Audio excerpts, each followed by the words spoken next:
afternoon. There's still a real holiday vibe here outside the Crucible Theatre in Sheffield on this opening long weekend of the Betfred World Championships. Everybody just soaking up the sun, soaking up the snooker on the big screen, and soaking up the odd beer or cider or two on this glorious, glorious day. But you know, despite the weather conditions, I think there's a lot of people around here who would rather be heading indoors this afternoon into the Crucible Theatre to watch Ronnie O'Sullivan at work. Now, as you know, Ronnie is always snooker's main man, but after an awesome, record-breaking season, he has ascended right to the top of the official world rankings once again. He's #1 after a 9-year absence from that spot.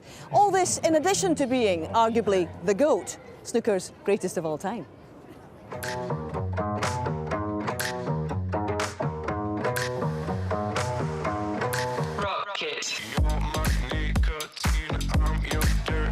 Ronnie O'Sullivan creating snooker history, and he lifts his 7th UK snooker title.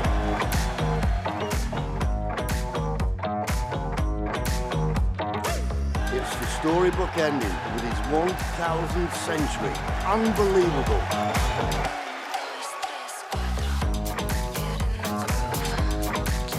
Goes to world #1 for the first time since May 2010. With 36 ranking titles, he equals Stephen Hendry's record.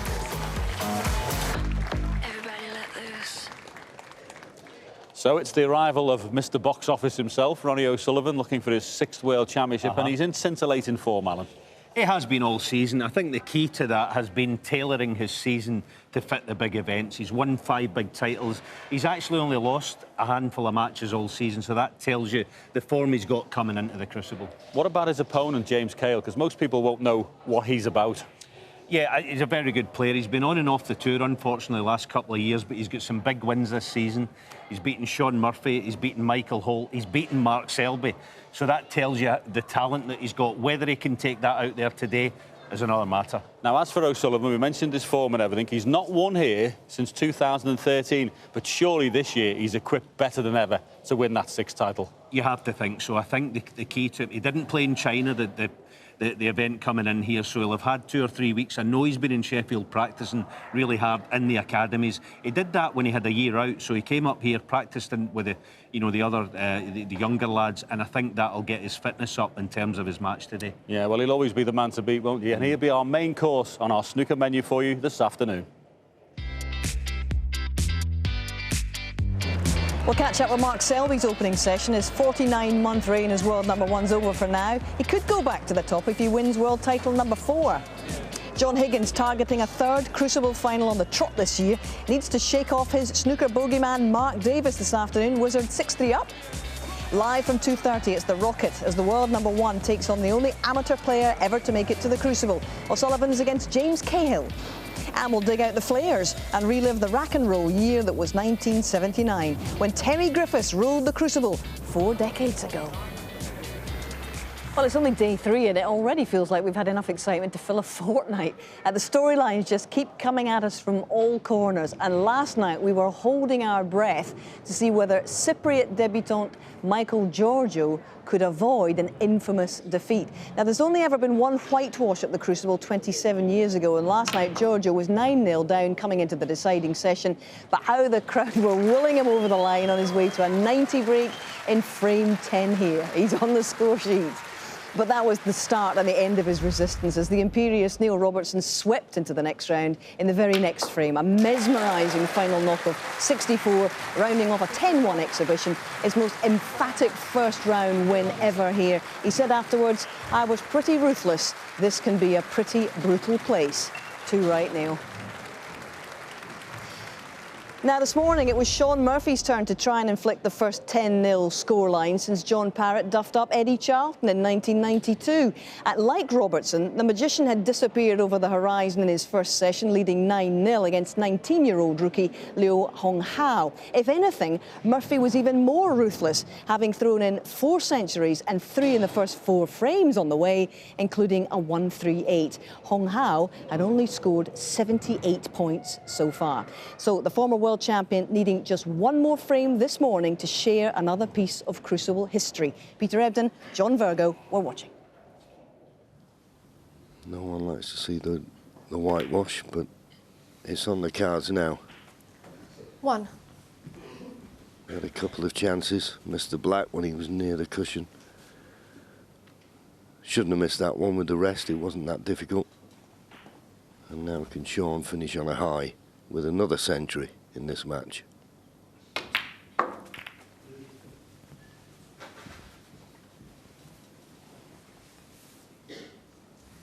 Six. That's the old sidebar. Just looking for another 41 points to get to snooker's required.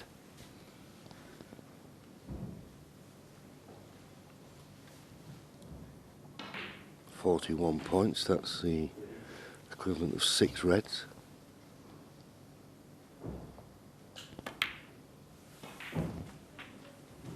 Seven.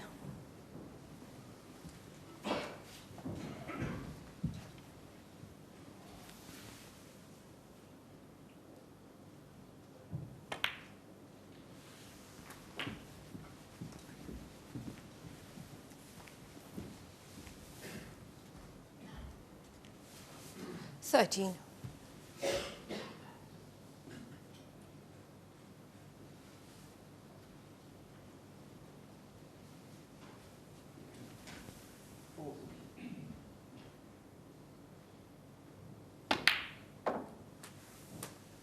Well, Sean has already 14. been into the cluster once and didn't release much. He may decide to play a full ball can into the pink and release him a bit more here.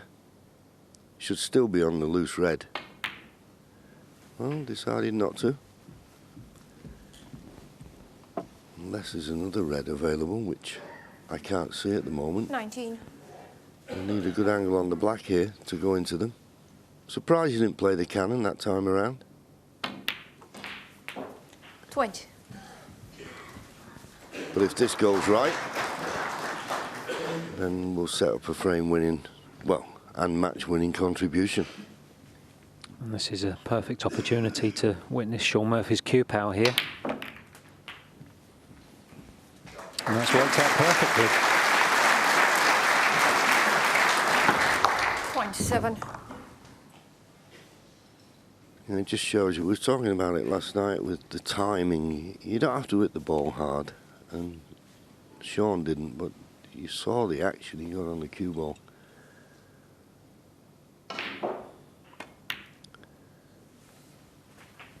$28. So as we say, he already made 4 centuries in this match.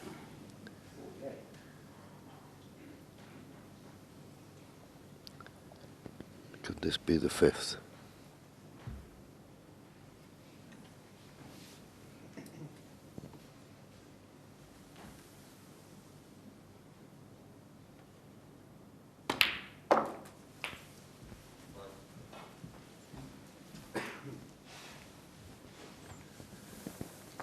Well, 2 reds, 2 colours. And Lou will need a snooker.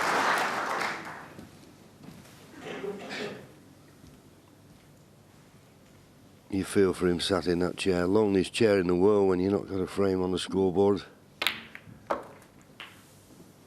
Having said that, Sean's misjudged that, and he's a bit fortunate to have landed on the blue. He's just about on it.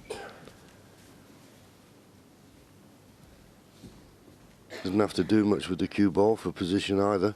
He's just got enough angle. Fortunate there.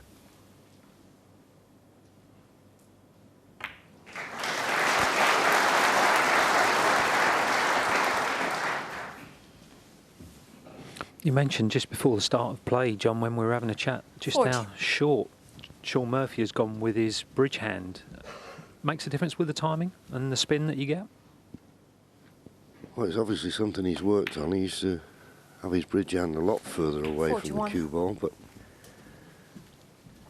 when you see it for the first time, it looks a bit uncomfortable, but he's obviously happy with it, and he's striking the ball beautifully.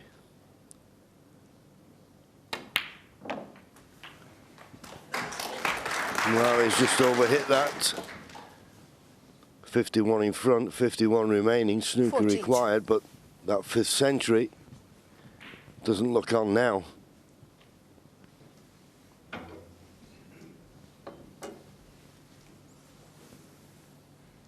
Try Trying to work out if there's a possibility of a plant to keep it going.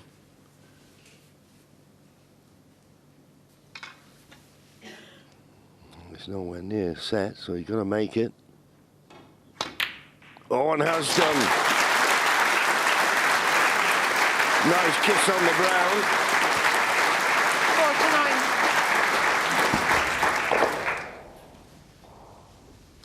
49. Green ball.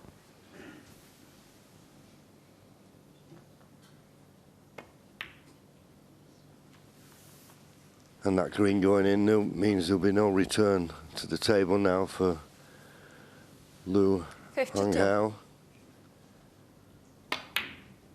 It's not a record you'd 53. like, but it's on for the whitewash now.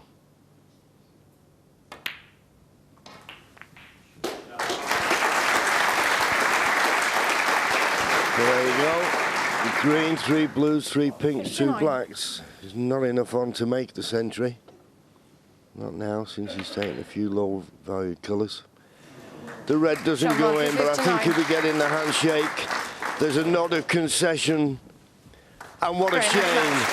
Debutant here, but he'll be congratulating Sean on his sparkling play in the first session. It's a whitewash we've not seen one since John Parrott beat Eddie Charlton. But Sean Murphy won't be worried about that record. He's got bigger fishes to fry during this next 17 days, and he runs out a 10-0 winner, and he's into round 2. And Alan and John and I have been joined by the man who's shortly to be re-nicknamed Murphy the Merciless. Here he is. Congratulations. I'm not quite sure how you feel about that. Went in a really generous mood out there, Sean, were you? Yeah, I mean, listen, you go out there and obviously try your best to win every frame, but you never imagine you're going to streak home and having taken all the frames. I mean, no, it doesn't happen, does it? Look at me, you're a horrible, horrible man. You're one to talk because you now share the record of the only whitewashes. Honestly, I can't believe you didn't give him a frame. I think that's outrageous. I mean, in all seriousness, though, I had to treat him with the absolute utmost respect. He's had an amazing season in his rookie year getting here. Yeah. Like, that's massive in itself. He had a great run in one of the Home Nations events.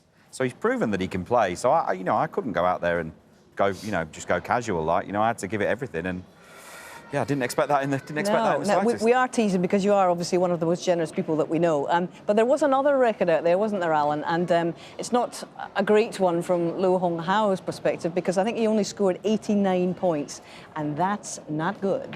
Yeah, it's unfortunate, but look, as Sean says, it's his rookie season. You'll have ups, you'll have downs. This is a big down, but he'll learn from the experience. And something else he'll be determined to get back here and show what he can do. Because Sean's right, he's a very, very good player. There's a lot of good scalps this season. I played him myself actually earlier on this season. How did that go? He got me. No, he didn't actually. But, no, he's a real good player, and he'll be back for sure. I think what I would say is that there's not a player alive who's played here that hasn't had one of those nightmare sessions. Yeah. And it's happened to us all, and it'll happen again. Look, they're numbers at the end of the day, and you're absolutely right, guys. But that 89 points is significant only in as much as it is the lowest number ever scored at the Crucible. And actually, Danny Fowler's off the hook because 191 points in, 1993, something like that, in a 10-1 defeat against Stephen Hendry. They are just numbers, but it doesn't exactly convey the emotion that the guy must have felt out there, absolutely. But the emotion you carry now forward, Sean, because that is a huge, huge fillip for you after what's been a very difficult season for you. And to go in there and make a 138, I was reminding you earlier, the twice you've done that here at the Crucible was in 2005 when you won the title, 2015 when you got back to a third final. That's very positive omens for you. Nice to see that, I've been working hard on my game with my coach, Chris, and, we've been making some technical changes to my game and trying to, rediscover the magic of sort of 14 and 15 and 16. And it was just nice to see those, green shoots coming through into my game, and kicking off with a 138, making 3 other centuries in the match. I've been producing that in practice, so it's nice to see that coming through. I mean, it means nothing. I'm going up against Neil Robertson in the next match. Means absolutely nothing, but it was nice to see it there. It is. It's a meeting of the merciless ones, actually, in the next round. That's a completely different proposition. And I guess you can't approach it in any different way, but how do you feel about going up against a guy who's maintained that sort of standard more or less all season? Well, I mean, it's been the worst season of my life. You know, there's no getting away from that. And I've spent a lot of time in hotels and back at home watching Neil throughout the season. He's had, like, the season of his life almost. And it's been fabulous to see the standard of play he's produced. I really hope he doesn't play like that on Thursday and Friday. It'd make my job a lot easier. But, I mean, I go into that match, I think, as massive second favourite to beat him. I think you know, he's got all the he's one of the favourites here this week to do well. So, listen, I'm going to go out there and try my best and see what happens. In some ways, is this like a free roll of the dice for you, this tournament? It's been like that since I got here. They were asking us that on the press day here on Friday. It's a bit of a free crack of the whip for me because, you know, nothing's expected from me, least of all from myself. I go out there and just play with freedom and enjoy myself, and I'll enjoy it whatever happens. These technical changes that you were talking about, we were talking about this yesterday in the studio, and I know you guys were watching this, but Steve was giving us a demonstration. You've moved your bridge forward in order to do what exactly, Sean? Yeah, I've sort of, you know, Chris Henry and I stopped working together, and, you know, there's some weeds in my garden reappeared, you know, and we've sort of taken those out. But then I've reached such a low point with my game this year that I decided while we were doing the rebuild, we'd do something that we'd always wanted to do but never really had the time or confidence to do, because it's quite a big change for me. Yeah. I've moved my bridge much nearer the ball for lots of different reasons. It's more accurate, it gives me more control of the cue ball. But I've actually got this thing where when I take the cue back, I take it, the further I take it back, the further out I take the cue away from my body.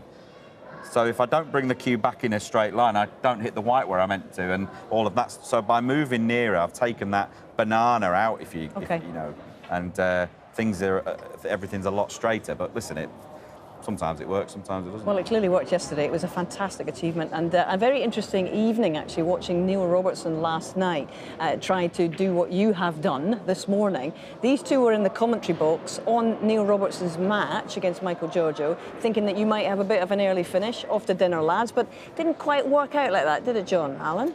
No, it didn't. Look, it was good to see Michael get a frame in the board, made a nice 90. Neil polished the match off in the style that he took in the first session. So I don't agree with Sean and John in a sense.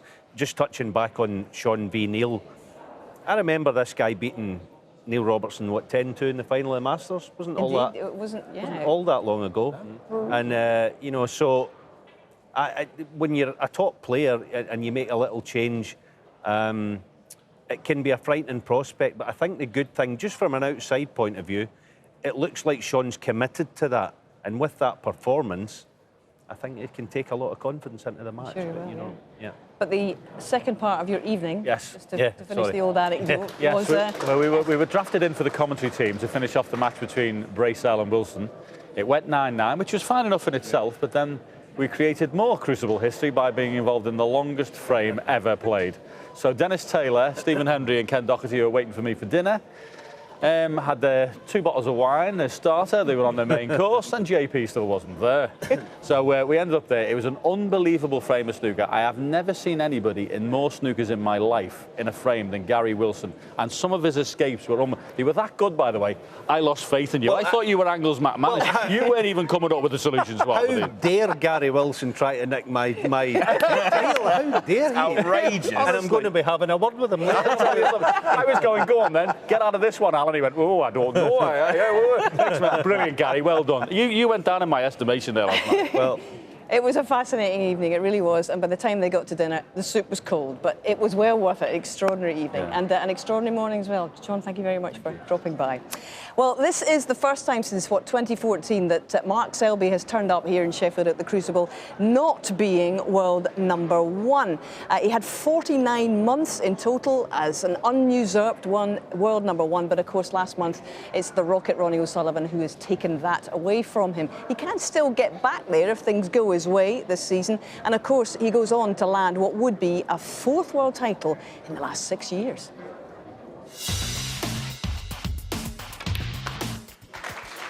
Just the black for a famous victory.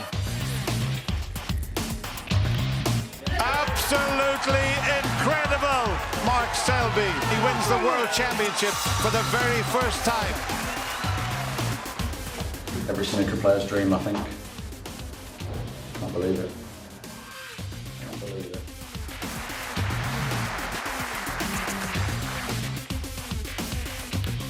Ding's having a look.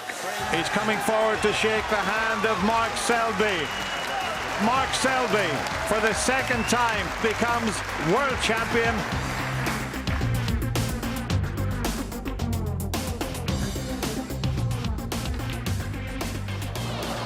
What a win for Mark Selby. A dream come true, really. It's all I've ever wanted to do ever since I've been a snooker player and a young child, to be world champion. Winning it that first time was special, but the feeling was just as good, you know, winning it the third time.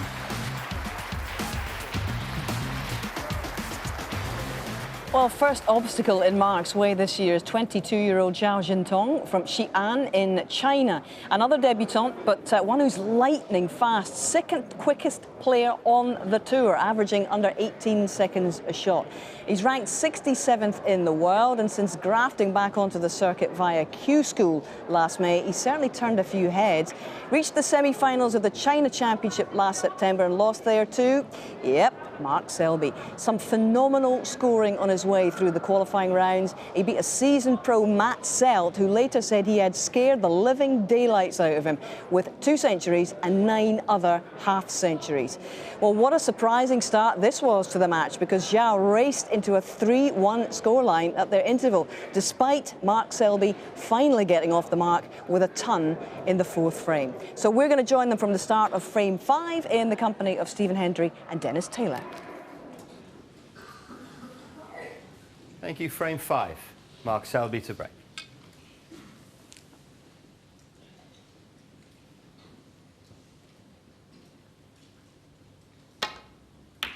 Mark Selby then gets the first frame after the mid-session interval underway, and a pretty good break-off shot. Look where he's got that cue ball almost frozen on the cushion.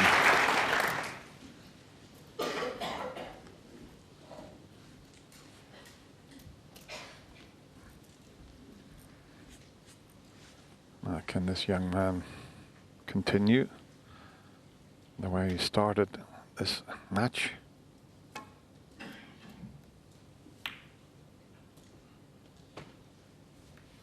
Mark Selby would have been feeling a lot better going to the mid-session interval with that magnificent century break. The other 3 frames were awkward and longish frames. He lost all 3 of them.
I seen Mark Selby just as he was going to his dressing room at the interval, and he was saying that, in his opinion, the table was almost getting unplayable with the way the cushions were bouncing. That's why that opportunity that he had when he made the century break, he didn't really have to use a lot of cushion. There's lots of stuns and cannons and things, but it certainly makes safety shots and the like quite tricky. Sometimes you can allow for a big bounce and then you don't get it, and cue ball ends up in the middle of the table. Meanwhile, is Zhao lining up to take this red on? This is dangerous.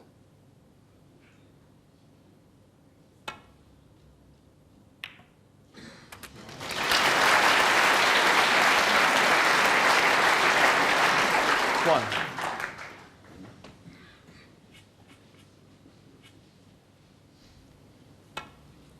Worth another look at that fine cut. He hasn't finished nicely on the green. Bit of pressure on this one because he'll automatically go up towards the reds. He might.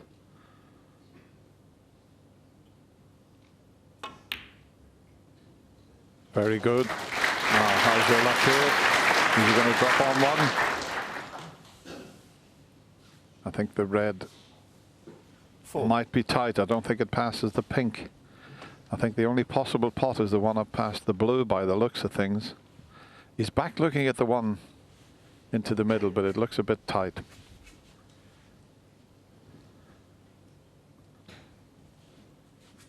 Well, maybe it just passes the pink. Just enough room. There you see it. And there you don't.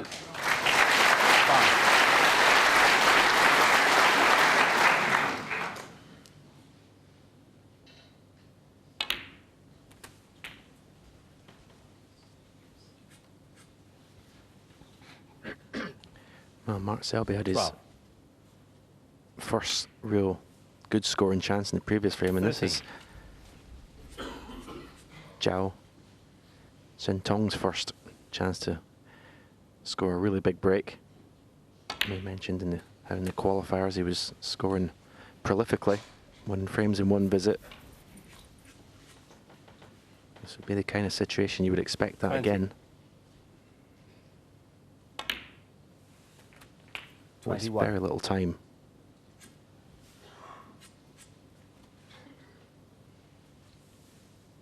His average shot time at the moment is 23 seconds, but if he goes on to make a big break here, possibly a century, I expect that to come right down. There's been lots of scrappy frames, so that will affect the shot time. 29.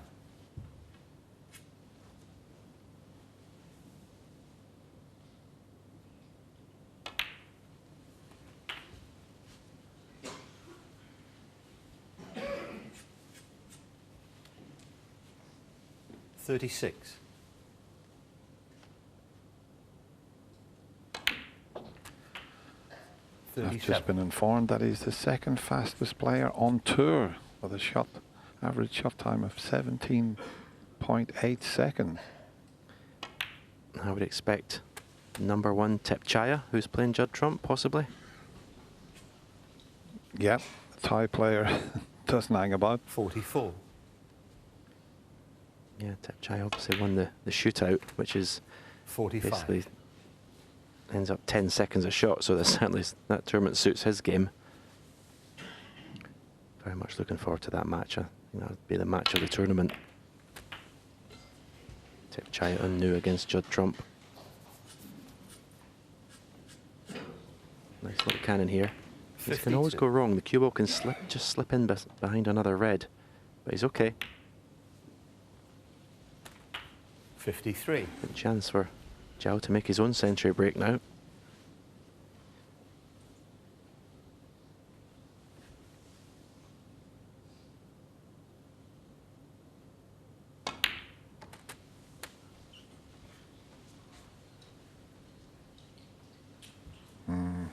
It's finished a little awkward. 60. In fact, touching ball. It's so awkward that difficult to take this red into the right corner. He'd like to take that, but he can only see half of the cue ball. He's looking at that. He can cut the other one into the left corner.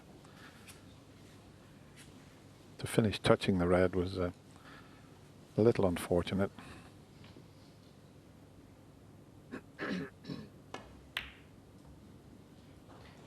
Yeah, rescued the situation well. He's avoided the north. Yeah. 51.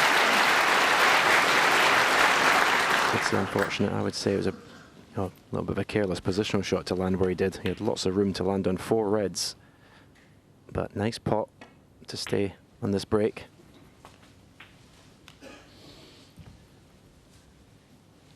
Well, what a way to come out after the mid-session interval. He had to sit in his seat and watch Mark Selby make that century break. And every chance he could return the compliment. The black to make sure of the frame, you would feel.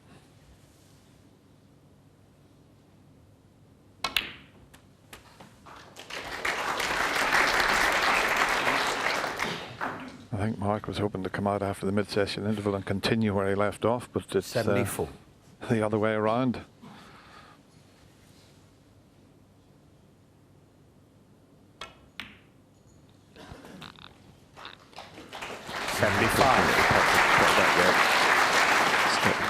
Mark Selby coming back to the table.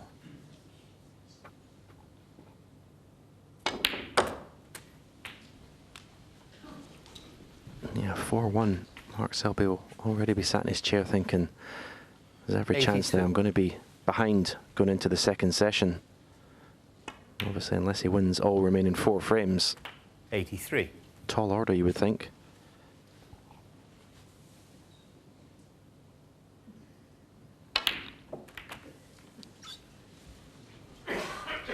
Yeah, a little bit unlucky there. Needs to pull 90. a good pot out here to give himself a chance for the century. Unlucky. He went to win to make his first century in the Crucible quarter, but what a start after the mid-session interval. That break of 90 takes him further ahead. He leads Mark Selby by 4 frames to 1. So Zhao's top break of the match so far, that 90, and Selby's century before their interval looking a bit like a false dawn at the moment. So can the Chinese Cuban inflict further pain as we go into frame 6? He gave the cushion a long, hard stare, but he caught the safety shot way too thin anyway. And there's no problem with the cushion on that shot. Beautiful pace. Okay, I think he's left this red to the left corner, but oh, where's the cue ball going to end up?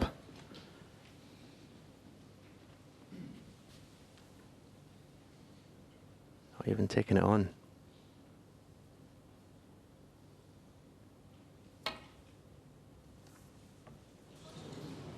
Foul.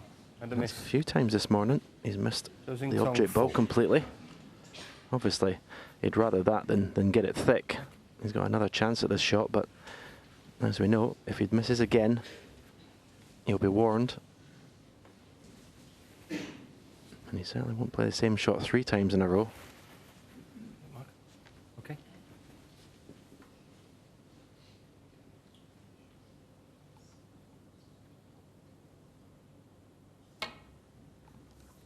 Yeah, there's a second shot, so Foul. this time the referee will warn Mark Closing Selby. tongue 4. If he doesn't make contact with the red, it'll cost him the frame. So now possibly forced into go for the pot here in this red. Oh, big shot.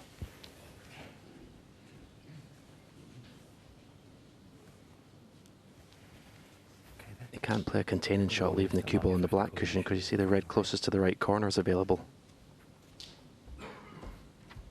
No, just had the warning from Paul Collier. He's looking to see if he can play some sort of containing shot.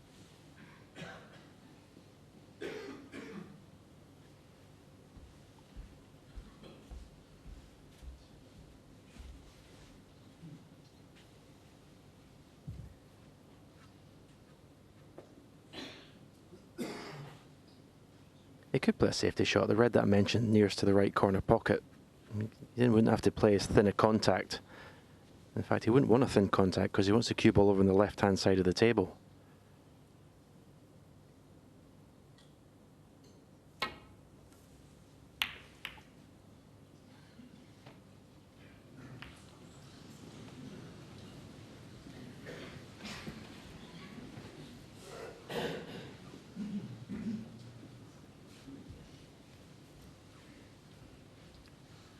It's not a good chance just yet. Black not available into the left corner. Pink tied up at the moment. So he'll have to screw this one back for blue or balk colour.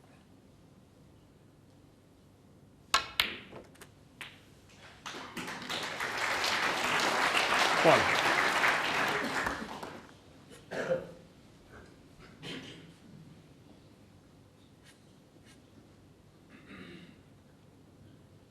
Yeah, the reds are nicely open, but they're all somewhat covering each other a little bit, but it's the pink and black that are awkward at present.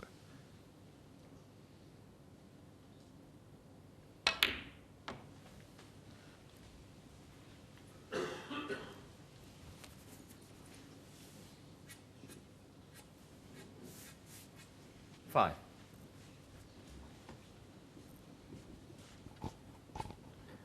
Just wonder if he pots the red that's pretty straight to the left corner. He's got a slight angle. If he potted it, may cannon the red closest to the left corner, leave himself on the black.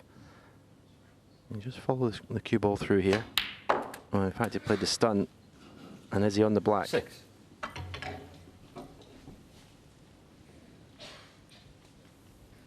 He shows very little emotion. It's sometimes hard to see by the body language, but a slight shake of the head there. If he'd have played that with topspin, that shot, he'd have been guaranteed on the black. Playing this with some right-hand side. Just to widen the angle. I don't fancy this one at all.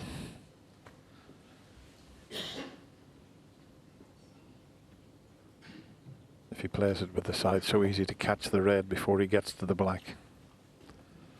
You know, he's got a former world #1 under quite a bit of pressure here. He leads 4-1. He's leading 19-0. I think this is a better choice. Keep the pressure on. Don't make an elementary mistake and Yellow ball. Put your opponent right in amongst them.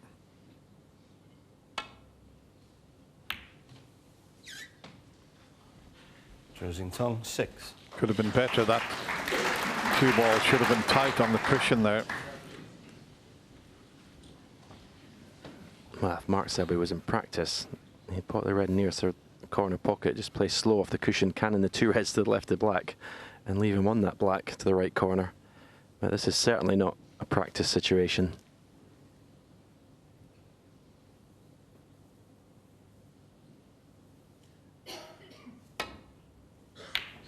Well, he still played the shot. That's what he played. He had to get the red, and he's left the world on for his opponent.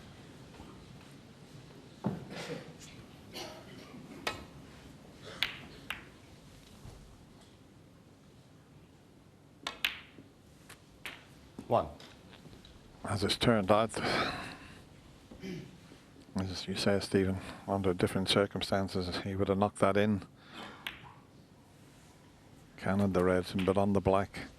So as it is, he's got to sit there and see how many this young Chinese player can score here.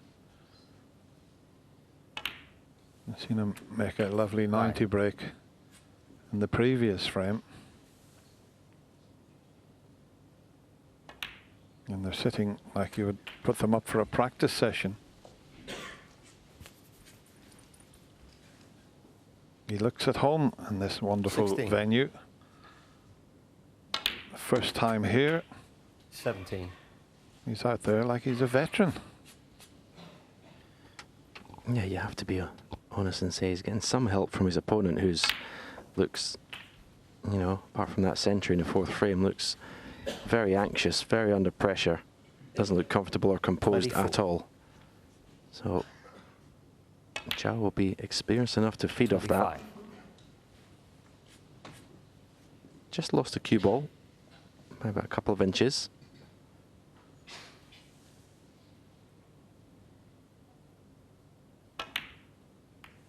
But rescued the situation very well. Let's look at cannon. 32. 33.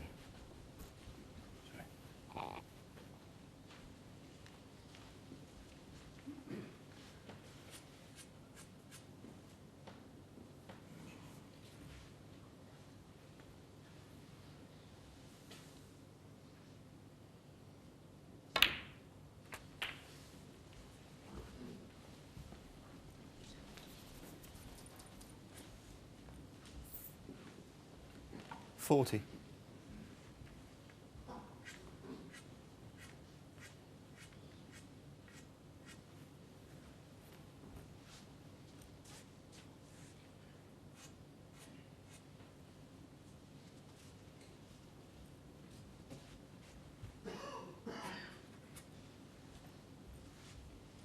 Yeah, the blue's just off at spot, and that's stopping him from taking the red that's to the right of the cue ball and stunning up for that. So he's taking the other one to leave himself nicely on the black.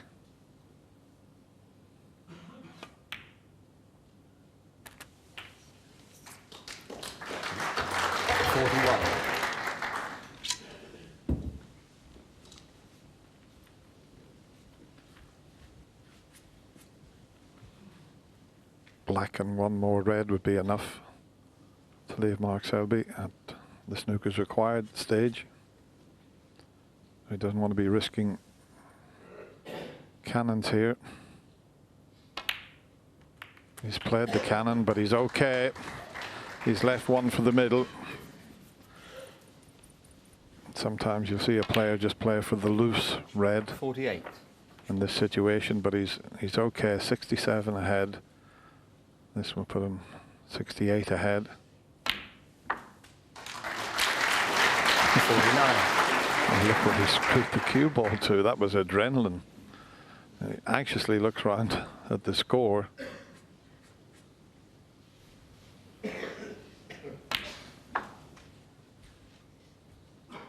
But it's only one snooker needed, so that is going to cause him a little bit of anxiety now.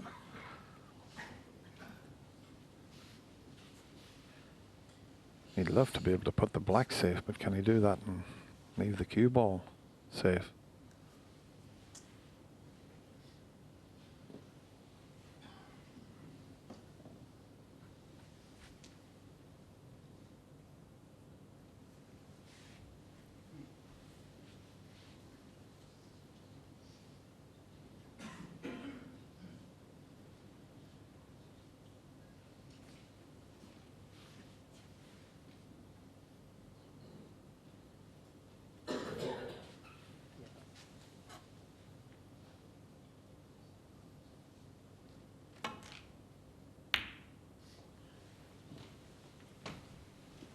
At least he's got one colour safe. So there's confirmation. Zhao now 5-1 in front. You are not seeing things. The three-time world champion bang under it here. Ominous scoreline for Mark Selby, who hasn't won a match at the Crucible since he last lifted the trophy here in 2017. So 3 big frames coming up in this opening session now, starting with frame 7. Didn't hit it thin enough. That would have been unmissable had he have been directly behind it, but because he had hit the first red so thin, he didn't manage that. Again, although this is a pot you never expect Mark to miss, the fact that he's playing tight off the cushion, it means it's more difficult just to get that perfect position. You see he's quite a big angle now in the blue. I don't think the pink's available to right corner. So he always seems to have some sort of problem at the moment, Mark Selby, when he comes to the table.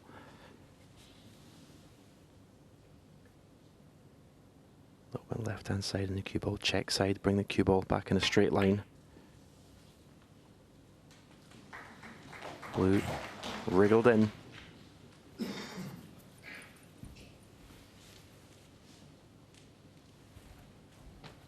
Six.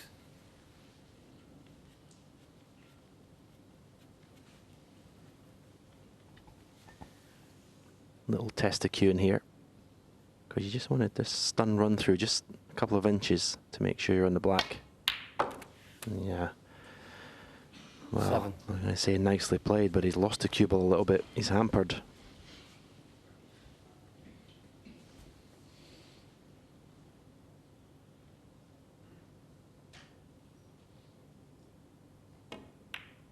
Nope. Playing with zero confidence at the moment, Mark Selby. The way that played that last red, didn't grip the cue ball at all, and that was because he's not just timing the ball well at all.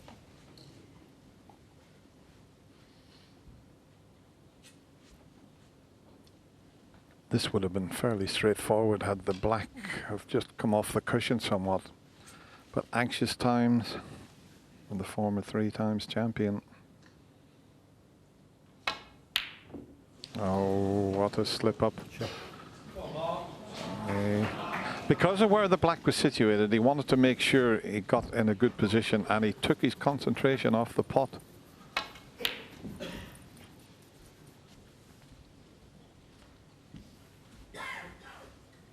Now, how costly is that going to be?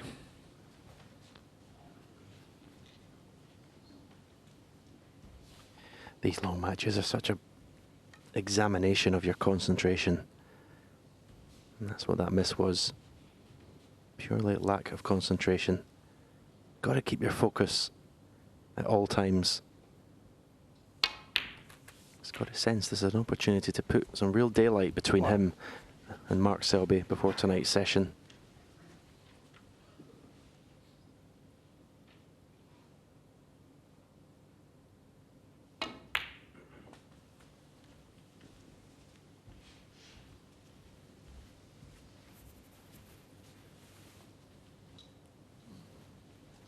Certainly Mark Selby's character is just beyond reproach, but this is a real test of it now. 7.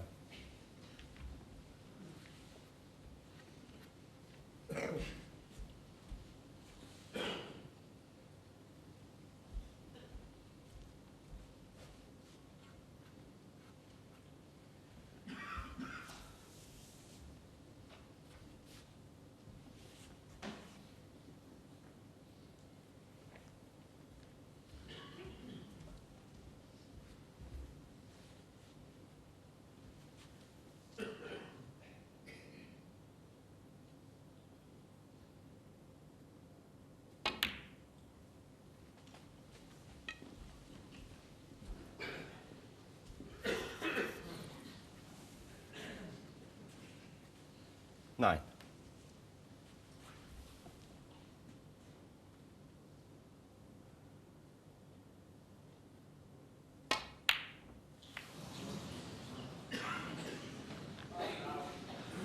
Mark Selby 9. He's starting to get a little agitated. He really is. Oh, that wasn't even close. Getting very annoyed with himself. Yeah, his head was coming up there, wasn't it, as he was playing the shot.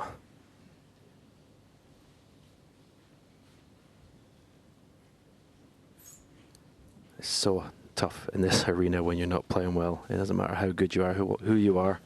Mark Selby has won everything in the game, but it's torture for him out there at the moment. 1.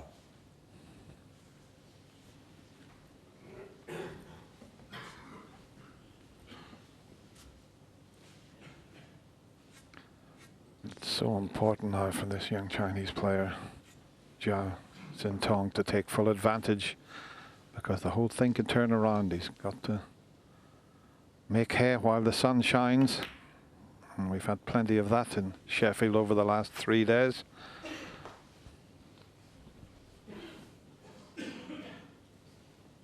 Four. It's not the best there. You see, he doesn't want to start getting frustrated.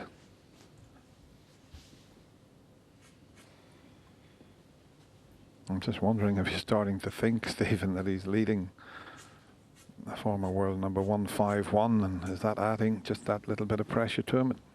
He's looked so cool throughout this session. Just a couple of little shots there where he's lost that little bit of focus. Spider.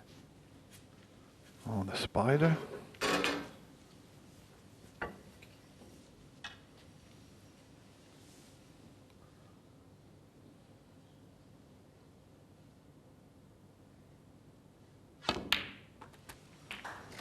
Well played. He can get through to the black. But it's one of those funny little ones. You'd think it's straightforward, but these can be missed.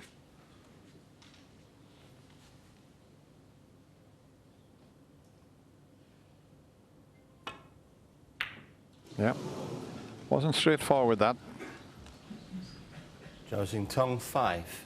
Anxiously looking to see what is left there around the pink spot area.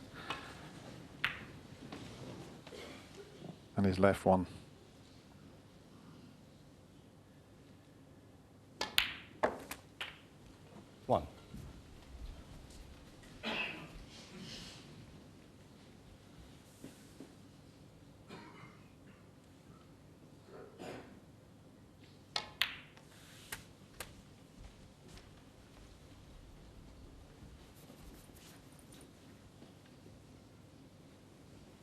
8.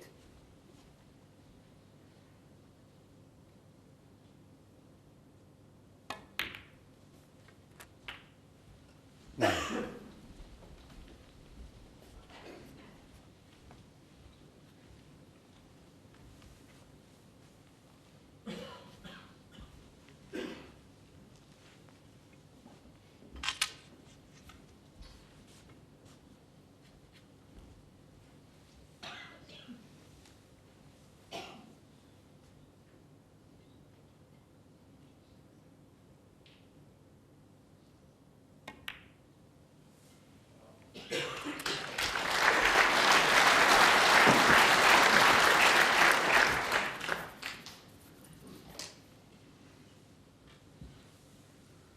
16.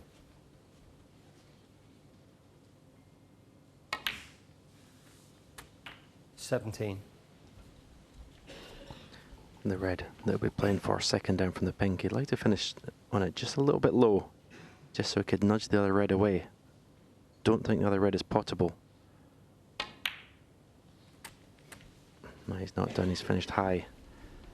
I don't think he's playing well enough to be playing precise positional shots at the moment. I think he's concentrating so much on potting the ball 24. that precise position is out the window at the moment. Just desperate to put frames on the board.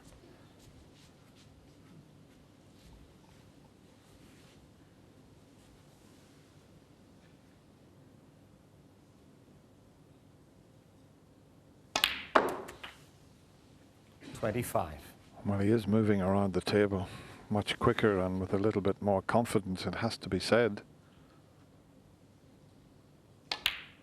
And maybe he senses that his young opponent has let him off the hook here in this frame.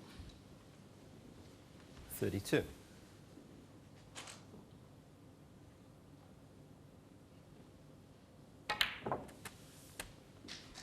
33.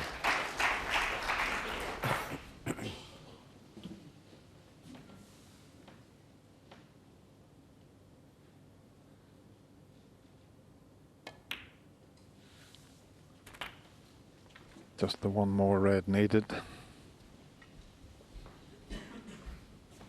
40. 51 the difference, and just checking the scoreboard when he pots the red. He'll be 52 in front with only 51 remaining.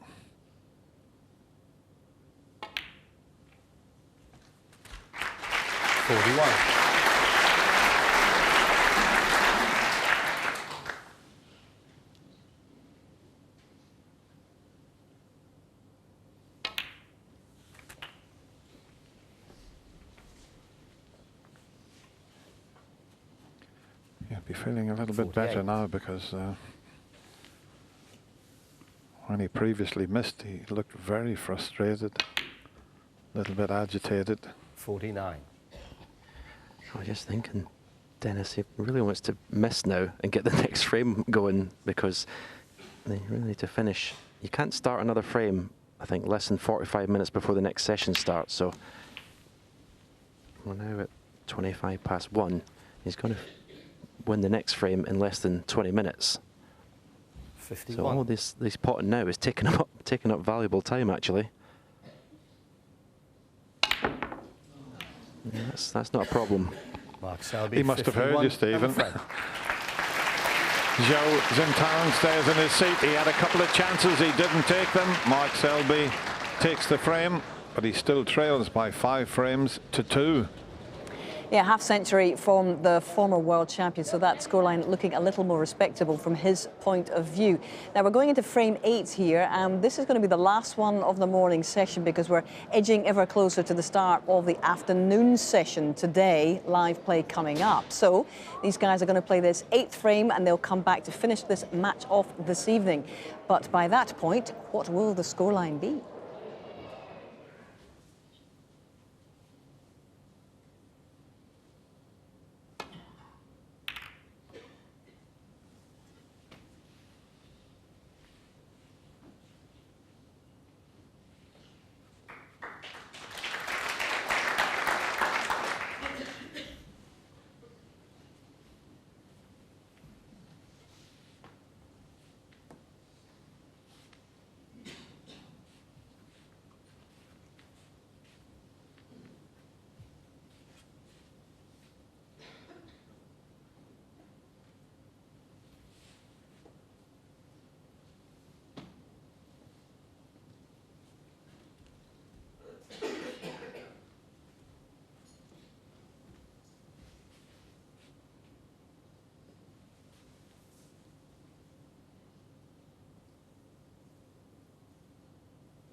Foul. And a miss. Closing tongue 6. Yeah. You'll have them replaced. Show me how far up the pink was, please. He doesn't mind giving the 6 points away. He'd rather do that than hit things too thick. He's playing to hit the red on its own there, not the one next to the pink. But anything but thick.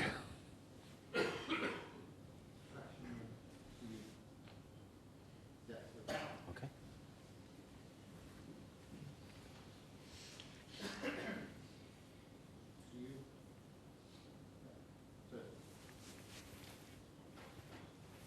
Okay.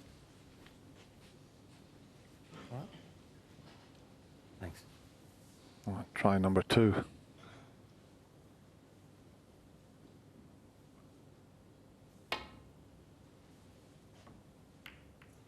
Well played.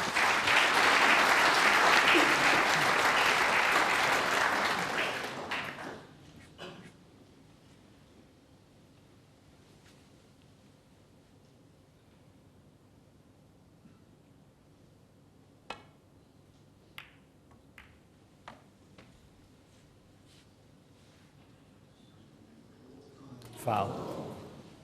Mark Selby, full. Might not be too costly. There's a red that's potable into the right corner, but there's very little gap. He's looking to see if he could make a possible plant, because, I mean, this would be a big bonus, because if he takes the plant on and he gets the white back near where it is now before he moves it, let's have a look to see if the plant's on. Going a little bit to the right. Possibly could make it because of the distance between the two reds. But if he gets the plant, he's going to be on the yellow. So it's a free shot, this.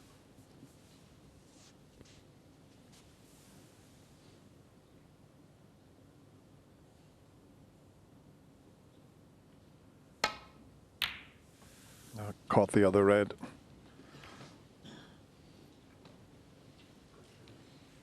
As I say, look how he finished on the yellow. Had the plant have gone in, it would have been a pretty good chance.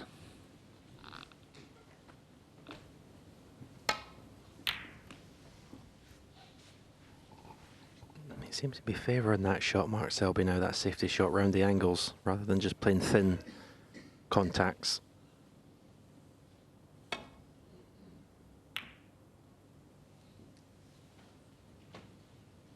Where's this cue ball going to end up? Oh dear.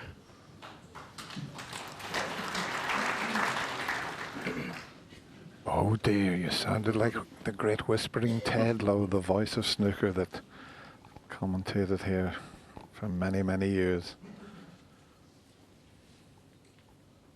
To be fair to Zhao, it was a good contact on the red, but that's that little brush off the green, not played. So another 2-cushion escape.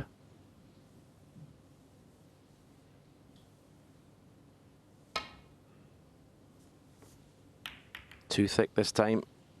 Has he got away with it? First glance. Maybe has. Yeah, I don't think. Tap to table, Mark Selby there. Perhaps a little apology. Didn't leave a pot on.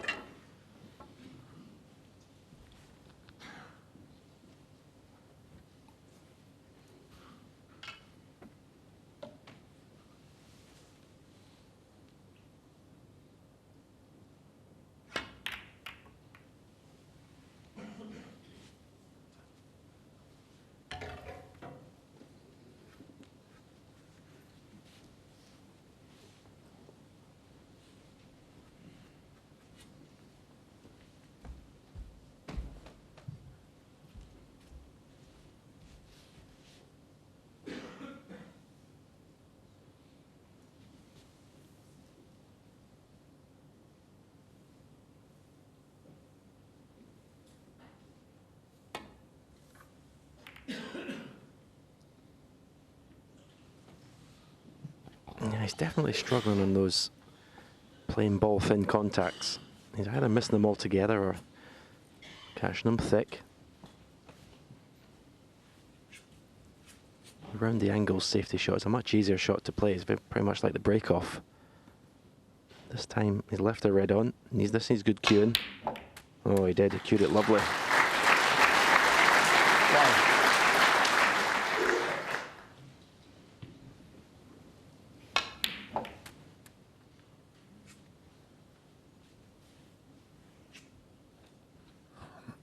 Needs extremely good cueing again because he's close to the cushion. He's looking where he's going to put the cue ball, but you've got to give the pink all your attention. And he didn't. That's a bit careless, that. I mean, he's opened the game up. Closing tone, 1. Had to make sure of the pink. Yeah, I think a little bit of inexperience. Just being at the crucible, he got to 5-1. He knew he had that definite lead, and he's kind of switched off a little bit, Zhao. He just lost that focus, that intensity in his concentration. Little unforced errors creeping in. Well, it's a big moment in this match now for Mark Selby.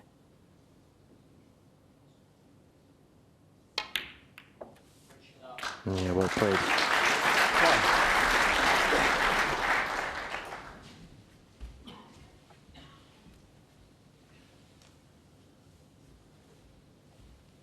It's a terrific opportunity now because the reds are nicely placed. No problem with the black. Yeah, and I'm keeping half an eye on the time. I don't think they're going to be able to get another frame in. 8. So this makes this visit to the table even more important.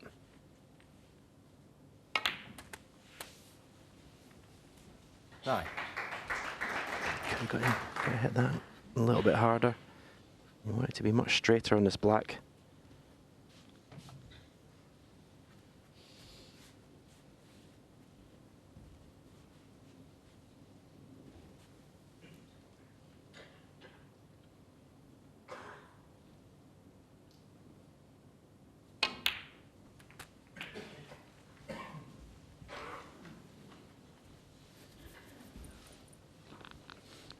I think it's given him quite a boost, the fact that his young opponent has 16. just made a few careless mistakes. And as we keep saying, this 17. game's all about confidence, and he was certainly lacking in that department, was Mark, earlier on. But it can soon change. You keep knocking a few frame-winning breaks in, that confidence can soon be restored.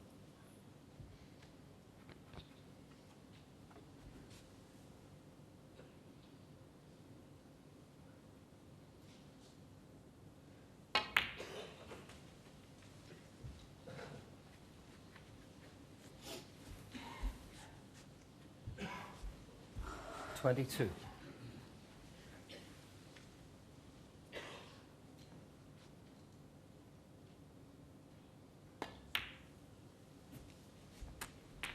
$23.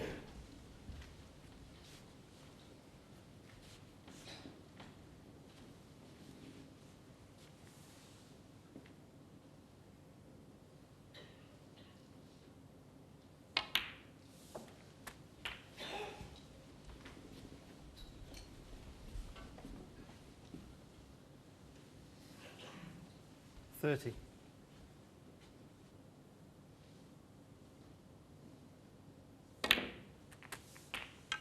31.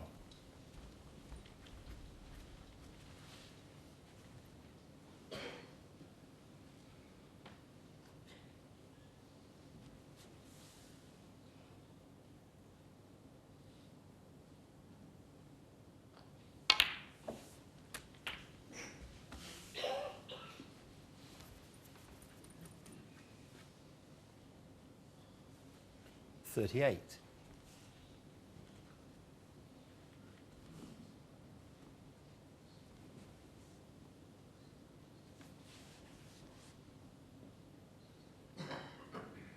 He wants to play the stun run through from the black to the right corner, but he just frightened to leave himself just too close to the black. Yeah, played it well. 39. if he'd have put that red into the right-hand side of the pocket as he looked at it, he could have lost position completely there. It was a better shot than it looked. Now looking at splitting into the 5 reds. The 2 reds that are nearest to the black, if you can somehow get the cue ball in the middle of those 2 reds with lots of action on the cue ball. And change of plan looks like.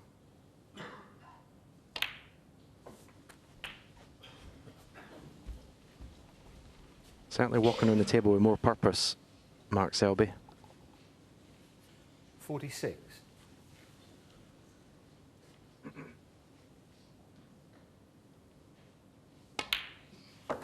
Yeah, every credit for taking advantage of his young players' errors.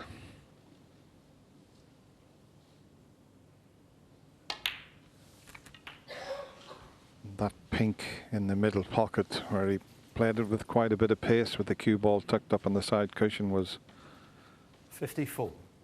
Bad mistake, because he'd potted a good cracking red to get in. And looking at the scoreline, every chance it could be 5-3, but it could have been 7-1. That's the pink that he missed because he was trying to develop the reds around the black.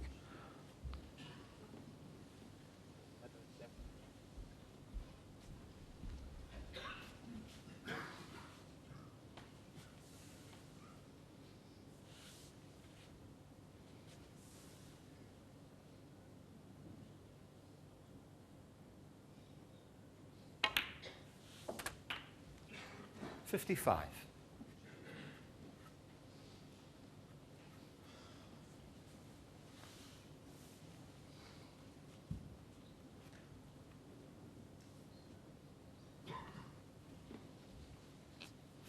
He's trying to score enough without risking a cannon here. He may have to play the cannon. And here it is. And look at that. Couldn't have worked better. This is a totally different player we're looking at now. The confidence is back. 62. And this will be the last frame of this session. And you'd have to say Mark Selby will come back this evening a much happier player than it looked he was going to be. Yeah, he's still got to pot this black. He's 60 ahead, 67 on. A little bit unlucky to leave himself hampered going into the pack there. This is missable if you don't pay care and attention. Safely in.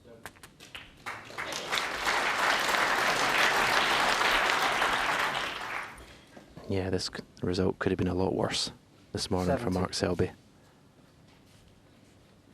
5-3. He's right back in this match.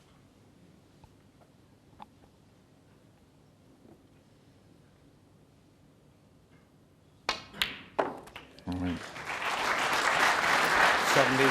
Don't get me wrong, if someone had to say it to Zhao Sin Tong, you'd be leading the former world #1 and 3 times world champion. 5-3, he would have bitten your hand off. But it has to be said, the way he played in this session, I was so impressed by this young man. He could quite easily have been 7-1 in front. Yeah, he's just lost the momentum in this match. That's so important in these long matches at the Crucible, getting that momentum. He's back with Mark Selby. Okay, he's got to wait the afternoon out. But he'll be feeling a lot more optimistic about tonight's session, Mark Selby. Can he finish with what would be incredible, really, the way he's played his second century?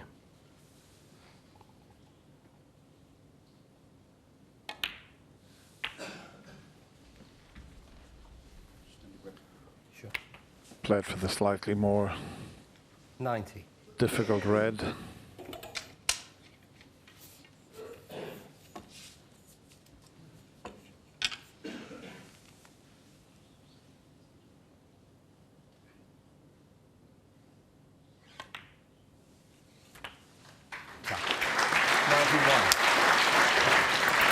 So they'll be back this evening. I'm commentating again on the end of this match, and I can't wait to see how it pans out. Fascinating tussle between one of the game's new young rising stars and one of the all-time greats. 99.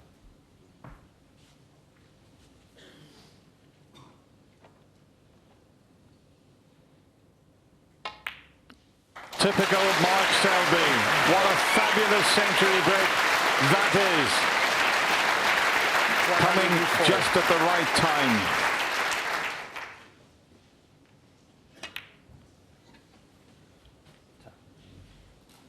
$106.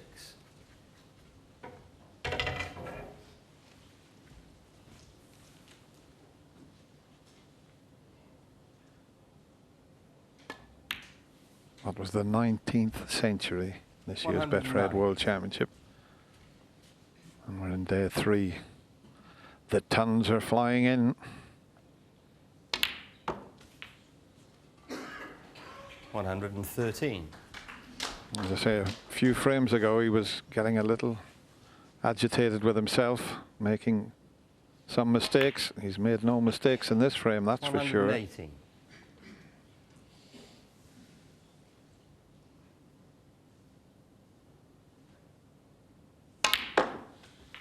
And an exhibition type positional shot to finish off with, and have a look at this for a shot.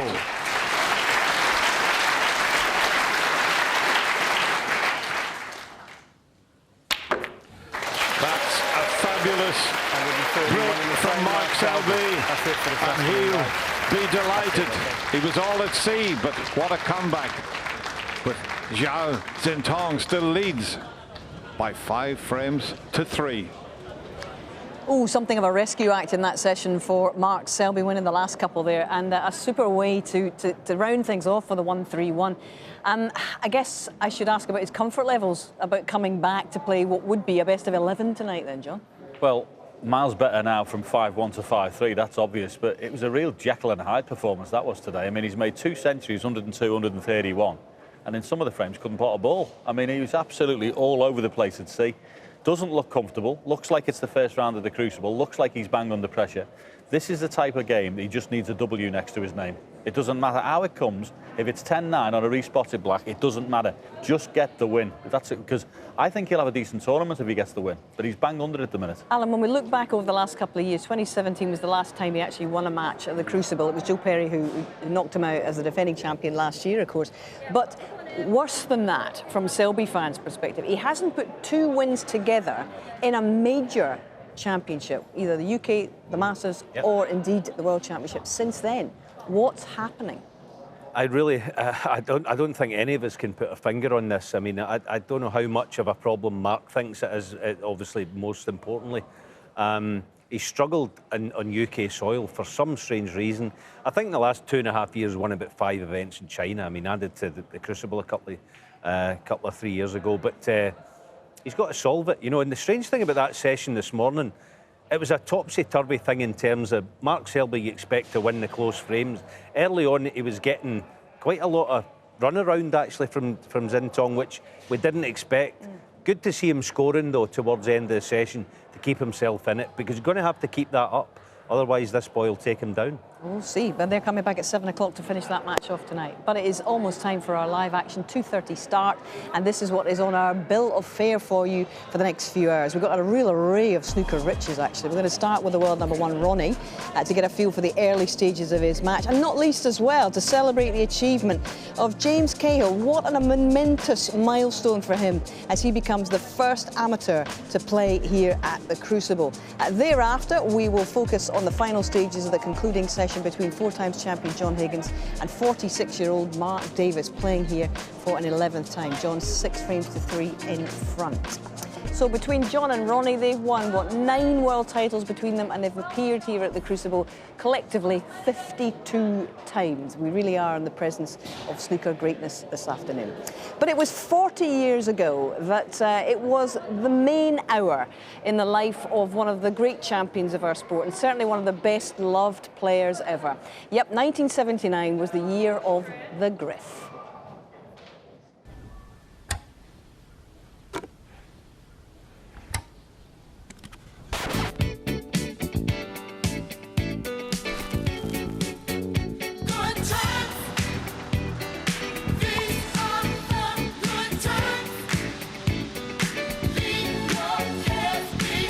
really, I can't think of anything to compare it with.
An automatic ticket barrier turned out to be quite a novelty for someone not often called upon to use such devices.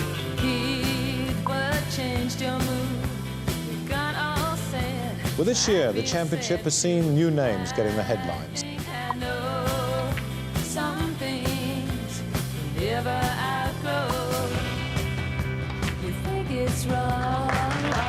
Great shot, that.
I'd feel so lost without Les coming down the road. Whatever you want, whatever you like, whatever you say, you pay your money, you take your choice. Whatever you need, whatever you use, whatever you win, whatever you lose. You're showing up, you're showing out. You look for trouble, turn around, give me a shot. I'll take it all. You're free to go.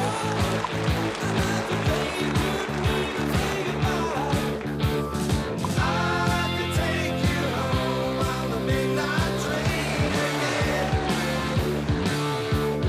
I could make an offer you can't refuse. Whatever you want, whatever you like.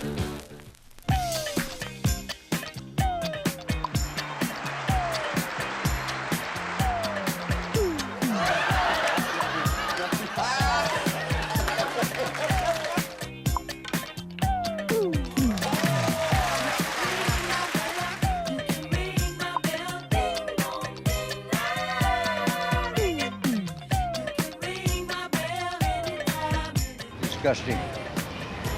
Disgusting. American Scots need no longer fear arrest when they wear this new fake fur version, the one the trade is already calling the moral sporran.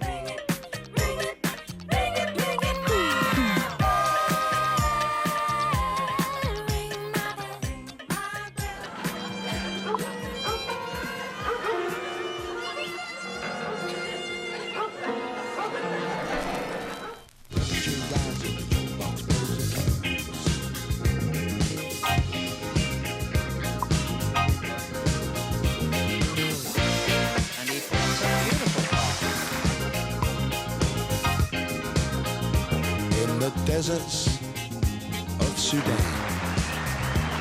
in the gardens of Japan. I'm in the final now, you know.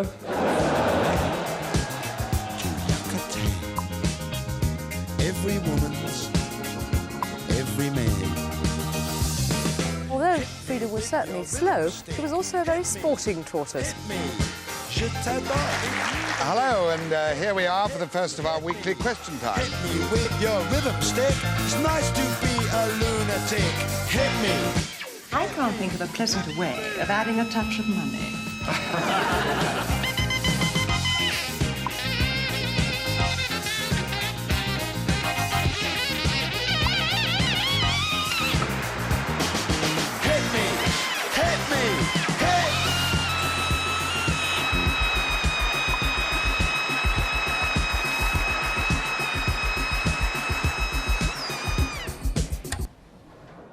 Great to see the old pictures. I'm not sure whether Alan McManus has a moral sporran or not. I won't go there.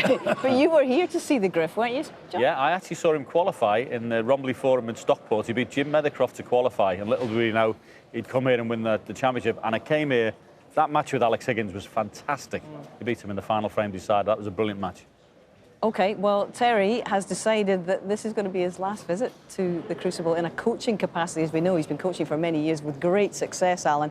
He's still got Ding, Stuart Bingham, Mark Allen, Zhao Jintong, the fellow we've just seen, of course, and Zhou Yulong, one of the other Chinese players here as well. And I guess there's a bit of us hoping that he gets a successful strike rate as a coach here in that case. Yeah, I mean, it'd be a shame if he stopped coming to tournaments. You know, we don't know for sure whether that's going to be the case. He's been a wallpaper in the Crucible, isn't he? Yeah. For what, 4 decades? The Griff, everybody loves him. He's brilliant for the players that he works with, but he's a homeboy, isn't he? He always has been. He's been a boy from the valleys, and that'll never change. Well, he's actually going to continue to coach, but if you want to be coached by him, you go to him and not vice versa. He ain't travelling anymore. Quite right, exactly. You've been leafing through the papers, guys, ahead of our afternoon session, and a lot of it, Ronnie dominates most of the front page. Yeah, interesting really, because it's now or never, and it says I can't catch Hendry unless I win world title this time, which is very unusual for Ronnie, because usually when he's asked about usurping Stevens' titles of 7 times, he usually, you know, he defers away from it, doesn't he? He says, oh, I'm not bothered, I just want to play snooker, I don't worry too much about the titles. But it's interesting now for this one, that's the way he's talking. It may even be thinking like that. I've got a piece by Freddie Keithley who says, I feel like I've been kind of retired, says Ronnie, for the past 10 years. I play, I enjoy, but I've never set out to break records. I just play the game because it fills my day up, he says, rather self-deprecatingly, and I do it on my own terms. My life would be a lot duller without it. But I think, Alan, that this actually masks the graft that this guy puts in, surely.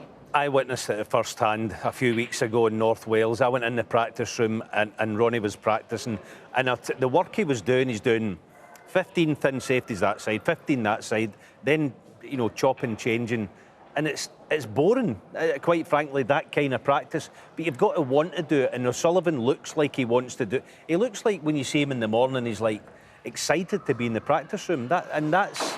That's not something that a lot of players have. You know, John Higgins has been well documented and struggling in that department, having to regain the love for it. So he loves playing, and when you add that to his talent, then, you know, it's a potent force. Because we'll continue with the papers shortly, Alan, but just for everybody tuning in to see exactly how this is shaping up, this is only the 3rd day, obviously. We're still in the first round of the Betfred World Championship, so let's remind you of how things are going so far in round 1. Well, as you may have seen, Mark Williams' defence is up and running after a win over Martin Gould, 10-7. Tonight, Staffordshire's Dave Gilbert, who's seeded for the first time here, meets the dangerous Joe Perry.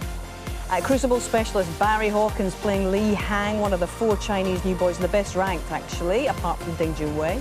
3 trophies under his belt this term. Kyron Wilson meets Perthshire's debutant Scott Donaldson. We've got John against Mark Davis. They'll be returning this afternoon. 2 former world champs, Bingham and Dot, on a real collision course. What a match. We saw Sean Murphy on Easy Street to beat the luckless newcomer Lo Hong Hao this morning. Ruthless 2 from Neil Robertson to sweep aside Michael Giorgio. Mark Selby, well, he's under it a bit. He comes back tonight to face Zhao Jintong. Tyneside's Gary Wilson came through that epic Crucible's longest frame ever to dump Luca Brissell last night. Jack Lazowski gearing up to face 2-times finalist here Carter. We've got former Masters champ Mark Allen and Chengdu's maximum man Zhou Yulong. Judd Trump with a tricky start tomorrow, actually, against Thailand's lightning-fast Tip Chaya. A former finalist here, Ding, is through after sending Anthony McGill back to Glasgow. But fellow Scot Stephen Maguire still fighting, and how a brilliant, brilliant comeback to beat Tian Peng Fei last night. And it is lift-off for these two very, very shortly. Now, the crowds are flooding in to see Ronnie's match, and indeed that of John Higgins too. It's a beautiful, beautiful day outside, lovely weather, but they're not staying out to enjoying it. They're going straight in. But Ronnie and his opponent James Cahill have really dominated the headlines in the build-up to this year's Crucible.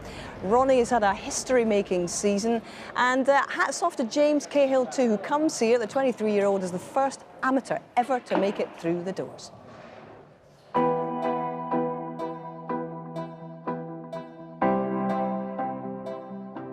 Words can't describe, you know, the feeling of coming here for the first time. I went out yesterday, had a look out there. It's a little bit smaller than what I thought, but I quite like it. I can vision myself playing there anyway, and you know, it feels cosy, and I'm just hoping that I can go out and enjoy it. I sat with Murphy yesterday in the arena, and he was just explaining, you know, a few things of when he first played Hendry here as a debutant, and you know, everyone's been really, you know, supportive and you know, trying to give me the best advice they can. The amateur thing, it's obviously a record, so you know, I'm all for setting any sort of records they are. But in the qualifiers, I think I made the most century breaks out of everyone that I'd played, so you know, I might be classed as an amateur, but I've made the most centuries out of all the professionals there, so I think that says something in itself. Your champion, Ronnie O'Sullivan! I asked for Ronnie, so you know, I can't be disappointed. But no, you know, me and my mum were just sat there watching the draw, and I didn't actually know what number I was in the list. So, but when Ronnie's name came out, I had a feeling that I was going to play him, and you know, I'm glad I've drawn him. Ronnie especially, and a lot of other players here have played here so much, probably longer than I've been alive, some of them. So yeah, I'm just trying to give myself the best chance and to go out there and just play one shot at a time and hopefully win. Oh, it's fascinating. James Cahill really does have a real big heart, Alan, because we remember him at the 128 stage, knocking out Mark Selby, 2018 in the UK. That was the world #1. 2014, Ding Junhui ascends to #1 that week, dumped by James Cahill. Lightning striking 3 times in a major, maybe, against the world #1. You know, it could, and there was a little, you know, going through these press clippings, there was a little quote from him. He said, "The pressure's all on O'Sullivan, and I think I can beat him." That's quite bullish words for a rookie coming in here, you know, and I remember about, I think 2 or 3 years ago with James, he had a lot of soul searching because he fell off the tour, and I think he was 90%. He was packing it in, he was putting the cue. I'm glad he didn't, because he's very talented. But on the pressure thing, it's interesting. Ronnie's done everything in the game. James has done nothing really at the top level in terms of getting deep in these tournaments. But they're both trying to deflect the pressure. Yeah. James is saying the pressure's all on Ronnie, and Ronnie's saying, I don't care about pressure, nothing's on me.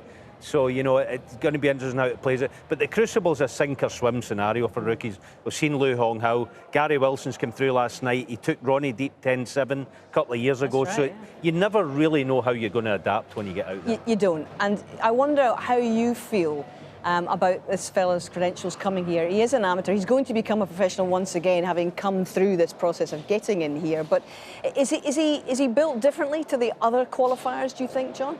We'll find out. This will be the examination. Going through those curtains today, playing Ronnie O'Sullivan, the best player who's ever lived, through those curtains onto the hallowed turf that is the Crucible Theatre. The first session will tell us a lot more about James Cahill. He's opening 4 frames. Is he going to be able to cope with playing against the best player? How will Ronnie love the hullabaloo or not? He doesn't particularly enjoy playing in this World Championship. And there's a lot of attention on his opponent as well. How does he cope with that? How do you think he will enjoy that process? I think Ronnie's brilliant at handling these things in the last recent years. Stephen, his sort of mind coach is well documented. That's helped him.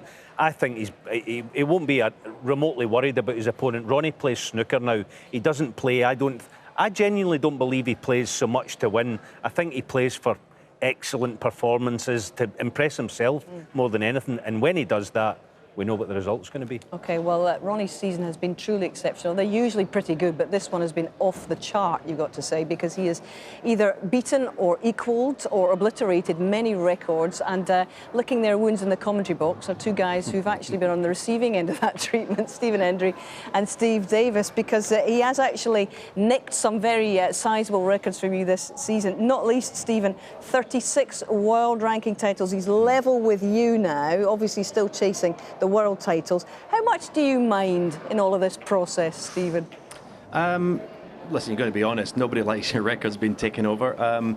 The ranking tournaments, the centuries, the 147s, basically it was a matter of time as far as I was concerned, because he's still playing. Obviously, I retired, and he was always going to keep winning, keep making centuries. The World Championship, is a different matter. He's got 3 more to win 8, obviously. But he hasn't won this for 6 years, which, considering the snooker he's played in the last 6 years, is incredible. Now, what about James Cahill, Steve? We've seen him at the UK Championship, as I was discussing with Alan and with John. Big heart. What's your sense of his ability to cope on this huge, huge occasion? Well, I'm of the same mind as Alan and John. I mean, you just don't know until you get in here. What I would say about this venue, regardless of the fact it's the World Championship, is that this venue is not like no other. The crowd are so much closer, and on occasions here, sometimes you feel the pressure of even making an 8 break. It's a very strange. You actually don't understand how it until you actually go here and play as a player. James Cahill's not the worst player that's ever played at the Crucible Theatre, even though he's an amateur. But you have to deal with your own troubles at the table before you even start to deal with your opponent. And Ronnie O'Sullivan, obviously, was a past master here. If James shows any weakness, then Ronnie will settle down very quickly. OK, gentlemen, take your seats, because we're about to get the show on the road, and we'll do so with our MC, Mr. Rob Walker. All yours, Rob. Good afternoon, ladies and gentlemen. What a lineup we have for you now on day 3 at the Betfred World Snooker Championship. 3 players flourishing into their 40s, 2 of them multiple former world champions, and a record-breaking debutant, all waiting in the wings. What an atmosphere we've got here at the Crucible on Bank Holiday Monday afternoon.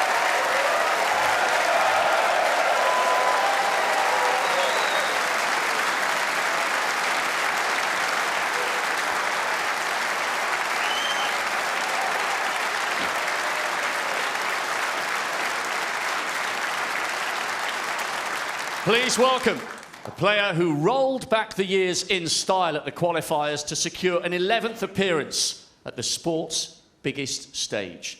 This season's English Open runner-up is aiming to make his first return to the last 16 since 2013. 25 years after his debut, still going strong at the tender age of 46, the battler from Hastings, Mark Davies.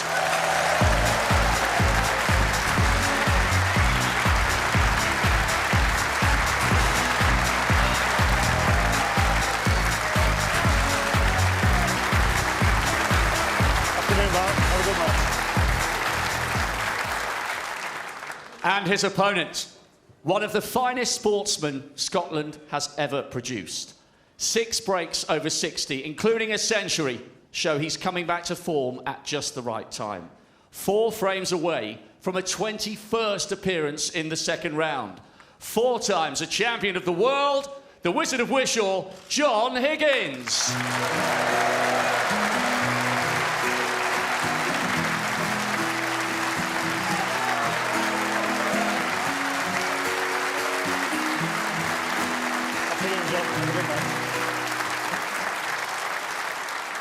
On table 2, what a moment this is for a 23-year-old from Blackpool. After a simply superb run at the qualifiers, he's making history today as the first amateur to play at the Crucible. He made the last 16 of the UK Championships in 2014, but this, without any shadow of a doubt, is the biggest match of his life. So come on, Sheffield, raise the roof for James Cahill.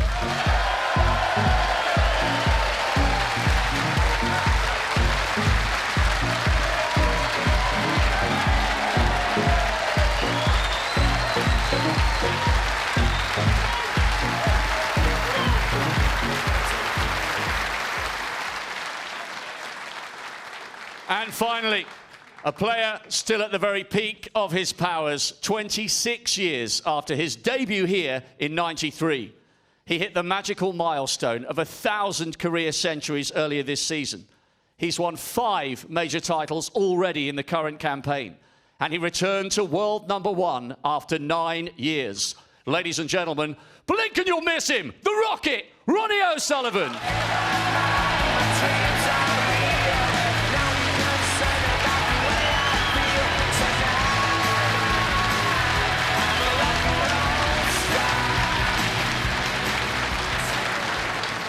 He's a rock and roll star, he's a sporting superstar as well. Now we've got red button and online coverage for the moments of the Higgins-Davis match for now, but first it's time for the sport's top pro and the only amateur ever to walk down those stairs. History in the making here, Stephen and Steve.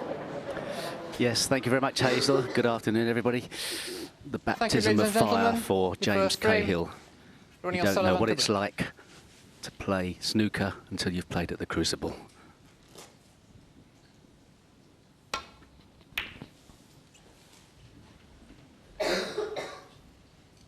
Yeah, we've seen a couple of qualifiers become kind of rabbits in headlights against, respectively, Neil Robertson and Sean Murphy. There's no doubt James would have seen those results and might have sent a shiver down his spine. But we also seen, and he would have seen this morning, Jin Tong get a very good start against Mark Selby, then put the seed under tremendous pressure. All about belief.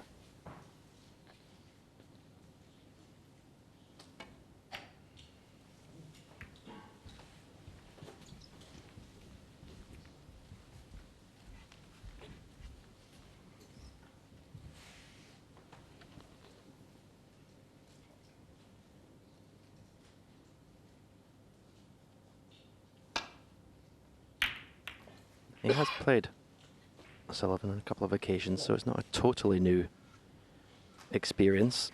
Obviously, playing at the Crucible is a different matter altogether, but at least he's been on the same table as his opponent before.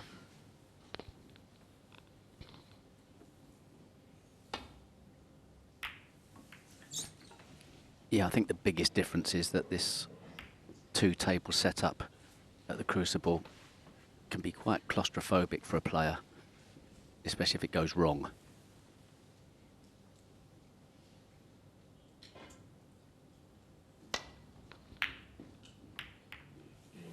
And this is a good shot. It's a very good safety shot.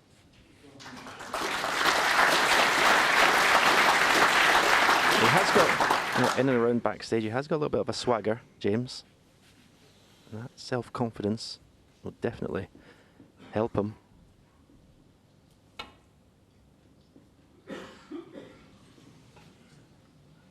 Foul and a miss. James Cahill 4.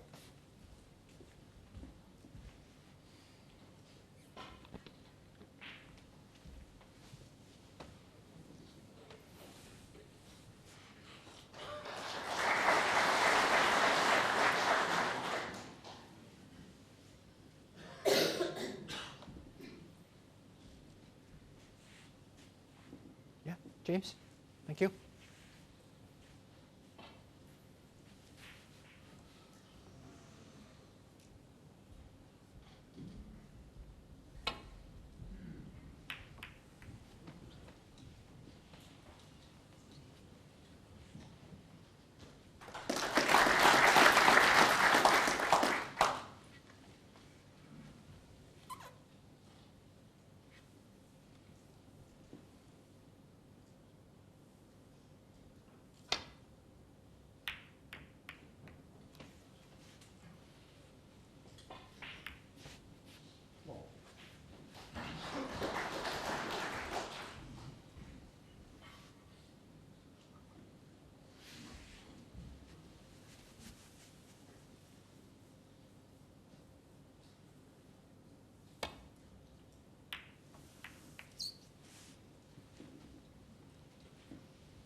shooting so far in the safety department. It's Cahill.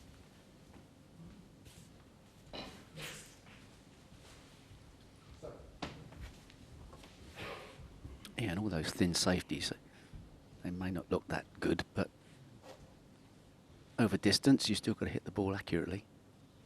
Catch one thick, too thin, and do some damage. As yet, neither player has pushed a red towards a corner pocket.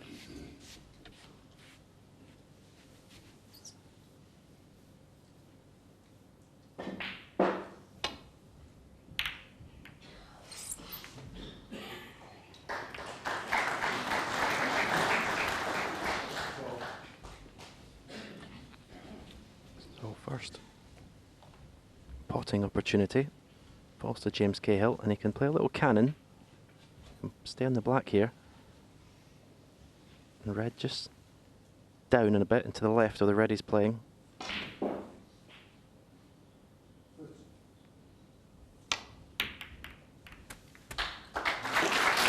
Just didn't get a thick enough contact. Is the black still potable?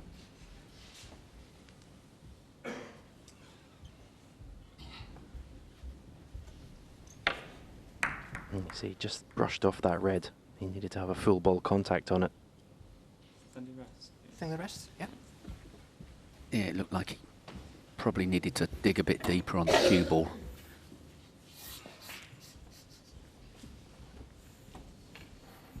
Sort of judgment shot coming up now. Just a very thin cut. Hasn't got to put any side spin on the cue ball, so expect him to get it. Red are in a bit of a mess though at the top of the table.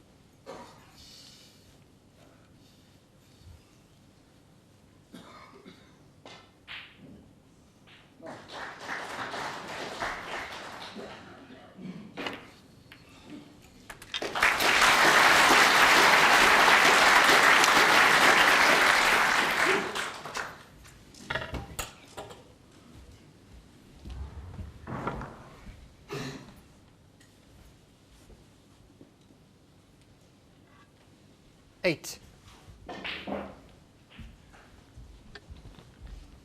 Black is available to left corner. Pink also available to left middle. So this red is looking at to the right middle. He can just drop it in. You think bound to have a choice, or at least be on one of those colours. Better pay attention to the pot. That's a good shot. That's a better shot than it looks. So it's pink.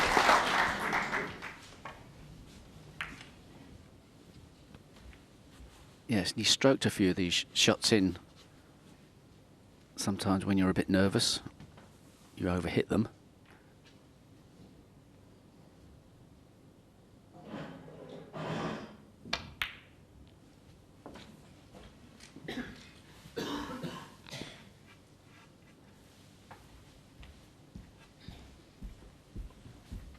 Looks pretty composed so far. 15. Pretty comfortable.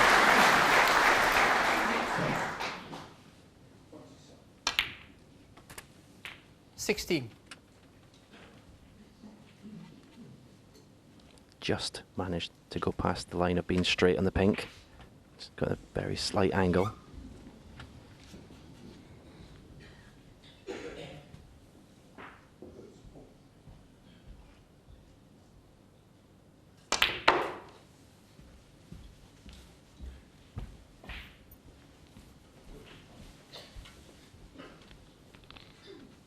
$22.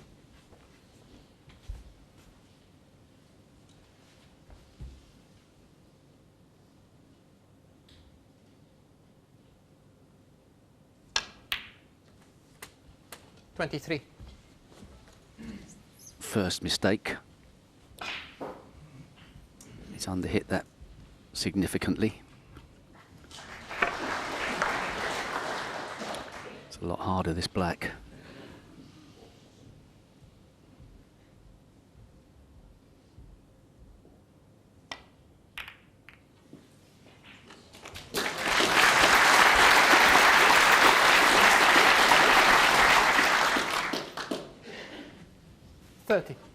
Could be some tough bridging here.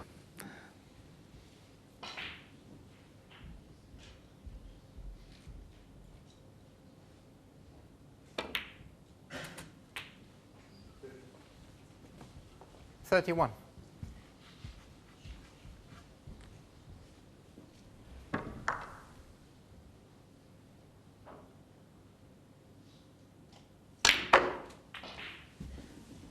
This is very impressive so far.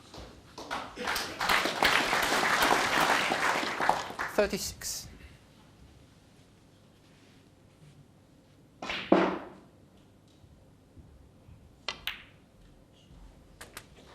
$37. So far off the pace on that one, he's actually lined up for the yellow pocket. Not so easy the position though. I'm not sure if the red directly below the black pot's the left corner.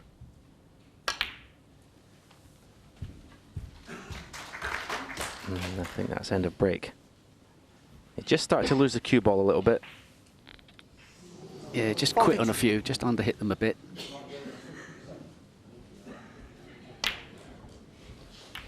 But it's not the worst start by a rookie, but he won't be pleased with that red going over the corner. James Cahill, 42. Yeah, it was a little bit of a rash shot there. Certainly didn't want to be opening these reds up after creating a 46-point lead. Yeah, I think there probably were other safety shots available.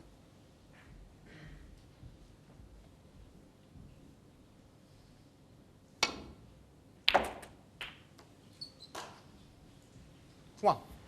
Ronnie playing what known as a banana shot. He's trying to get the top spin to make the cue ball stop after it potted the red over the corner pocket, stop for pink or black. There's still momentum in the cue ball. This is tricky. Right in the middle of the pocket. It made it look like it was hanging over the pocket.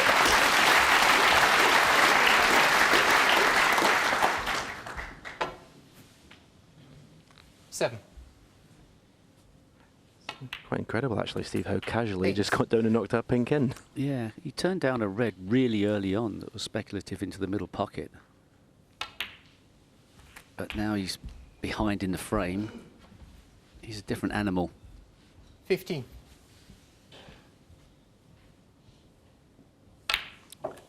James Cahill will be hoping that those 5 16. reds on the top cushion come to his help, but one person best qualified to get them out is at the table.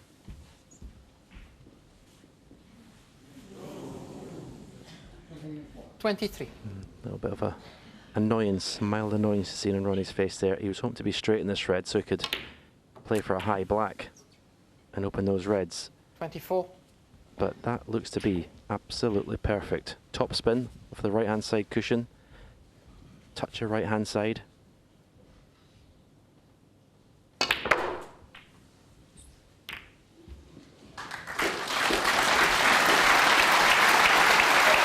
I've never seen anyone make a frame change so quickly as this man at the table.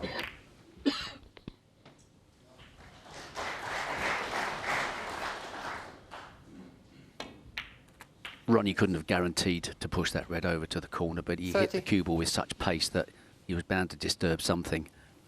And now there's only 3 safe reds. A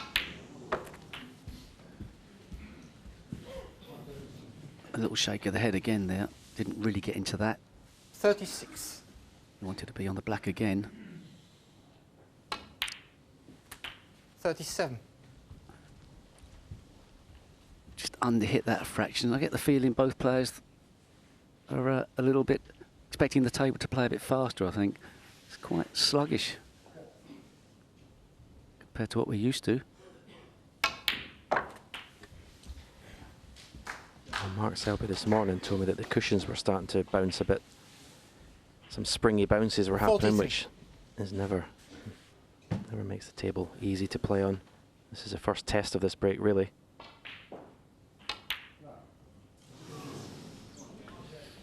Ronnie O'Sullivan, 43.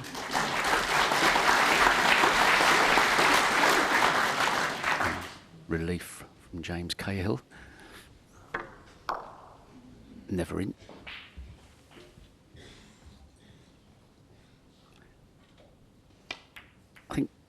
the bed of the table. The cloth isn't playing as quick as we've seen sometimes, a bit sluggish.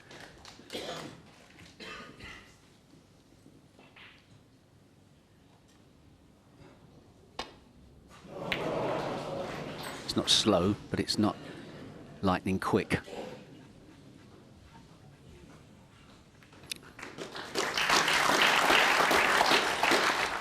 And this is the most important safety shot James Cahill has faced so far. He mustn't catch this thick.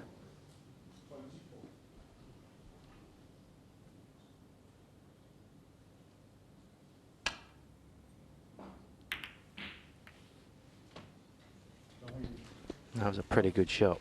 It's probably one of the most difficult safety shots you can play in snooker. The whole of the table in between cue ball and object ball, playing across the object ball to try and hit it thin.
One.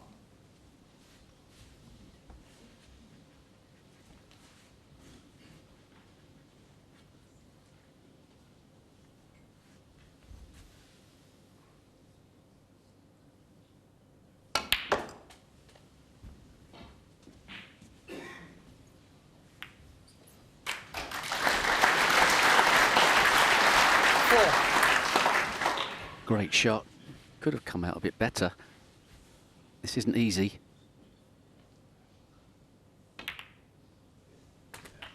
Five.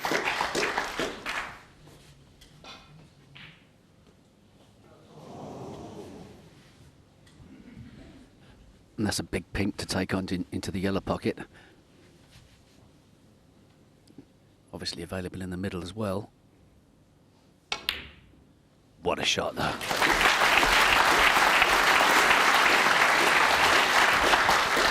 What a shot.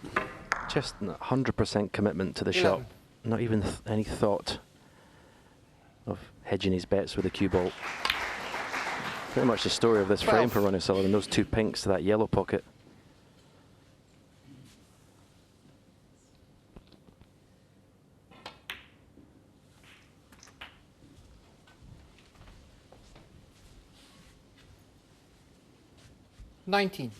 You can see from the scores, he needs the brown. 21.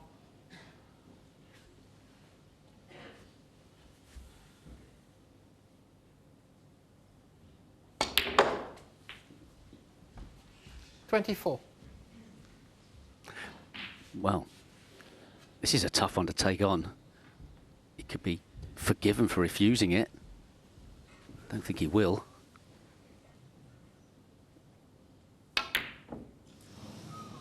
It wasn't guaranteed. I mean, like, he's presented the frame to James Cahill. Can he take 24. it? Settle down, please. It would have been tough to turn that shot down, but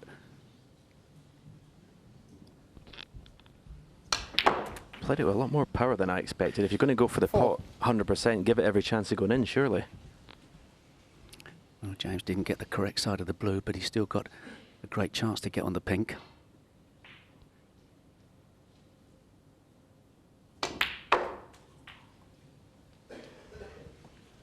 No, he's played this well. It's a fabulous shot.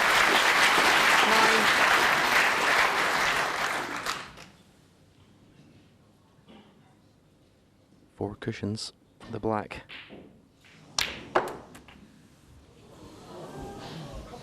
just got away with that. It was very close. Great shot. Is it going to stay there? 15. Oh, it's just gone too far. Quiet Into the down, middle please. pocket. Very much a judgment shot into the middle. Not played on the table. You don't know if it's going to roll off.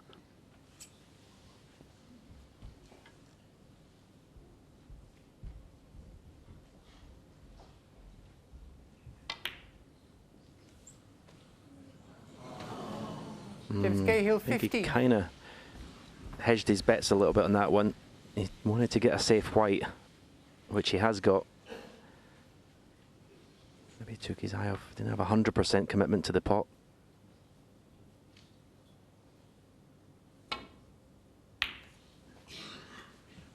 I must admit, when he played the blue, I thought he was going to be perfect on the pink. It just seemed to roll on an extra fraction, considering the fact I thought the table was slow. Surprised me.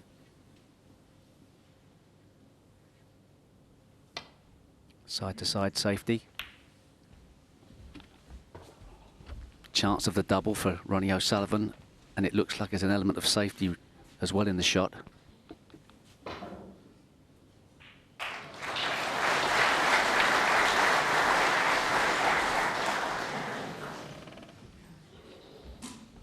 Yeah, again, concentrate on, as you're saying, that getting that cue ball near the cushion. It's a tempter, this one. Surprised if he took it on to the far left corner.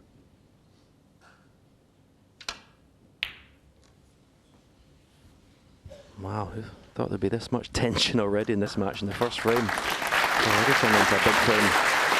Good safety shot, excellent safety shot. Maximum distance between cue ball and object ball.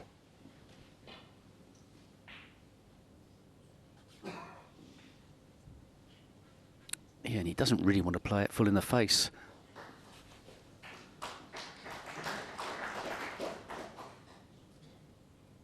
So to the side cushion. He's caught it a bit thick.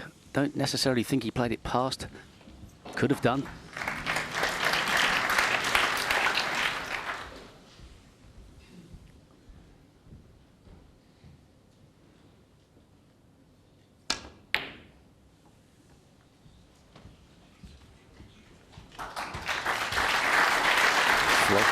Off, but another good safety shot. The most important thing in these situations, just as long as you get the object ball safe, that's a priority. You get a good white, that's a bonus.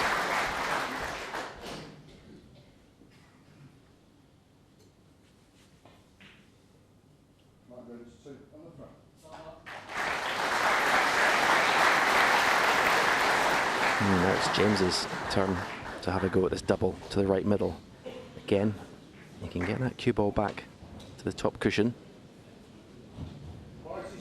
Only problem if you hit the far knuckle as we look down the table, the black can come back down towards the white.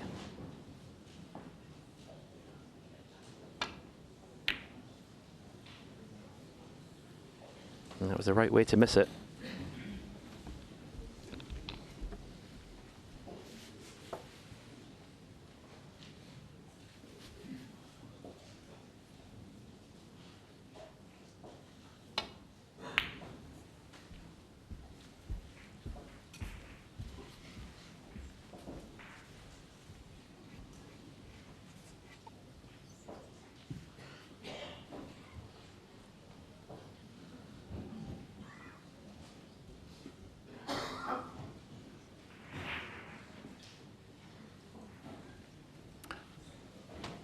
It's a very thin cut.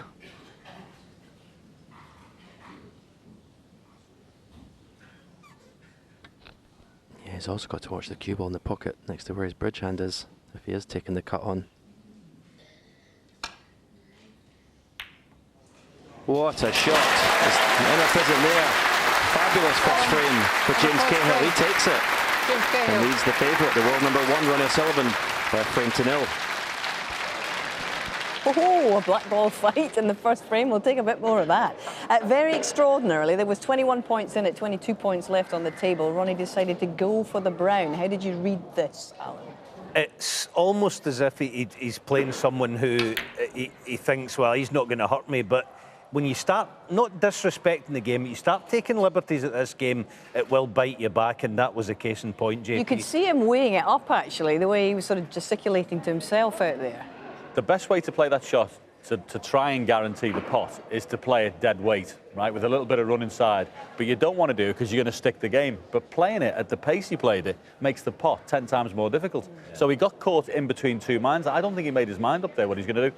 He could easily have just stuck it, sent it round the cushions and waited for another opportunity. But he got in between two minds and played neither shot, really. A lot of respect shown between the two men, actually, in the fight for the black ball, but a brilliant pot in the end from James Cahill. A fantastic shot. The good thing about it is he's playing it at a sort of a pace where he thinks he can get a chance of getting away with it if he misses it. But you always think with these matches it'd be nice to go out and win the first frame with a big break. When you actually think about that and break that frame down, it's the best thing that's happened. James got in first, Ronnie's bit back at him, and he's won the safety battle and a brilliant black. He'll be feeling good. I'm sure he will. How do you read it, John? Oh, yeah, very much so. I mean, listen, don't get me wrong, he'd have kicked himself with the chance he got on the brown if he hadn't won the frame. Because obviously Ronnie presented him with a great chance there, but nevertheless, after that safety, which was very good, he did well to pot that crack in black, and he's in front.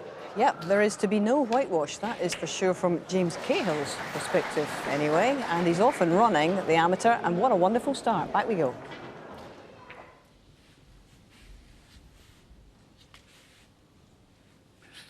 Decent break-off.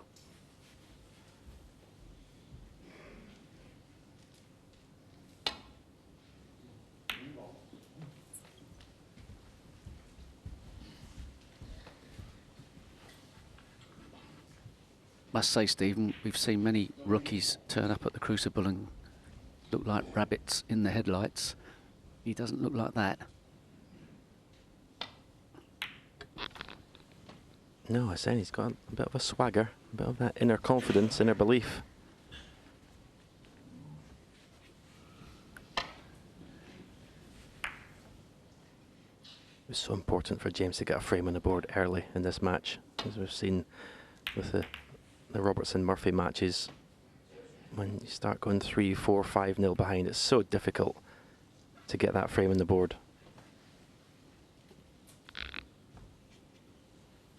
He'll now feel he's in this match.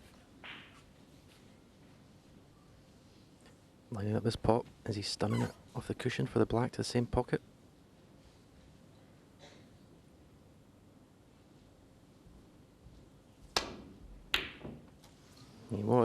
He hit it pretty good, but those are high tariff shots. Yeah, if you commit to them, you've got to get them. Is the right shot choice.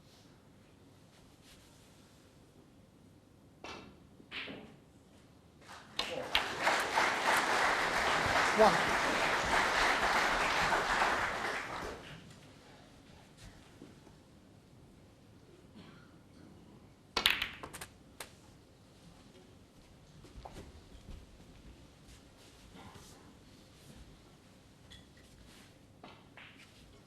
Eight.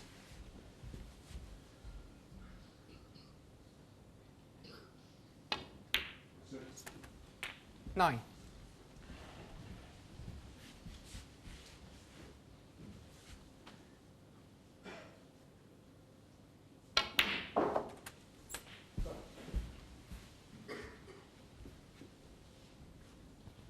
Sixteen.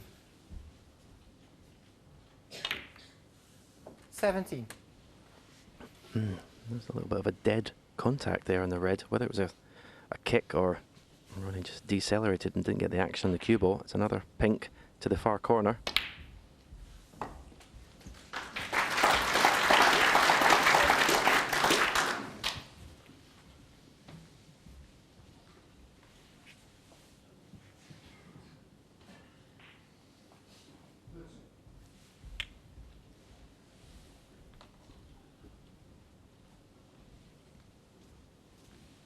$23.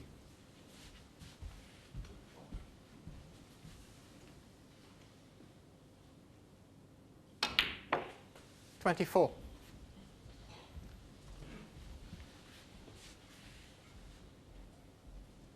28.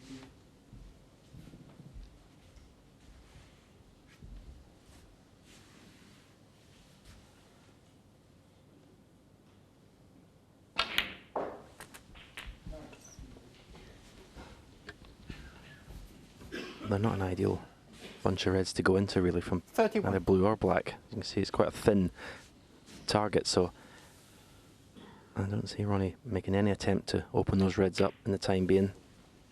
32.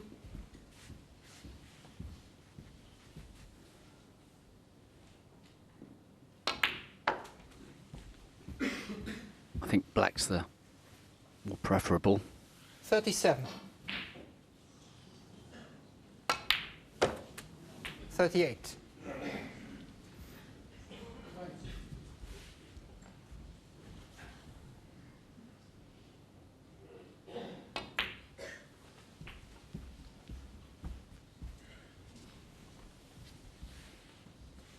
$43.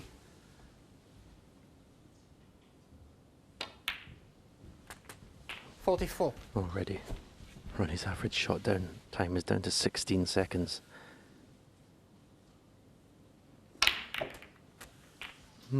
Again, not the best hit. $51. Normally when Ronnie plays that shot, you see the cue ball, after it's made the initial contact, it re-energizes and goes through the reds. Yeah, he caught it a bit on the far side. So the cue ball did have some backspin, but it couldn't make up the difference.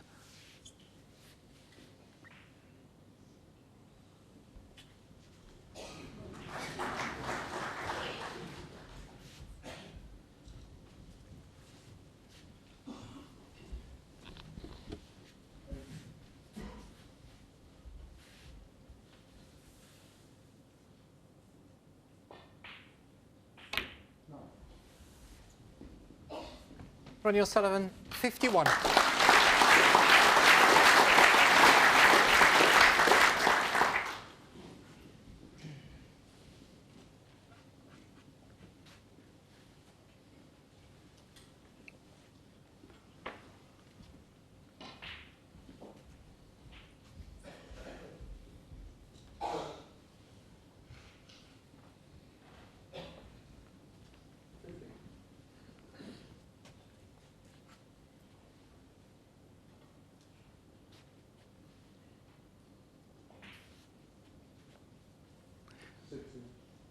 Not the easiest safety shot.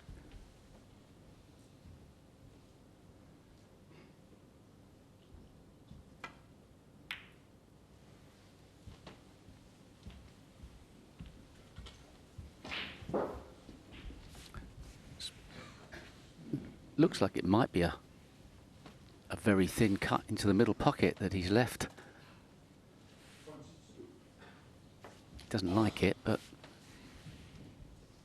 it's achievable.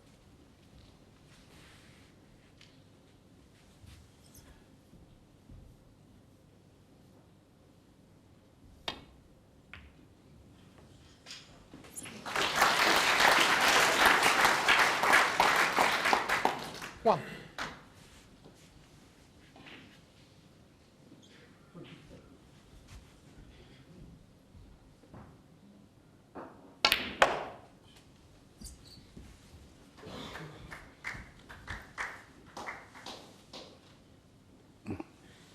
Three.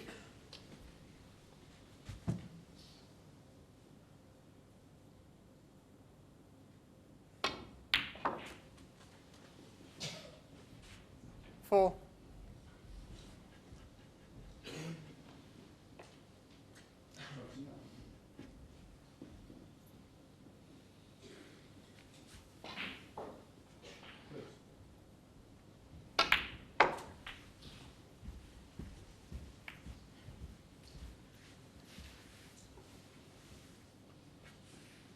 Nine.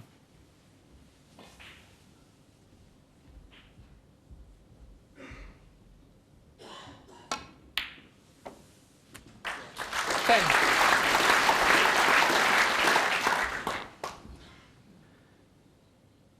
You have to say that brown along the cushion in the first frame apart, and that was certainly not an easy shot. 17. Ronnie looks very sharp.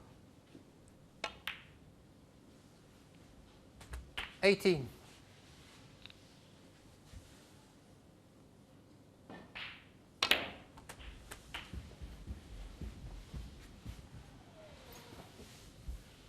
25. 26.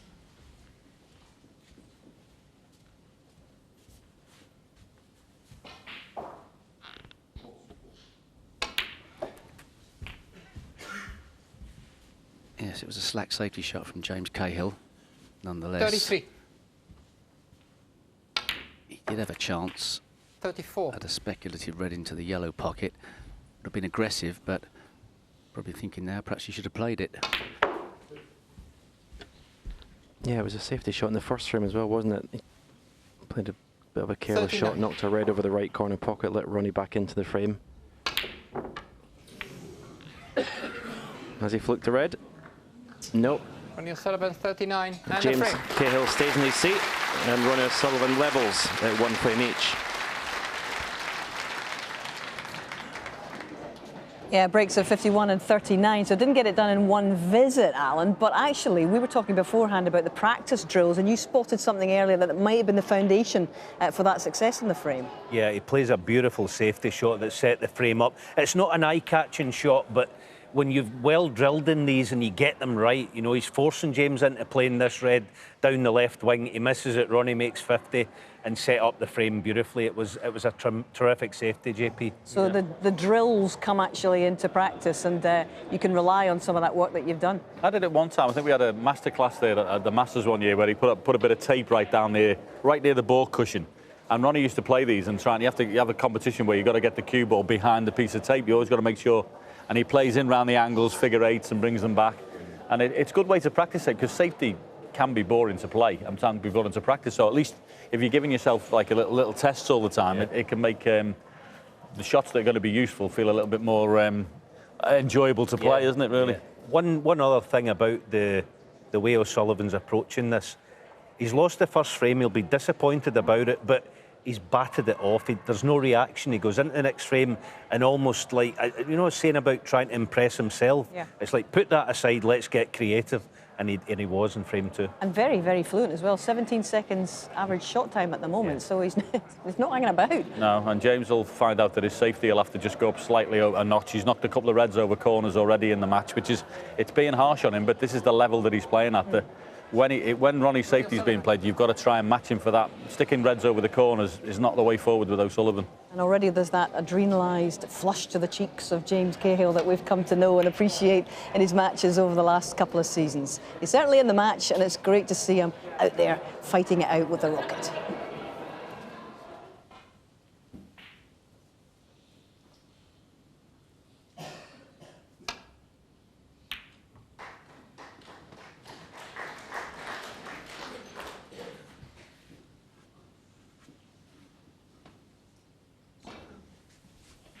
Possible 4-cushion safety behind the brown.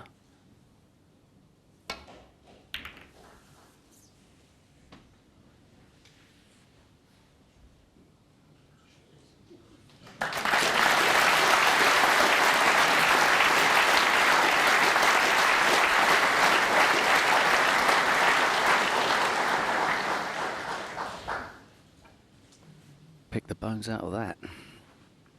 It's got to be careful here.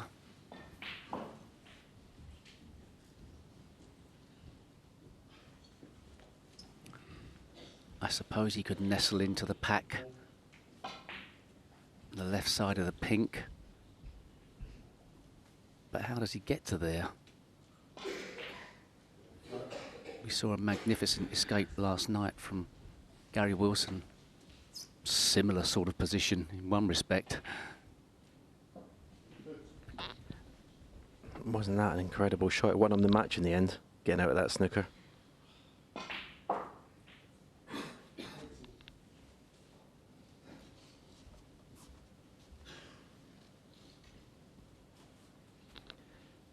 The only safe place here is the right-hand side of the pack, but again, it's not a big target at all.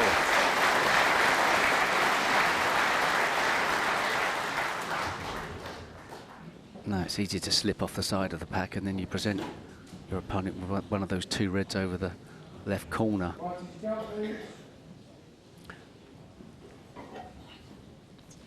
suppose if he tries to play for the gap between the pink and the red that's to the left of the pink. Yeah, that area seems safe. So he's picking this line out now to get as close to the pink as he can get. It's an excellent try. Foul and a miss. Ronnie O'Sullivan 4. James Cahill standing there. Looks like he's going to be coming back. Same shot. You hadn't left the red on. He'll have to make the adjustment here. He doesn't want to adjust too much.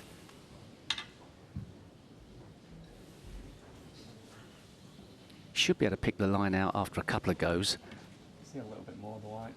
A touch this way? Yeah, a little bit.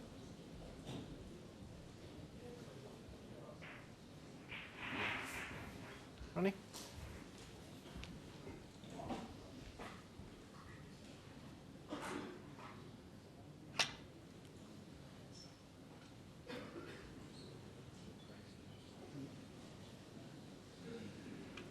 Foul and a miss. Ronnie O'Sullivan 4. Another good attempt.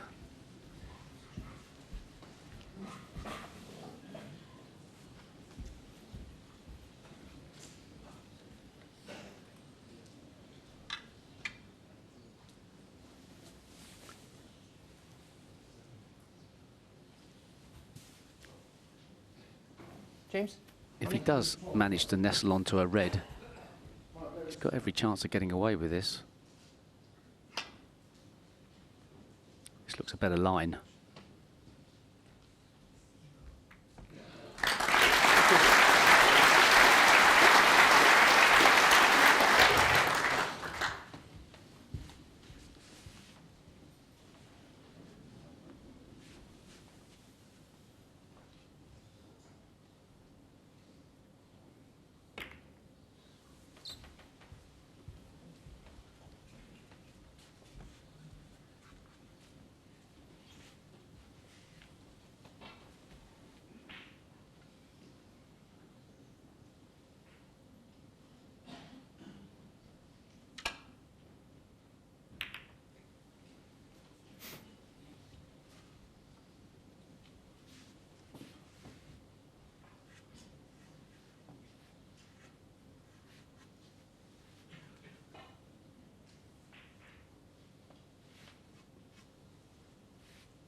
There's another one of these safety shots going across the ball when it's tight in the cushions. Such a difficult shot.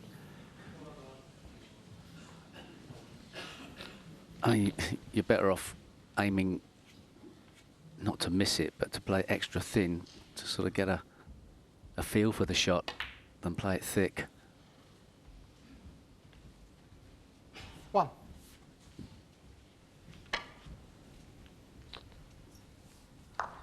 So if you just flick a bit of left-hand side, you push the cue ball to the right into thick contact.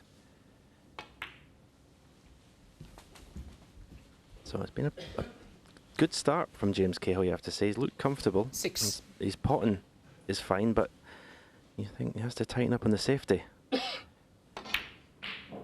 Where have I heard that before? 7.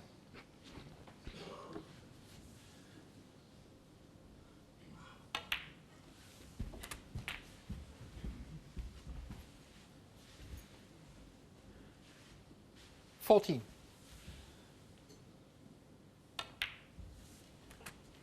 15.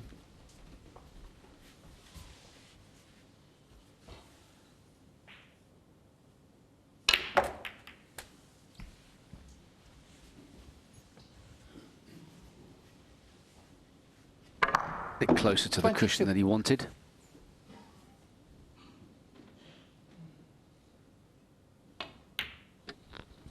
Yeah, plays those shots better 23. than anyone in the game. Those top spin shots. They're much better shots than. It looks pretty easy there on the screen, but they just have to be cued so well. But for Ronnie, that's a bit of a shocker that he's just played there. Okay, he's got a red to the right middle, but normally that was a gimme cannon to catch the middle red of those three to the left.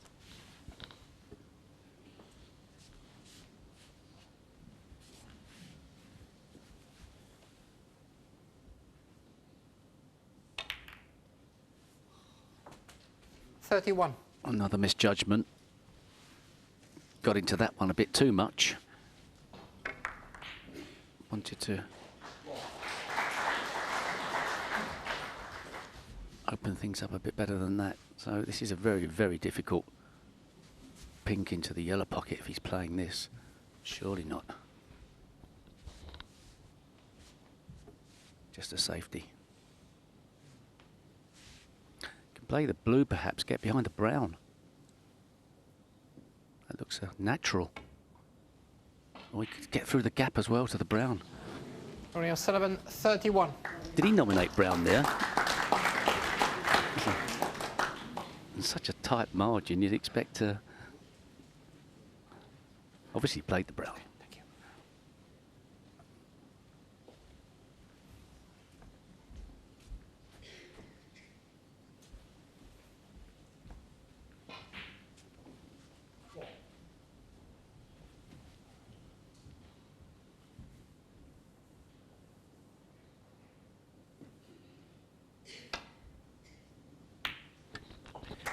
Well, as I said, there's nothing wrong with his potting. Decided the best way in that situation was to pot himself out of trouble. Bramble. With hindsight, perhaps Ronnie should have played the blue. James Cahill, 1. It's another slack safety, isn't it? Yeah. Perhaps Ronnie didn't want to move the blue off the spot.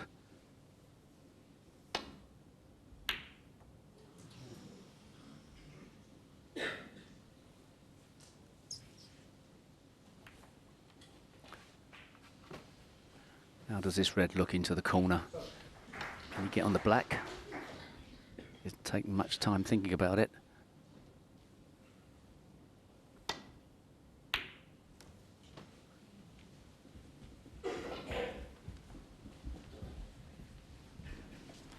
Well, no objection at all to James taking on these shots if he fancies getting them, but it's a high risk way to play against anyone, let alone Ronnie O'Sullivan.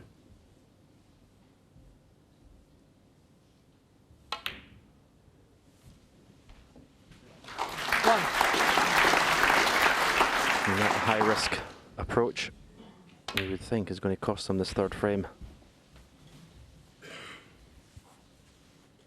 Yeah, he missed the red by quite some distance. Lost the cue ball. 9.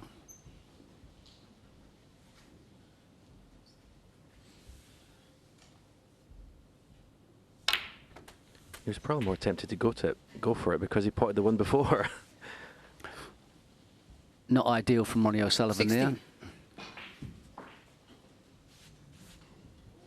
Not really making the cue ball fizz at the moment around the table.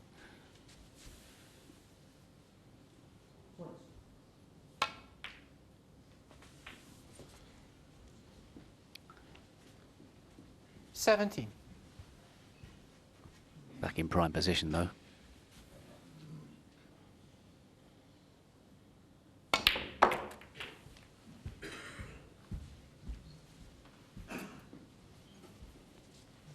And again, the splits, the opening of bunches of reds has not worked out so far this afternoon.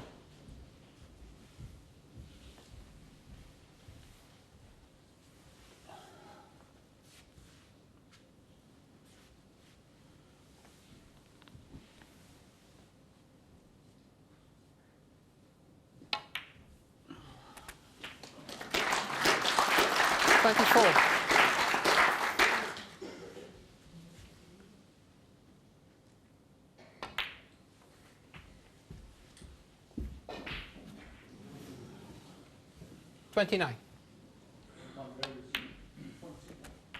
30.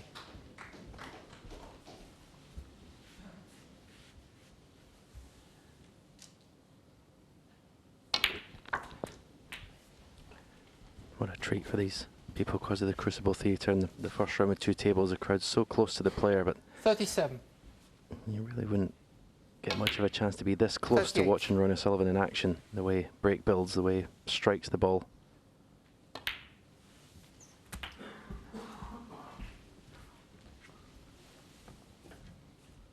$44.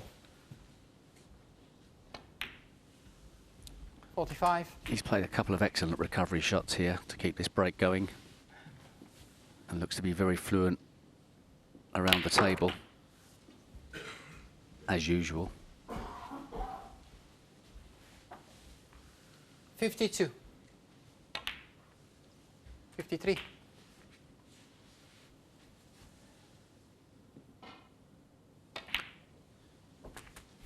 This year's tournament has some of the fastest players currently playing in the game. Not many of the slower players got through qualifiers. 61. Perhaps that's a sign of the future for the game. Rhythm is what it's about. 66. There's no better exponent than this guy.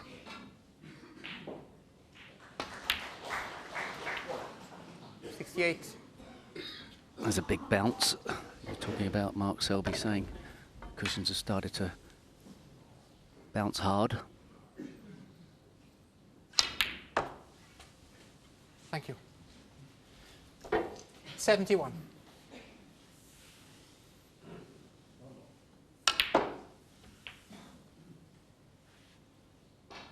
$75.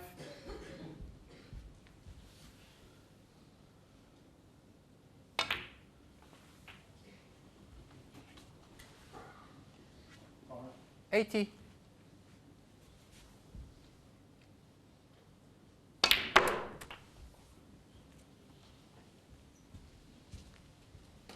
86. And the frame. Got enough balls for the century, so Ronnie doesn't bother with the black. Ronnie O'Sullivan goes to a 2-1 lead. Now averaging 15 seconds per shot. He's in the groove, and actually same pattern, Alan, as the second frame, as we saw, with the 2 breaks instead of just one big one. And another example of the kind of safety drills that you've been talking about here. Yeah, he did it again. We talk about the thin ones. Here's your figure 8 that he practices constantly. JP, you don't get to play it any better than this. No, and he always plays them with a little bit of running side, either one way or the other, either side, and then right in behind. That's what we're talking about, that little area there, right up near the ball cushion where he's always trying to get the cue ball and perfectly in behind the brown. Can't play it any better than that. A word you wouldn't necessarily associate with Ronnie down the years is consistency, but that's what he's added. You've got the talent, you've got all else. He's played 3 frames out there, many bad shots he played, maybe 2-ish. And they were easily avoidable. So the thing about it, the difficulty about playing him, he's that good, but he just keeps coming at you and coming at you. There's no let-up. At no time will you get 2 or 3 minutes out there where you think, take a breather, just, you know, let up. It just doesn't happen. He's constantly on you. And the thing is, he's setting you in an examination. I mean, those shots where you're playing thin, he's left James a couple of those. I mean, there's one in particular where he's over by the yellow spot and he's got to play a thin one on the top cushion. They are so difficult to get absolutely razor thin. And he keeps saying, go on, that's the shot I'm going to leave you. You go and play that. And James hit a couple of them thick. Yeah. Well, you talk about consistency. Well, Ronnie O'Sullivan has played 10 events this season. He's won 5 of them and appeared in 7 finals in total. That is consistency.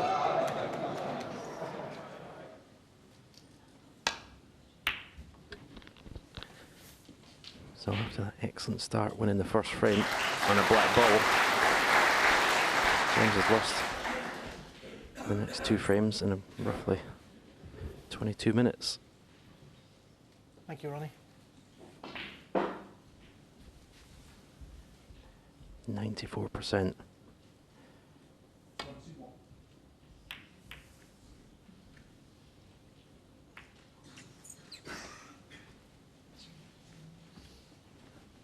There's a chance of a red here. Not guaranteed to get on a colour.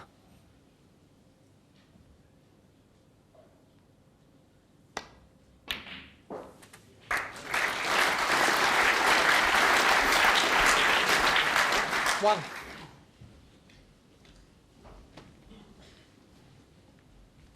Just come past, I think, being straight in the blue. There's a red in between the main bunch and the black is available.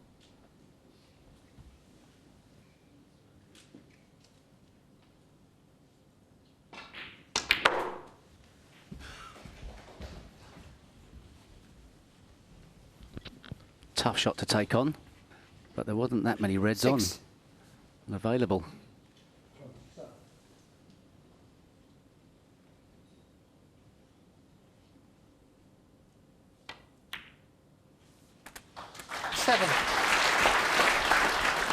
Nice pot on the red. So the shot here, say that red I was on about, in between the bunch and the black, stun into that red. And he's aiming quite low in this cue ball.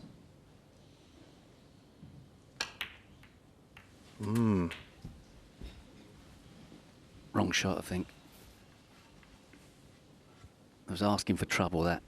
14. He could have even played that with topspin and actually smash into the red and open the pack up. He could have played a power topspin shot. He could Cahill, have 14. really done some damage to the pack off that red. The way he played it, he was trying to be too careful. Because he was low in the black, he really had to get into this cue ball. That was an opportunity to create a frame-winning chance for himself. Well, he's let one slip to the left corner. Has he got the yellow to cover him? He has. James Cahill may be obligated to go off the side cushion here.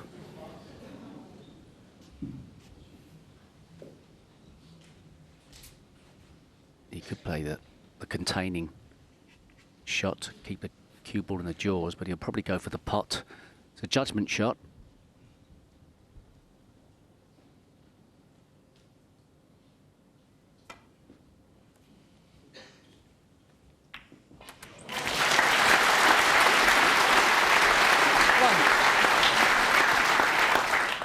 Well, he's got that same shot again, Steve, that you suggested. He can play topspin, and that's the way to get the cue ball through the reds.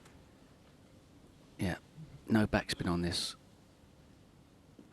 Doesn't need backspin on it.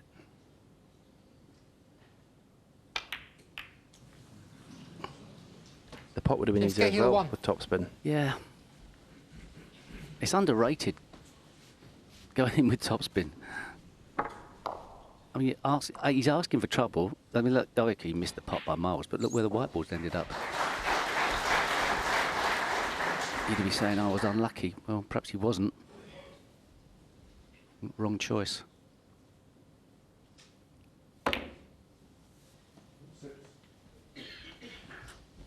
Oh.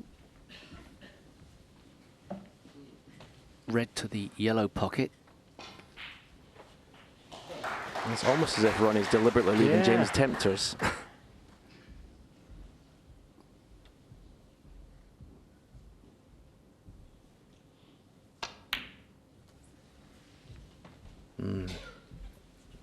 That'd be worrying signs. Last couple of pots he's missed by a long way.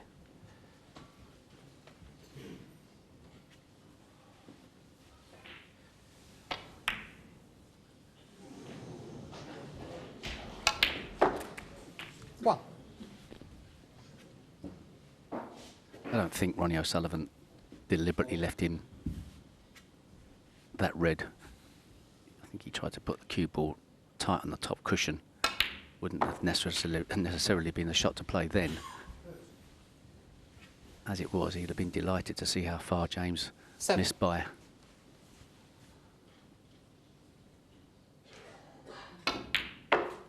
Eight. Nothing better than to smell weakness in your opponent.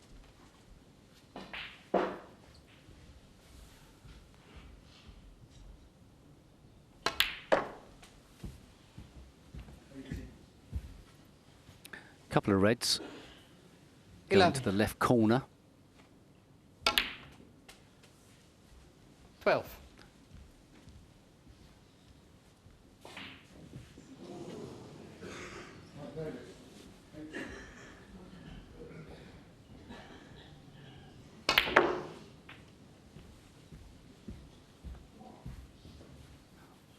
He made that look so easy. What a great shot that was. 17. Fantastic control.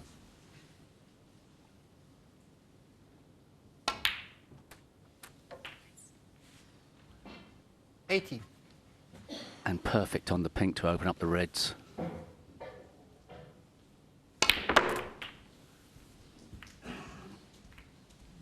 Well, a bit unlucky there.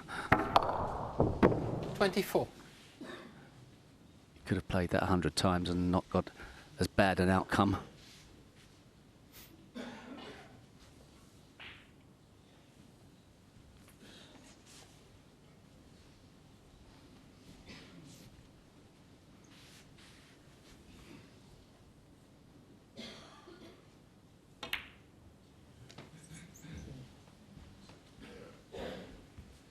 Ronnie O'Sullivan, 24.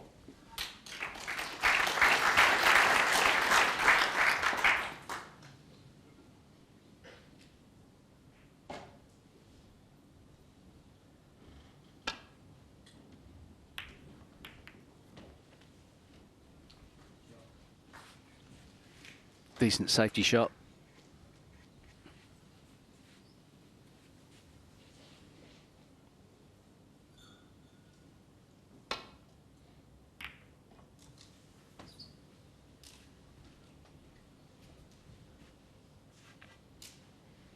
Fortunately for James Cahill, that red went past the black. Gives him a safety shot back.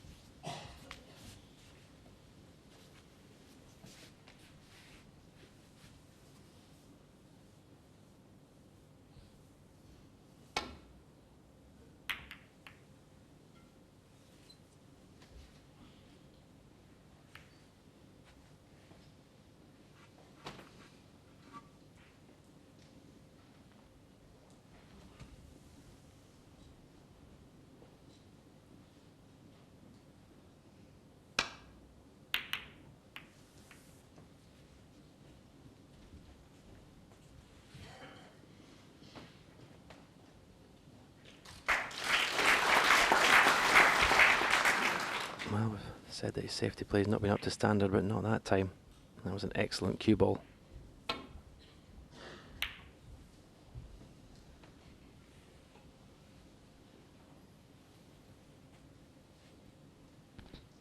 Yeah, he's been given a bit of reprieve by the run of the ball in this frame when Ronnie's attempt to open the reds went wrong.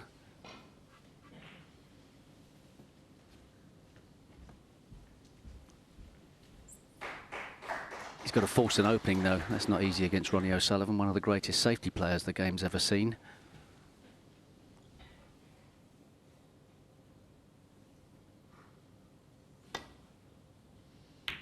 Too risky, the red. Oh, he's a bit short of pace. This red is cuttable. Yeah, well, they play the cannon on the three reds to hold. Yeah, he doesn't like the line. And there's one part of the game that possibly you don't realise Ronnie O'Sullivan plays. He doesn't take massive risks. Plenty of players might have tried the red, but Ronnie O'Sullivan thinks, well, wait for a better chance in this circumstance. I don't want to present my opponent with an easy opener.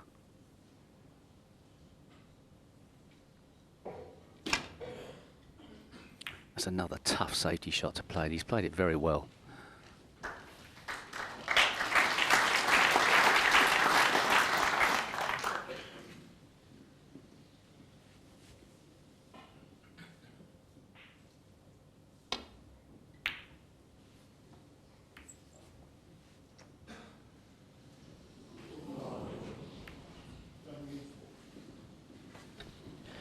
Now that excellent safety shot from James Cahill has given him a chance to take a pot on. Good play top spin for the pink to the left middle. And he's playing the deep screw, which makes the pot more difficult.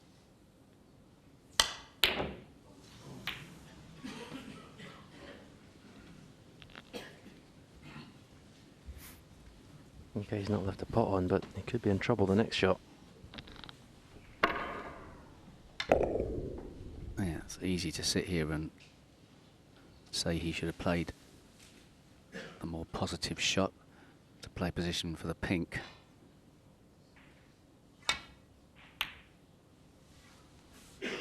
Thank you.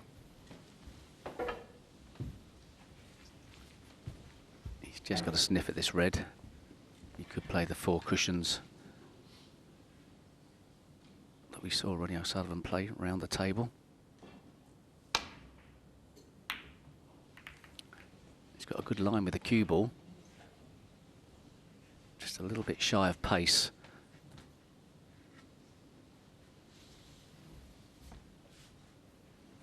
Got to be careful not to knock a red towards the right corner.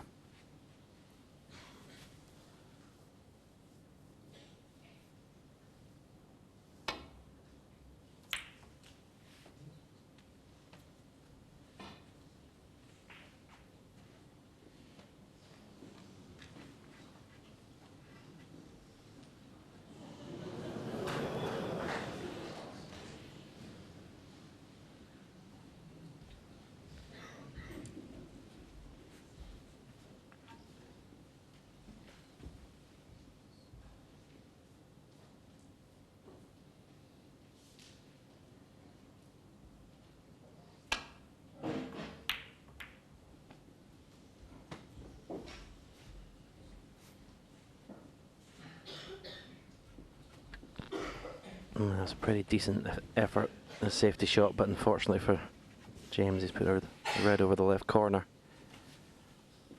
Okay, not entirely 100% sure where the cue ball is going to go after this.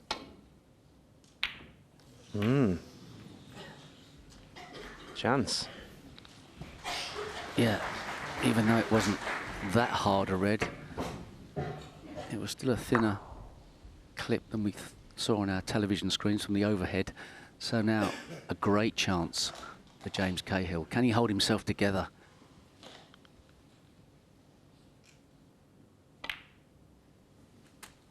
One. Pink will go in the blue spot. Don't think it goes in its own spot here. And there is quite a deal of pressure on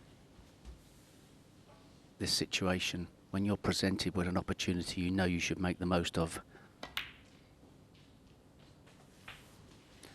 Didn't go in the middle.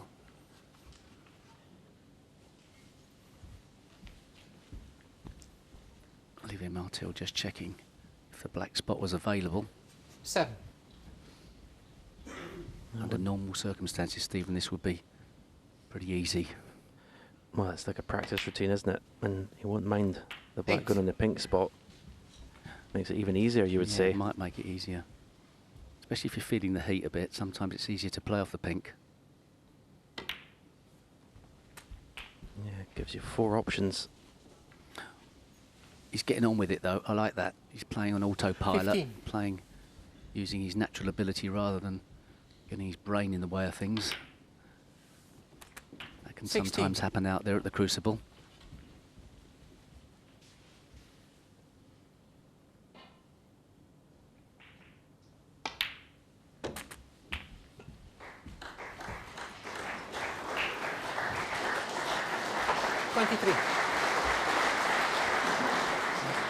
You don't want to entertain thoughts of, well, if I don't clear up here. 24. Start sentences like that in your head. Just play your normal game.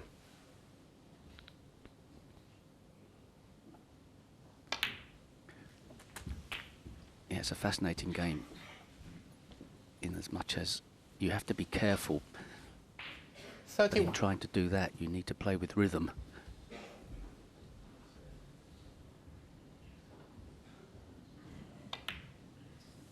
Getting the balance right is the art 32.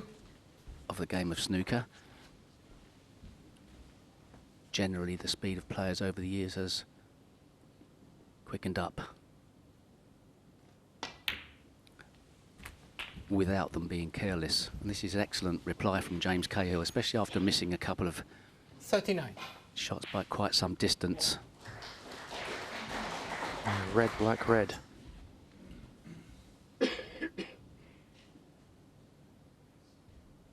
Only Ron O'Sullivan needing snooker. 40.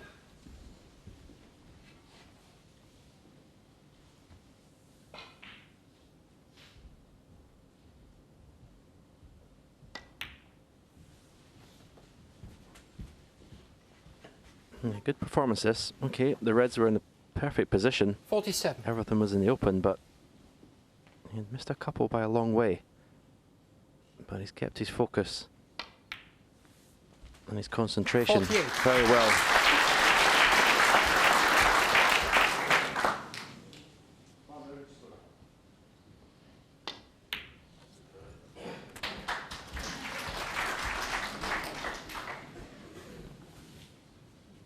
$55. 46 points ahead. Don't think, should James miss this red run, he'll come back to the table.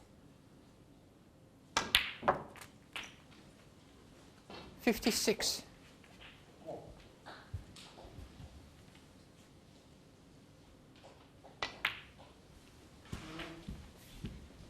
Yeah, very good. He'd love to clear up here. Give him a great boost going into the second session of this match. Yeah, I think the right choice to decide to take the game back up again, if that was ever a consideration. Dropping off the tour, coming back on. Same thing applies 67. to Gary Wilson. Also, I think to Neil Robertson. I don't know if there's any others, but...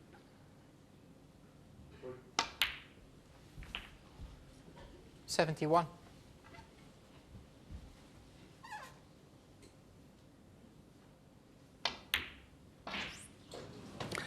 Well, didn't pull the colours, but done enough. He'll be delighted with his opening session here at the Crucible Theatre. James Cahill levels at 2-2.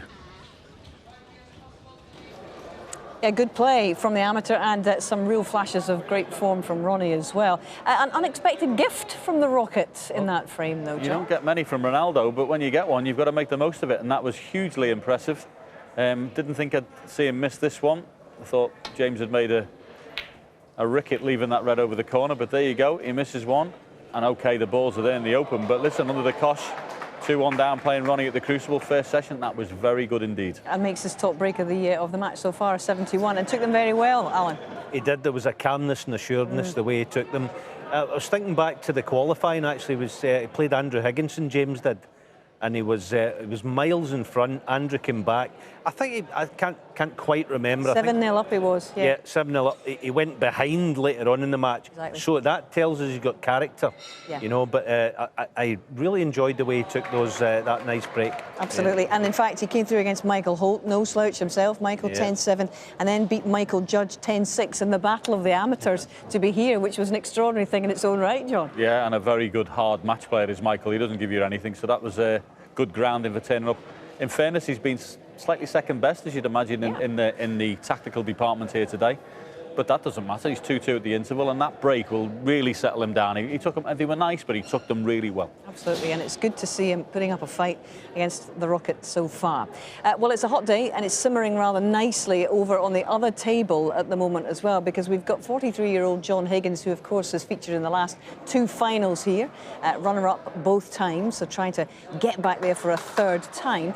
And he's up against 46-year-old Mark Davis, who actually has snatched one of John Parrott's records. I don't know if you were aware of this, John. He's now qualified 10 times through the qualifying process, beating John's 9. You were the king of the qualifying, but now it's... I mean, it's not something to be proud of, having to qualify. But I think Mark's done brilliantly to get here at 46. I know his kids are here to watch this. But it was Higgins who had his nose in front after their opening session yesterday, and here's how he did it.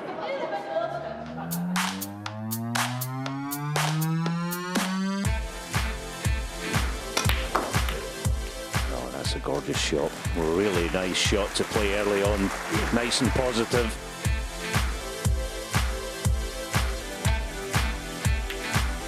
Oh yeah, struggled in, but that'll do nicely. Yeah, vintage wizardry from the wizard.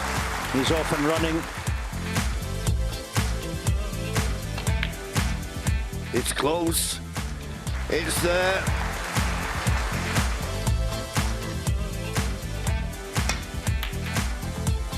Played it well. It is missable.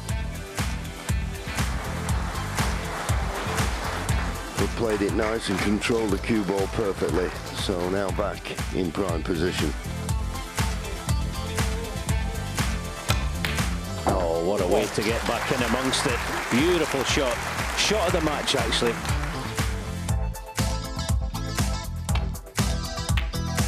What?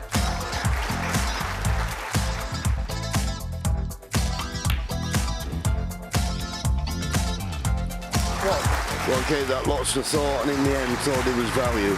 And it's value now.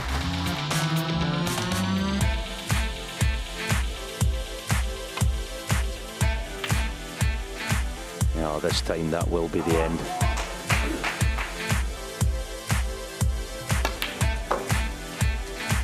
Not bothered about the black. Shakes Mark Davis's hand. He wins the session. 6-3. So it was all going very well for John Higgins yesterday with that 6-3 advantage, but just after the session, his brother Jason, who's here to watch him, fell down the stairs at the Crucible and sadly has damaged his knee, and they headed straight for Sheffield Hospital. So it's been a really, really unsettling few hours for John and his family. So when he came back, Davis won the first of their afternoon to go just 2 behind here with a knock of 57. That was his contribution there. And so in we go to frame 11 in the company of Ken Doherty and John Virgo. So we said Mark Davis needed a good start, and I'll be certainly happy with that start in the first frame. Needed a couple of bites with the cherry, but eventually got over the line. The 11th frame. So John Higgins to break. breaks off in this 11th frame. Let's see how good this break is, and will he leave a red for Mark Davis? Good break. Pretty close to the ball cushion, and that's, even if you do leave your opponent the possibility of a pot, if you can get it close to that ball cushion, it just makes it that little bit more difficult.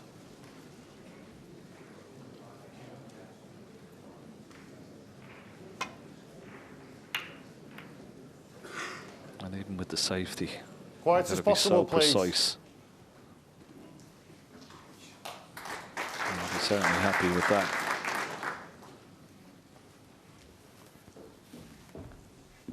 But once again, but for the brown, well, he may just be able to get through to this one to the right corner.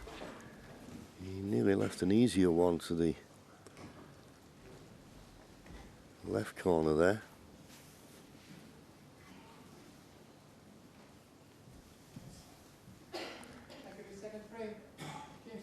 Yes, he can get through to it.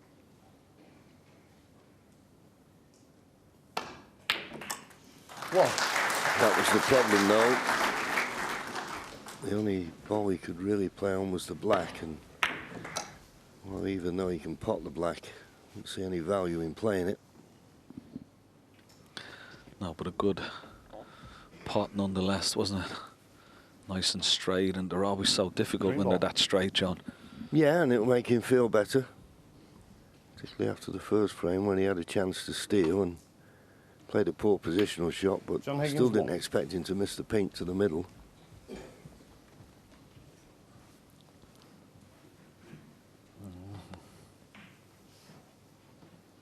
You see the experience of John Higgins there, getting that cue ball again. Very close to that ball cushion. Mark Davis has got to be careful. John Higgins purposely blocked the pathway down the left-hand side of the table, and particularly for that red ball that's close to the bottom left-hand corner pocket. And that's what Mark Davis has to cover when he's playing this safety shot.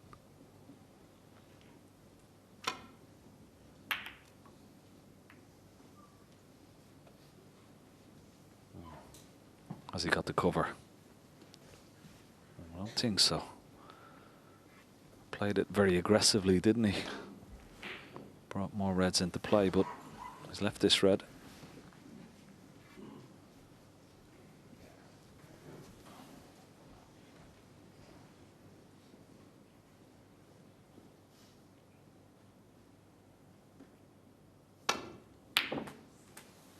One.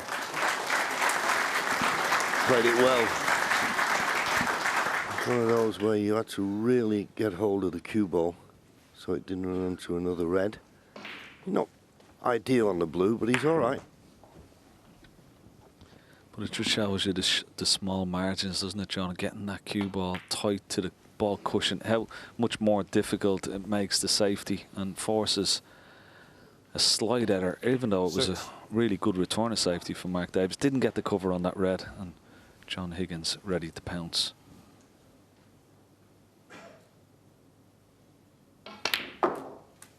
Seven. Just got into that a little bit too much. Once again, he should be okay. He's only the blue and baulk colours to play for at the moment. He wouldn't be risking the black along the top cushion, particularly as I think there's a red that's occupying the black spot at the moment.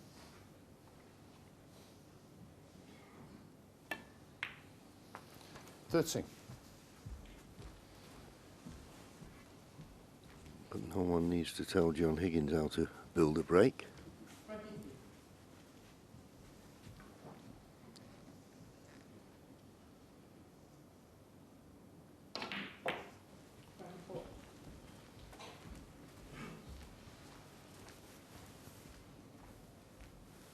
$18.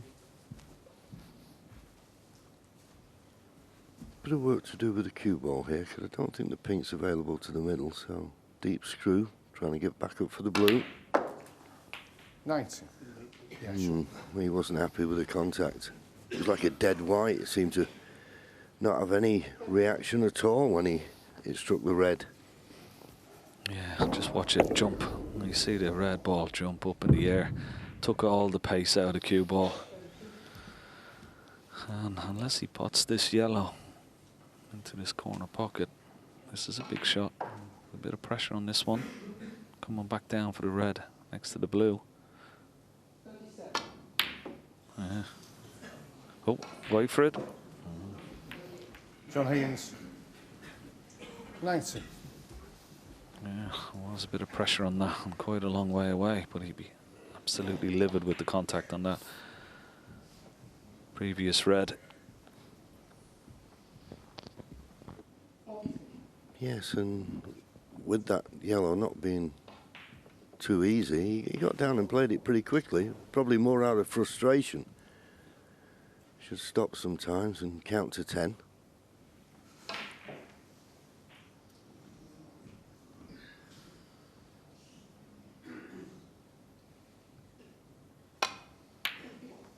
One. Had no option but to play for the black. Now I have a feeling that there's a red occupying the black spot. If that's the case, I'm not certain where the black will go when it's respotted. Yes, there you see, black spot not available.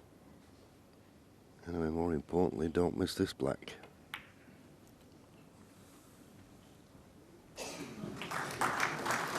Now, where does it go?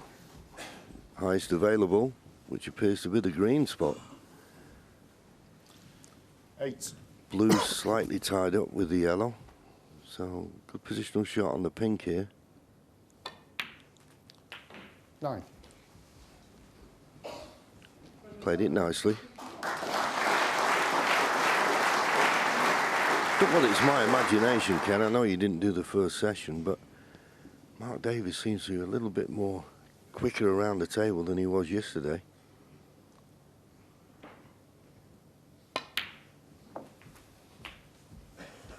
And it is important, isn't it, to get that rhythm.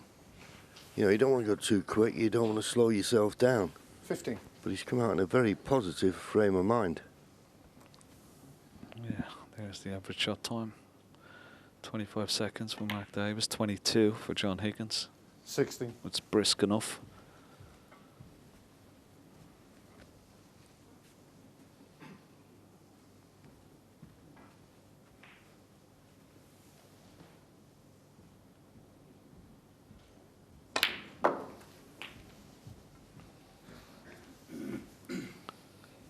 forced the cue ball over there. It was almost straight on that pink. 22. They take the pink to the right centre after this red.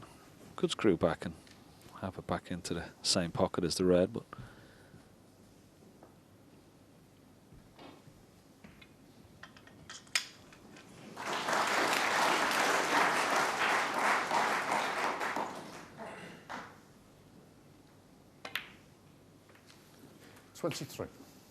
nicely played.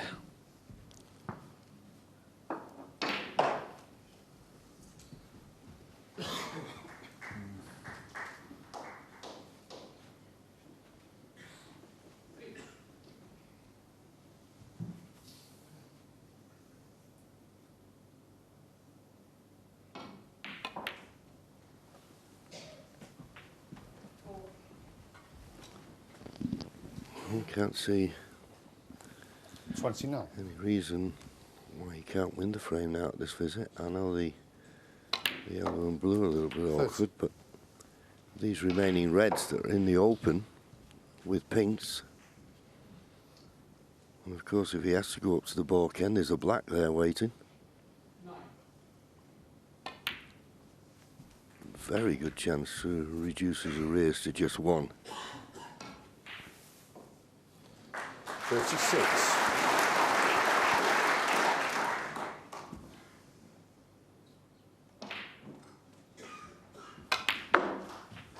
$37.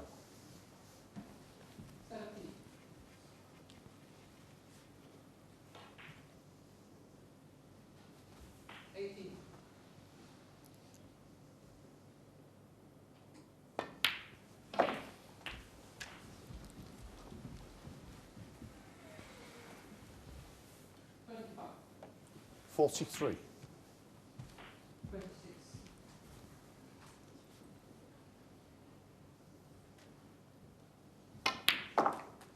44.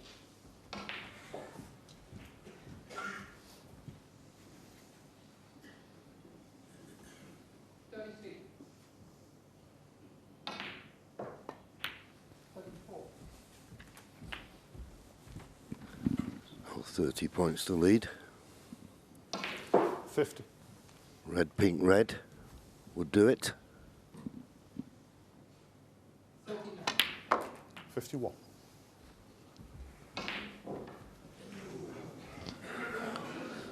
It's been a good, confident start for Mark Davis so far. Only blemish was, of course, missing that blue off the spot in the first frame, but got away with it. 57.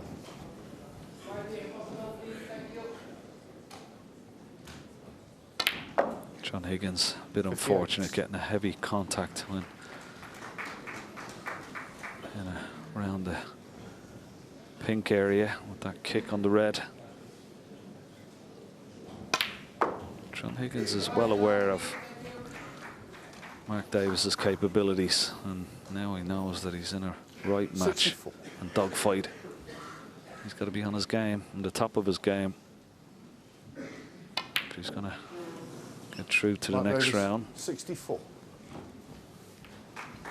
He's coming back into the table, John Higgins, but he's 44 points behind. Barron Snooker's Mark Davis has reduced the deficit to just one. John Higgins to lead 6-5. That's exactly how that one finished. So Mark Davis just beginning to make some ground again on John Higgins. Now, frame 12 was close, but Higgins took it to restore that two-frame advantage at 7-5. And here we are in frame 13, the last before their interval. And it's Mark and the balls here making a break of 82 to go once again one behind at 7-6. Now, this is the man who at the age of 46 has made it to the Crucible for the 11th time. He was a runner-up at the English Open just in the autumn there. It was his first ever major world ranking final in his long, long career. and he's certainly giving as good as he gets. Don't forget, this is the guy who's beaten John Higgins in 7 of their last 8 matches. So he does have a bit of a sign over Higgins, and he's keeping track all the way here. Now, they're at their interval, and you can continue to watch that one on the red button or online when they return. And of course, here on BBC Two, we'll be catching up with that one as and when we can. But for now, we are awaiting once again the arrival of the world number 1, Ronnie O'Sullivan, and the very game amateur, James Cahill, 23-year-old from Blackpool, who has managed to get a foothold in this match, 2-all with the Rockets. Back to Stephen and to Steve we go. Yes, a very impressive opening campaign from James Cahill. Thank you, frame 5. Whatever happens in this match, Ronnie O'Sullivan he's assured himself a professional tour ticket for next year, so encouraging signs for the young man. Bit of a weak break off there from Ronnie O'Sullivan. He got away with it.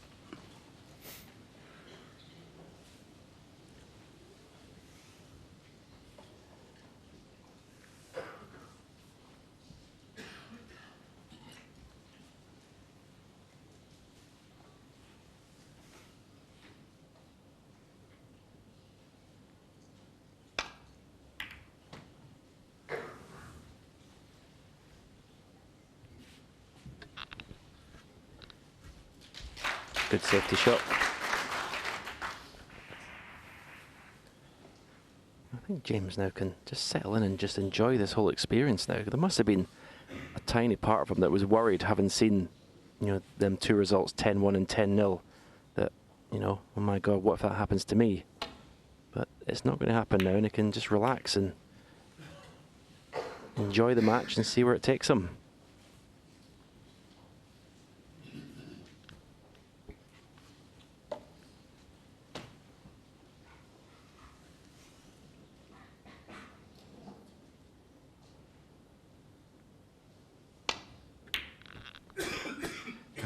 First match at the Crucible against Willie Thorne, and that was what one of my thoughts was, and please don't go out and lose 10-0 first time at the Crucible. And once I got into it, then you enjoy it, and lost 10-8. But sometimes just getting yourself into the match is the hard part.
Well, a bit fortunate to get the flick off the blue, but it was a good safety shot regardless from Ronnie O'Sullivan.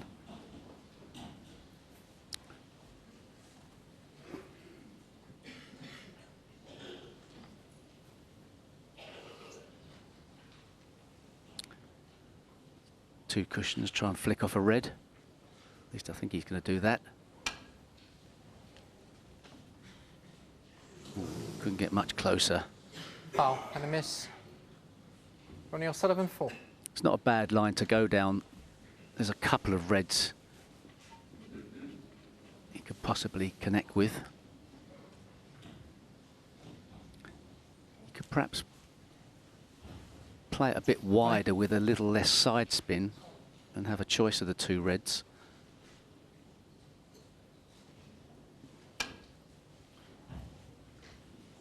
Oh, great shot.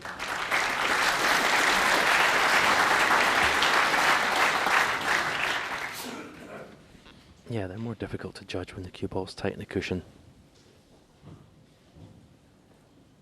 You see Ronnie O'Sullivan aiming to the left-hand side of the cue ball. He never ever plays a safety shot playing ball, unless of course his cue ball's tight on the cushion, but he's always trying to manoeuvre the cue ball in some way to get it to the optimum safe point.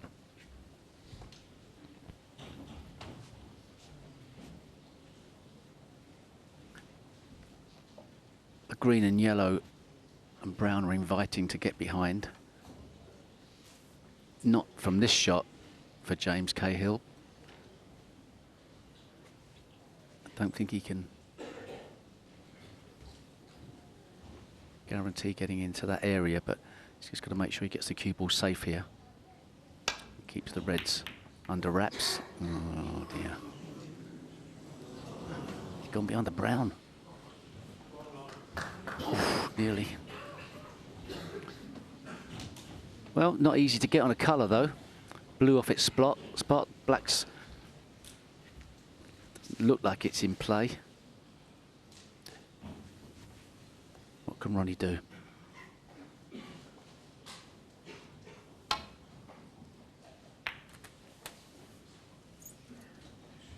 That was a beautiful shot. It really was.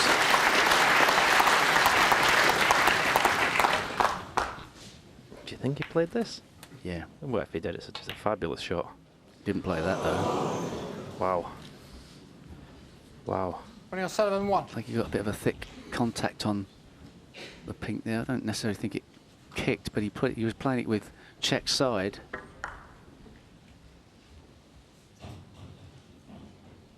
Played it with right hand side spin and it threw the pink towards the far jaw. This is awkward. What a horrible shot to have to play here. Looks easy, but it's not. Wow.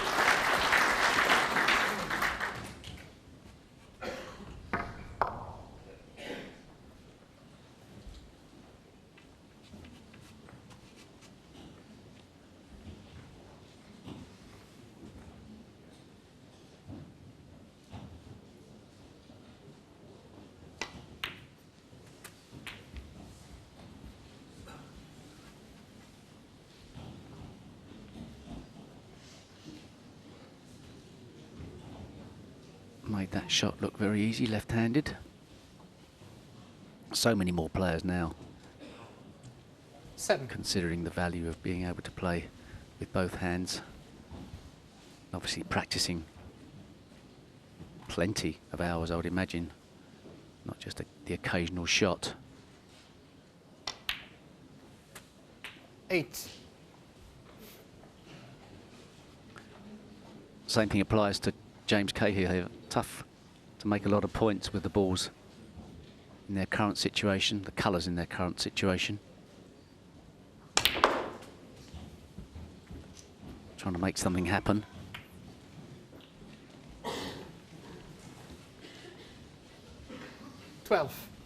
Great effort. It really was. It's hard to generate the pace into the bunch when the cue ball's doing so much travelling. At least he's got a pot.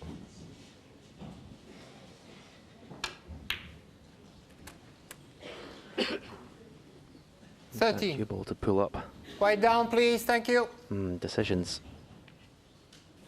Brown's the only pot on, and possibly yellow, but Brown's the one.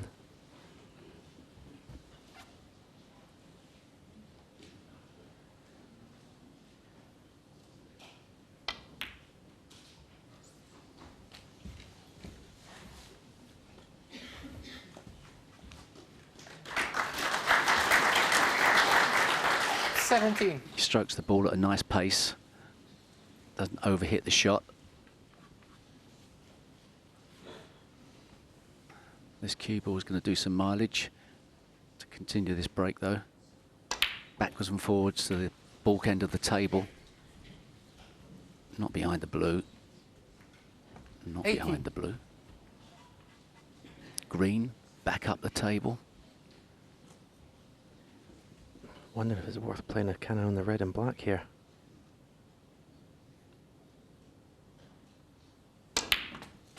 Great try. Brilliant shot.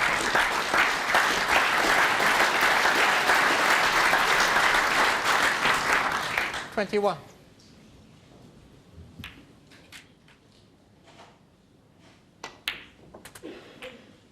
You hit that very thick. Sure. 22. Red wobbled. I think he got a kick.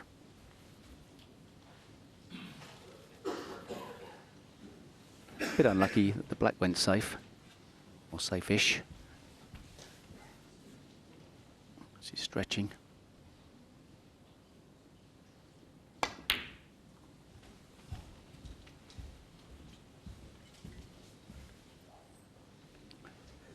Well, he's continuing to look very assured at the table.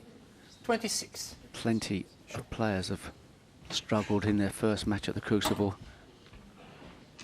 Certainly not struggling.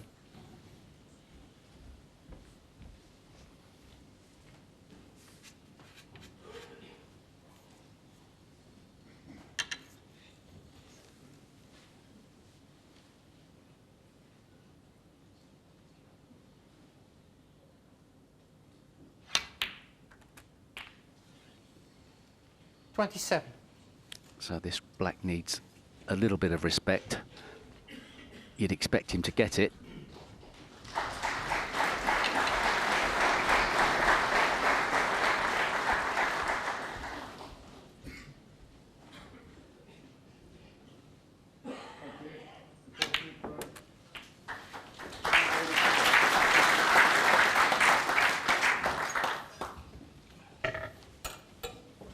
So it goes without saying, he needs a nice angle on the black to get into those reds. 34.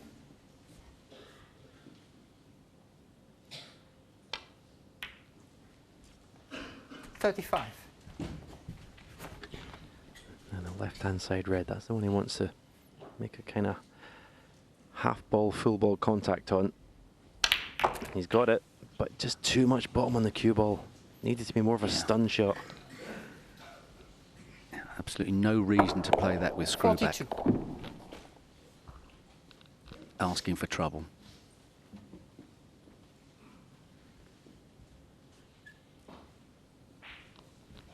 The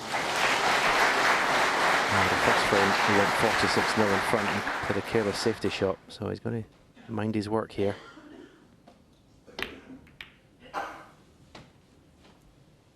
James Cahill, 42.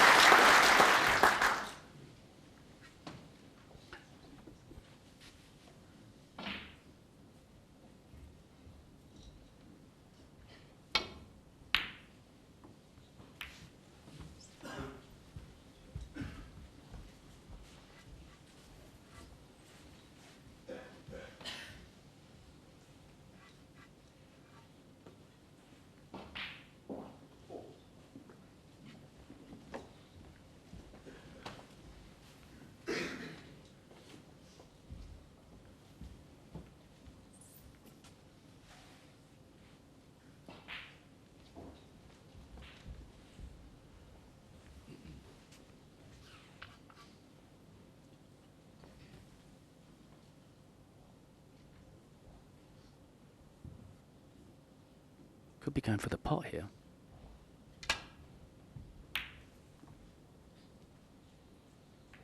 Called it a bit thick. May have got away with it. Obviously Ronnie can get his hand on the table or on the, yeah, just about on the table, makes the shot a bit easier. He's got the similar type of shot.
And one good pot here to the right corner pocket.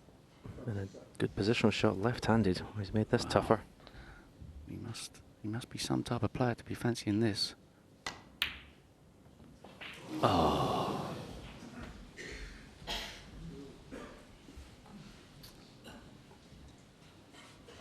Couldn't have got much closer without it dropping in. He had no hesitation, No. did he? Using the left hand. Technique was okay. Yeah. No criticism there. Can Ronnie play one onto the other? Don't necessarily think it's guaranteed. To some degree, he's trying to clear the pocket. You do feel like the next person to pot a red wins the frame.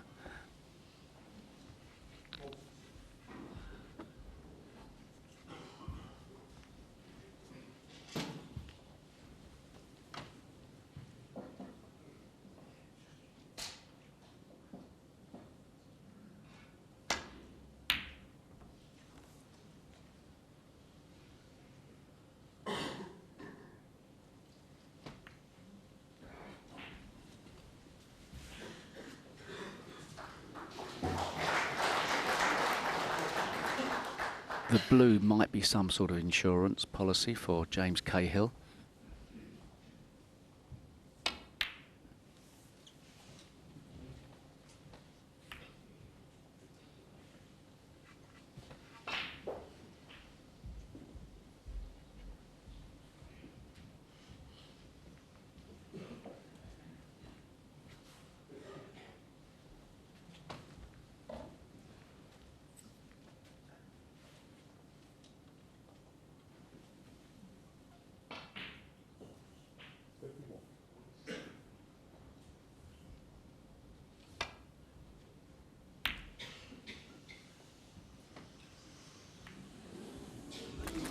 Foul.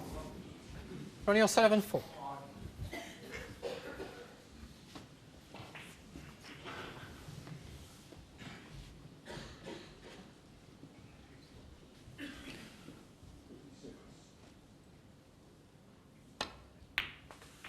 One. Blue won't necessarily help him now, I think. Ronnie can get over the line relatively easily. He didn't go in the middle.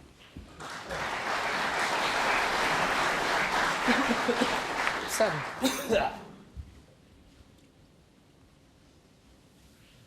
It's not totally plain sailing from here, but you'd expect him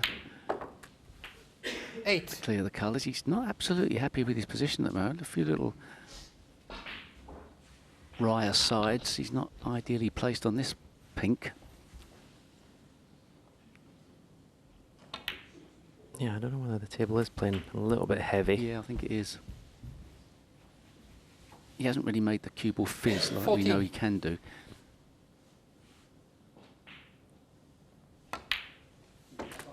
$15.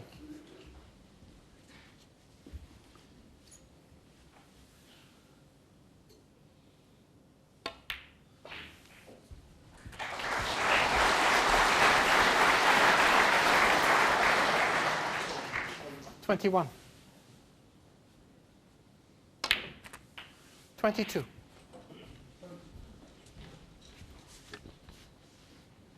I'm sure he would have been playing for black there, but pink will do. You couldn't play left-handed, could you? I couldn't. 28. No. Seems everyone does nowadays. 29. Oh, yeah, it's going to make the table smaller.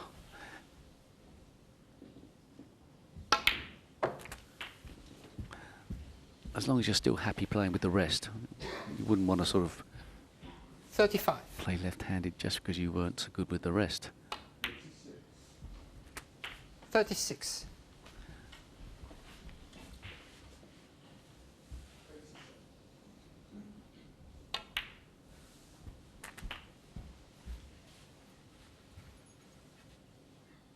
$43. Absolutely perfect on this red. Matter of dropping it in. Looks like he's playing 44. with black to the same pocket. No touch of left-hand side here. a cue ball to run. He knew the moment he'd hit 51. that, it wasn't that far down the table. Good recovery. 53.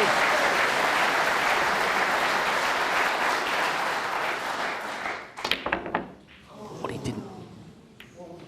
He only needed that ball to Ronnie O'Sullivan, make James 53. Cahill require snookers. Wow, why did he hit it so hard?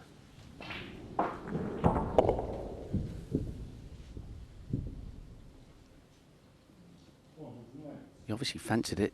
He was never going to miss it, but what a mistake. 3. Only needed the green. And James put all his effort into the pot on the green and kind of forgot about the position on the brown. Just needs to avoid the pink here.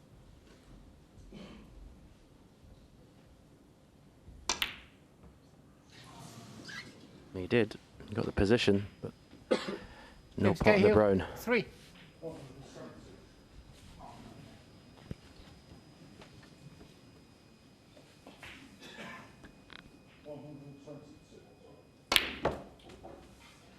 Can you turn that beep off, please? An alarm. 4. Sounds like a fire alarm. Ronnie O'Sullivan's won the frame.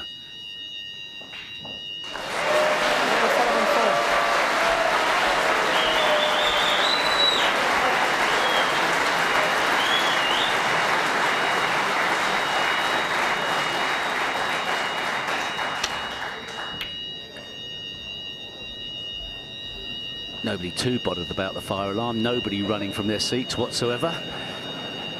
Everybody's trusting there's no fire. Settle down, please.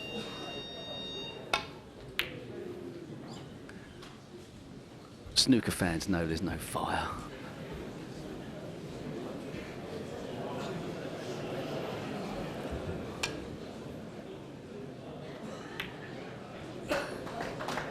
Quiet down, please.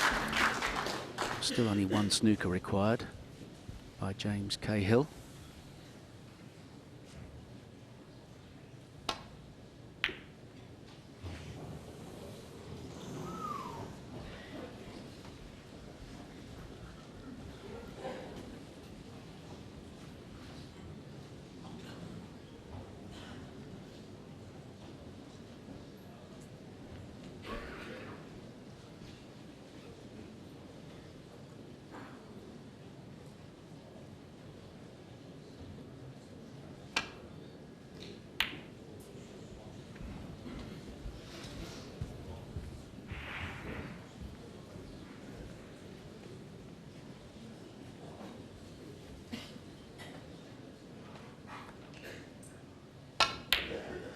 Wow, what a strange ending to this frame.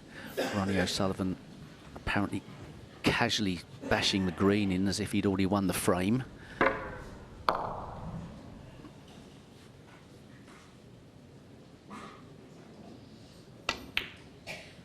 James Cahill didn't make the most of his opportunity. Still only one snooker required.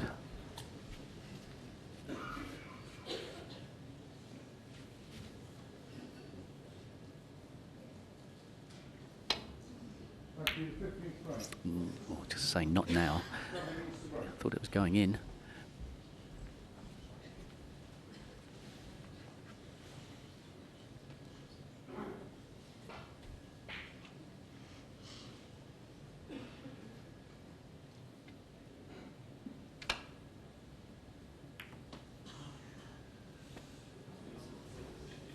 Foul. Ronnie O'Sullivan 5. Frame conceded. Frame Ronnie O'Sullivan. So, with a little bit of effort, Ronnie O'Sullivan gets his nose in front at 3-2. It does. Curious ending to that frame, obviously. Ronnie had a chance to finish it off, but rather hit the green too hard, and a strange shot on the blue as well. How did you read the conclusion of that one, guys? Yeah, the green is bizarre, really, because he just needs to drop it in. He's going to leave his opponent needing snookers, but he decided to play up and down the table and obviously hit it a bit too hard and missed it. But he sort of turned that frame round. For all the world, it looked like James was going to take that. Had a shot left-handed, which just hit the jaws. Great that he's showing confidence to be so confident in himself playing that shot left-handed. And unlucky, he thought it'd gone in, but it didn't. And he turned that frame around there, Ronnie. It looked like he was going to go 3-2 behind. You talk about the confidence of James being able to play with both hands. I remember a few years ago when Ronnie was doing the same thing, the ambidextrous nature of his play, we would say, oh, marvel at it. But his influence has really had an impact on some of the younger guys coming through. Have you noticed it as well? Yeah, Judd does it, Jack Lazowski does it, you know, Anthony McGill, who I know well, does it. Actually, Anthony was in the practice room the other day and he did a line-up left-handed and did a 1-3-5. Just wow. Kind of, you know, so I don't know what it is, but I think you're right, the influence of Ronnie, and they all think, I think I'll do that. Would you guys have ever even contemplated that in your phone? If you want to have a good laugh, come and see me do it, by the way. Absolutely no clue whatsoever. Mind you, I haven't got a clue right-handed these days. But you want to see me with my opposite hand with the rest, it looks like I'm playing the fiddle. All right, well, he's certainly giving as good as he gets here, and it's O'Sullivan, the world #1, up against the amateur, and it's Ronnie with his nose in front here.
Eight.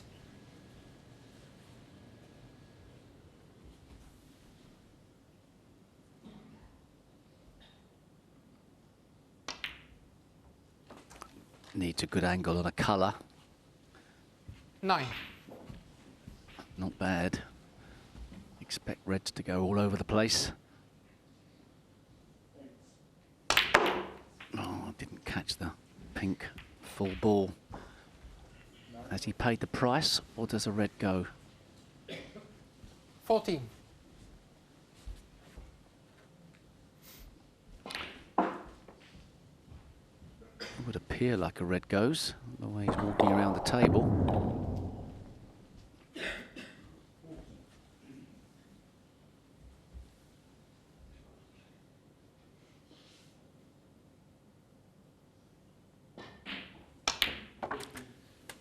These days, when you pot that 15. blue and don't go into the apex of the triangle, it's sort of, you know, it looks like it's just a bit unlucky, but it's actually a misjudgment.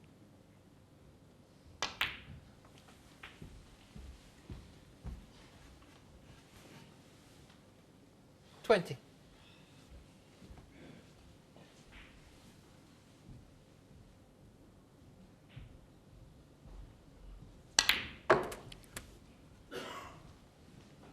$21. Running out of reds here. The red to the left of the black pots.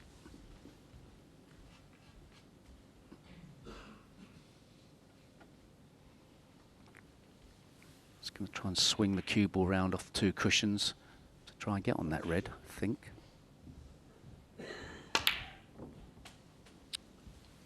Made a good effort at it. This is perfect. Perfect position. 25.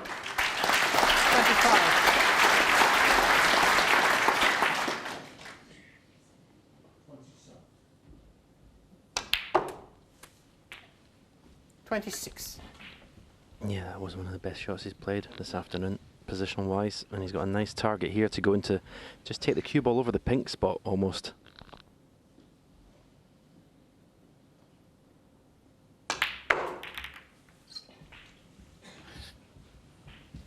didn't play that shot correctly either. He didn't want to hit that first 31. red. And that's where the problem started. If he'd have gone into that little group of reds lower down, I'm sure he would have got a better outcome. This is tough, especially to get on a colour properly.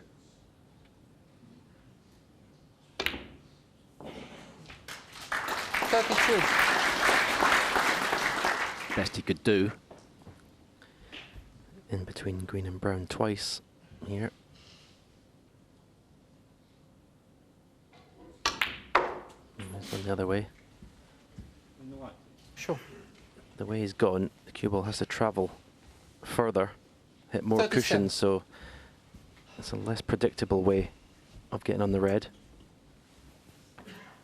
Needs to be hit better. You can sometimes get away with the other way, just coming off one cushion.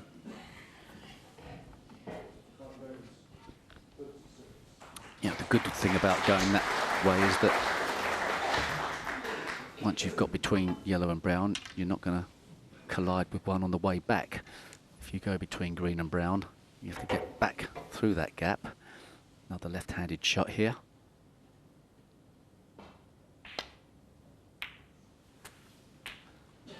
.38. Nicely judged. As he got the pace right, he was a bit close to the blue.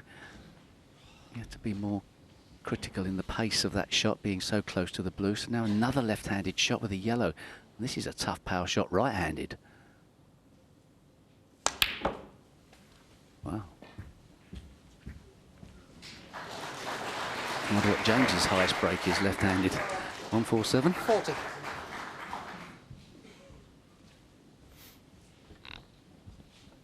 He's been fighting this whole break to get into perfect position in a way to create that chance to win the frame of one visit. He's played some excellent shots. This, I think, could be the pivotal shot. Oh, he was up and running. He thought he got Cahill, it. 40. Just was up a little bit too quickly.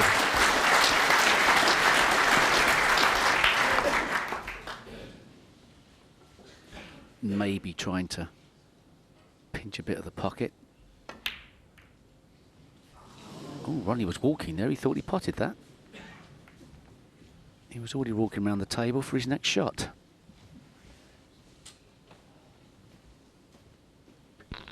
You have to say he's been a little bit ragged, Ronnie, since the interval. Okay, won the last frame was a scrappy affair. But the way, obviously, we've already mentioned the way he played the green and just one or two shots. Seems to me like his concentration's not what it should be.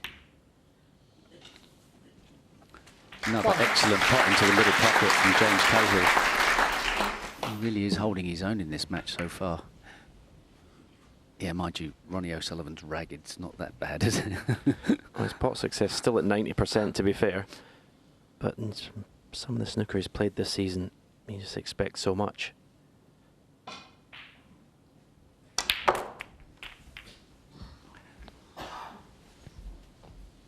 Yeah, James couldn't do anything with that black to get on the pack of reds. Forced to try and promote the red on the side cushion. This looks ultra thin. Is he playing into the middle pocket? So he lined up there for a second. If he's going to cut it back, these are very awkward. Surely not.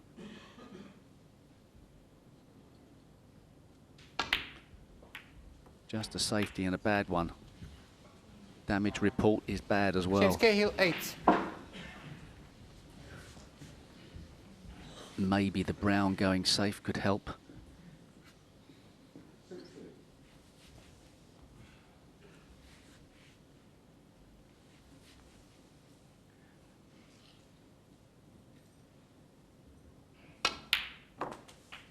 One. Yeah, Ronnie O'Sullivan needs the brown.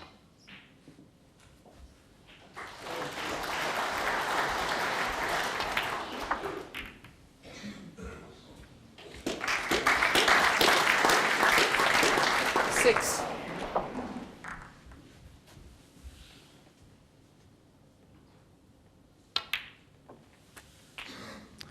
Seven. Not too sure at what stage he'll have worked that out.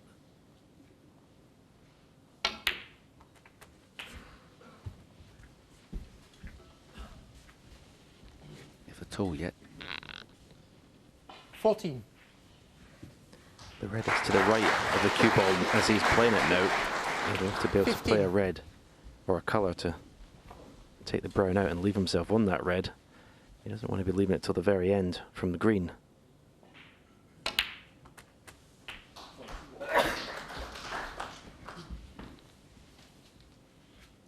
$22.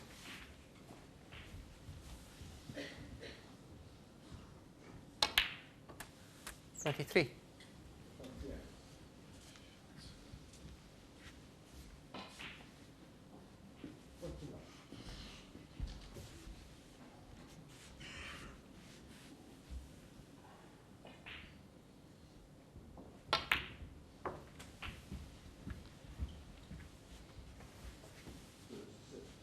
$28. There's even a chance if he takes this red, black, another 29. red, and gets an angle in the black, he could pot the black and maybe take the brown off the cushion and leave himself some pot of this red that's nearest to the right corner.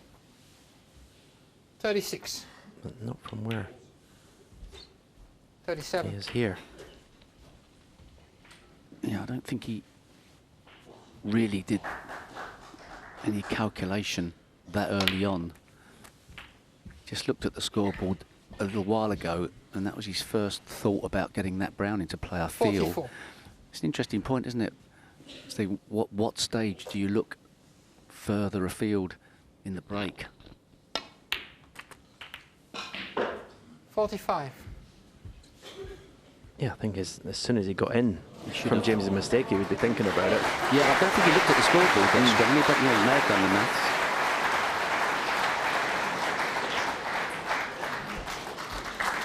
Yeah, this is a shot.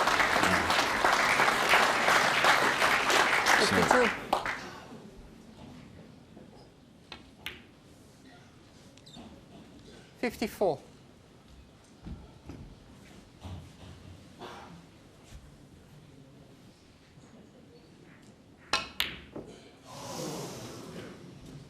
Sullivan, 54.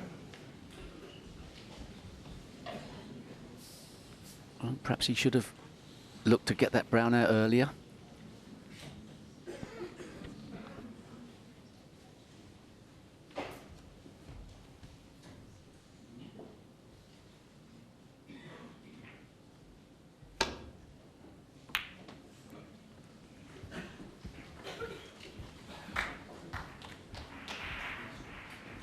One thing I've noticed from Ronnie's play today, he doesn't seem to be setting himself up as much before the shot as he has done sort of the alignment part. He's very fast around the table. As he's getting down his shots quicker than he has done for some parts of the season. Yeah, he had that routine, didn't he, where he would swipe his cue 2 or 3 times before getting down to the shot.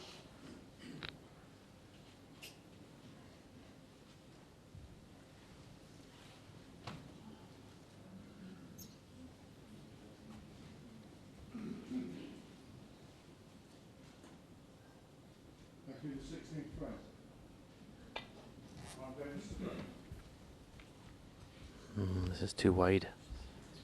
Foul. But and a miss. Rory O'Sullivan. Doesn't really matter where the brown is. Could send the green off the jaws of the pocket, send it up the table. Yeah.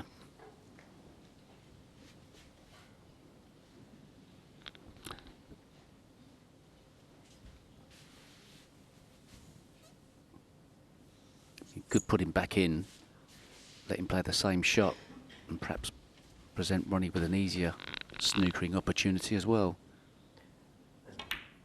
Surely he's not looking at the cross double. He seemed to be lining it up there. Wow, it's a tough shot, but it's available with an element of shot to nothing. It's very aggressive. Madness. Really? I mean, it's gambling. Rory O'Sullivan, 3. But even when he played it, it's not as Yeah. if it was played in any controlled way. Almost like a shot in an exhibition you would play. Why give your opponent that type of chance?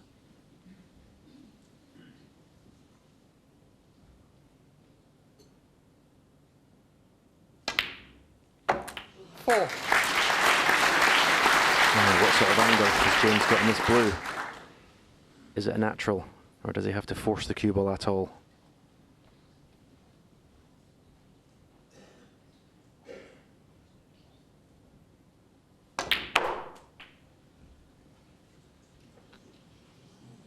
Nine. Well played. Thought for 1 second he's going to get a big bounce and cue was going to go past the black.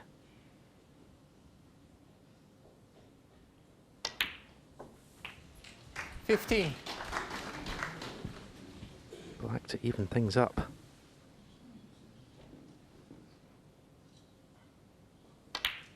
Well, what a performance from the amateur. He levels again at 3-3 with Ronnie O'Sullivan.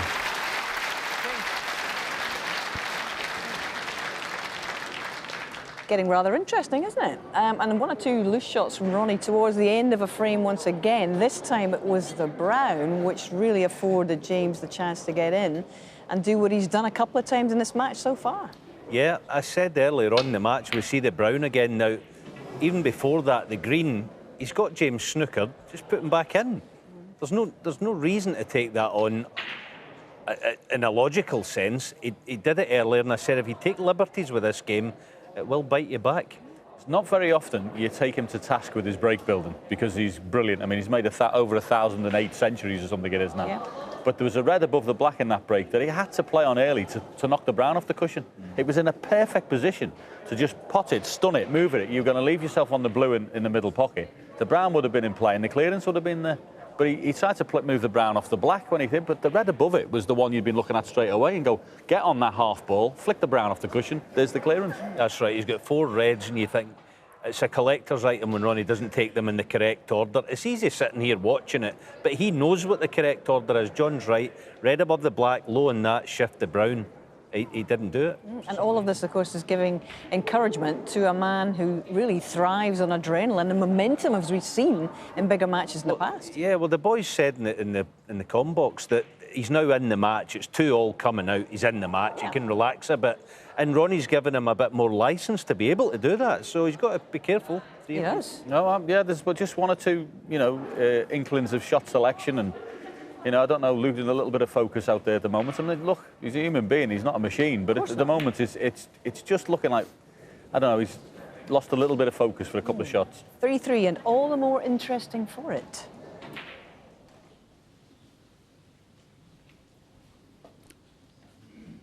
Yes, I'm not too sure there's many people that would have given James Cahill much chance in this match today, but I'll be respecting him a bit more now.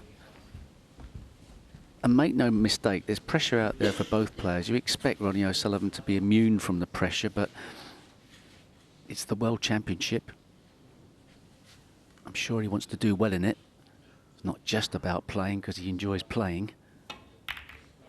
So perhaps he's feeling the heat more than we know.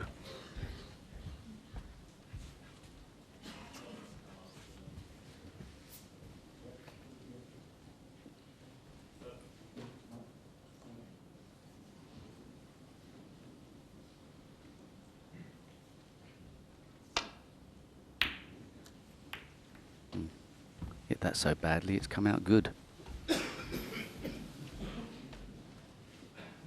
Touching ball. Don't know what you were like in your first round match against a player you were expected to beat easily, but it can have the adverse effect sometimes, can't it, Stephen?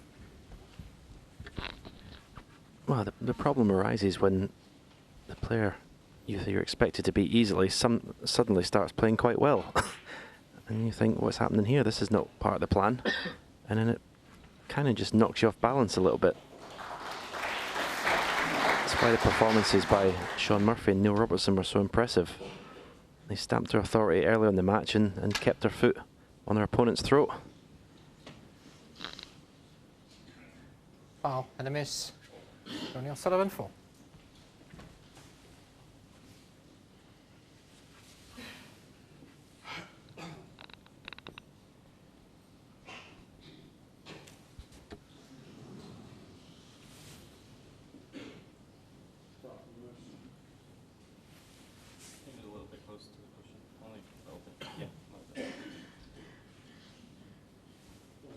Ronnie? Thank you.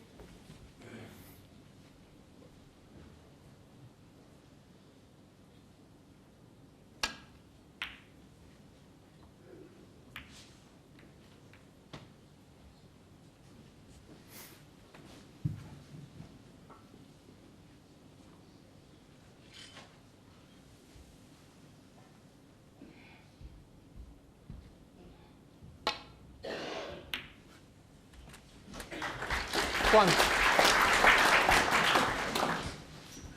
It's a shot Ronnie O'Sullivan plays very well. Drag shot. Delivering the cue at a slower speed. Making sure there's no backspin on the cue ball when it arrives at the red.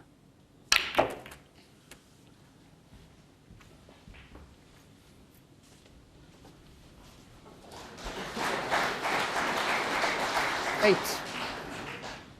Don't know if he expected to be on this red, but it's going to take some work to get on the black. 9. Excellent shot. There might be a few people at home, snooker fans, going buckets. No, that one was supposed to go in. That was in the middle of the pocket. Now, as so often Ronnie does, you think he's lost concentration, 15. you think he's not playing very well, and all of a sudden he just switches up a gear. 17.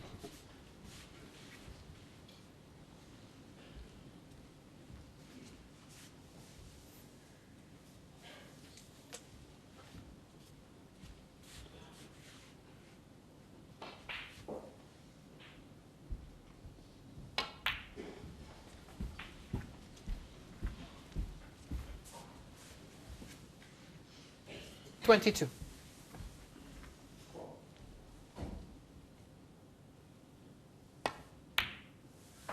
$23. Again, he can sort of arc the cue ball, miss the first red, closest to the black. Perfect. I think definitely the table is playing heavy today because that cue ball would have had a lot more action on it. He played the shot to perfection, missed the first red, got the second one. Now the cue ball should move to the right hand side.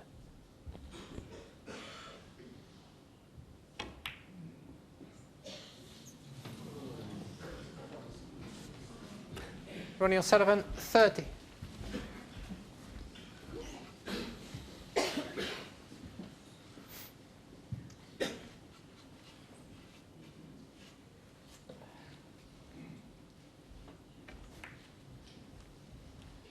Tough cut.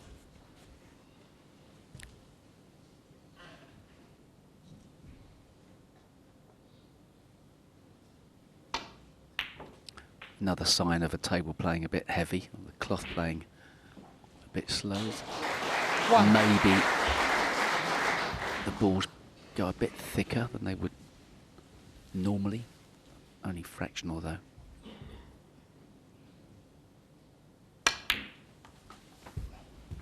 Well, here's a marvellous opportunity for James Cahill. Obviously some work to do around the pink spot area, but a chance he didn't expect to get.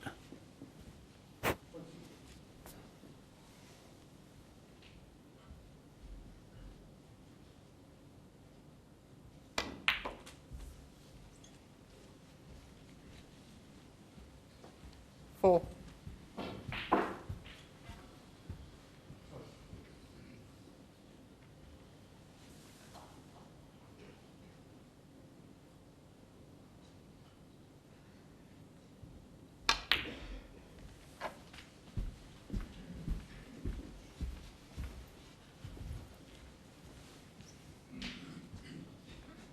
Nine.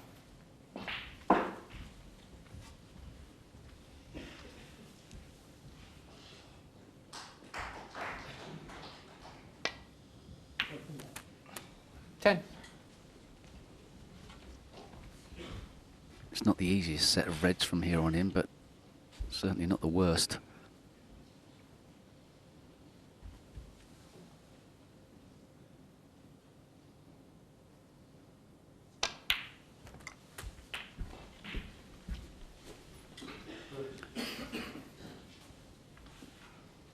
17.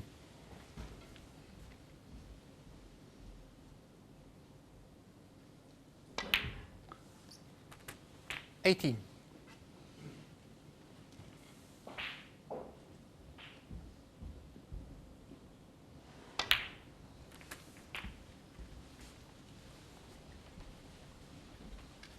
'Not ideal. 25. Shouldn't be that much of a problem, but obviously bridging over the top of the red makes this shot more difficult. Pink does go in the middle pocket. Let's just check that.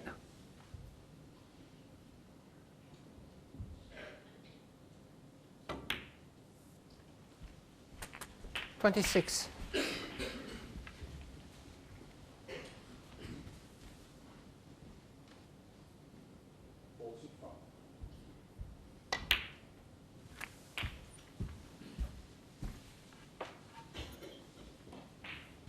33. 34.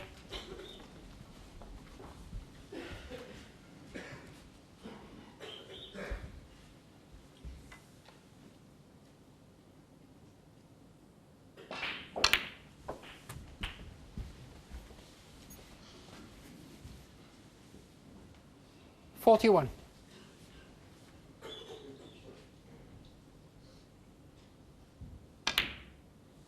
42.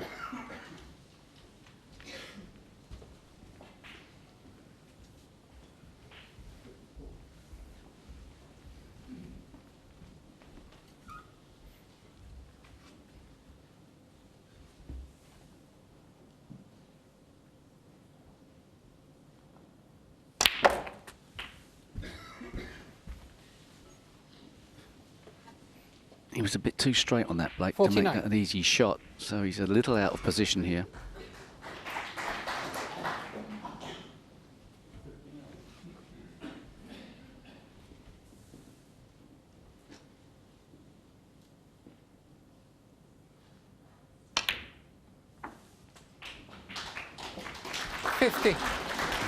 What's he like on the pink? Not good.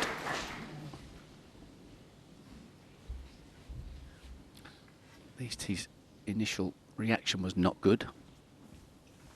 He looks to have an angle on the pink. Oh no, the pink's not on its spot, so perhaps no angle at all. So he's just checked to see if he can stun it dead and be on the red into the left corner. That's what he looked at.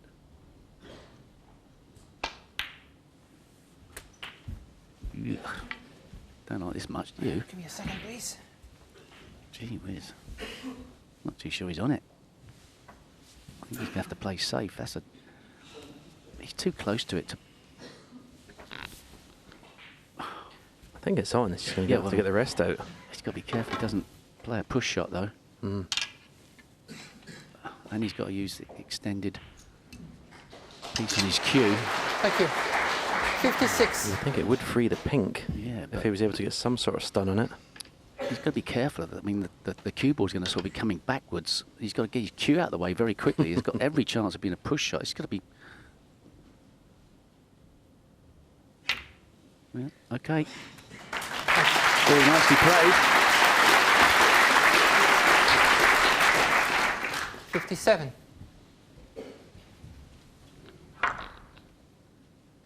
Yeah, nice touch.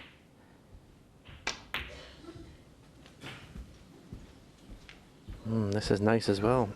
That was a wonderful shot. 62. He didn't have much room to play with there. He's really made the best of this now. Left-handed shot. Just check the scores.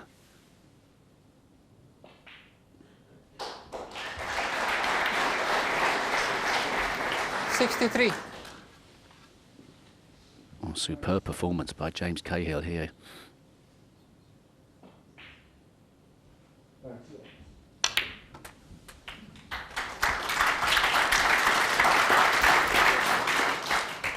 $70.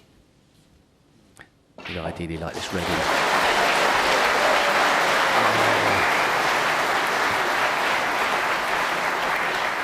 James Cahill, 70. Oh, Ronnie O'Sullivan requires snookers.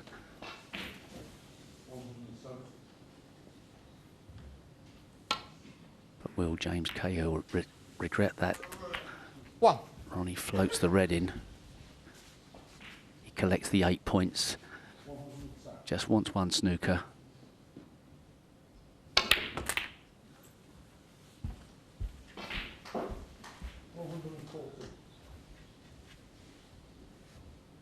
Eight.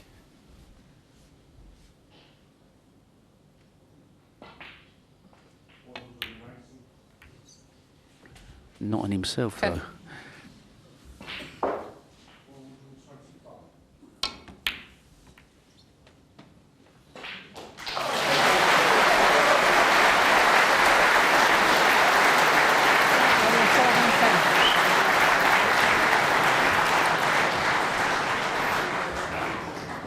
He snookered James Cahill. He's got to play a delicate swerve shot.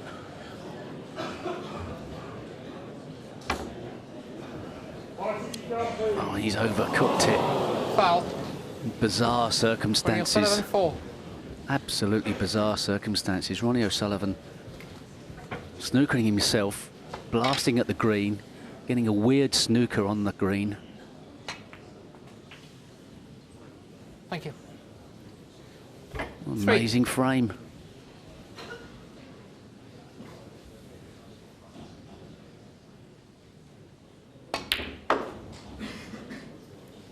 Seven. Well, James Cahill only had to pot the red to seal the deal. That was his undoing, really, in some respects. 12.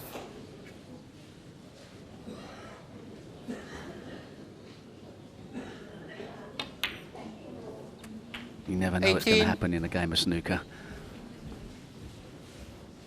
Ronnie O'Sullivan has stolen this.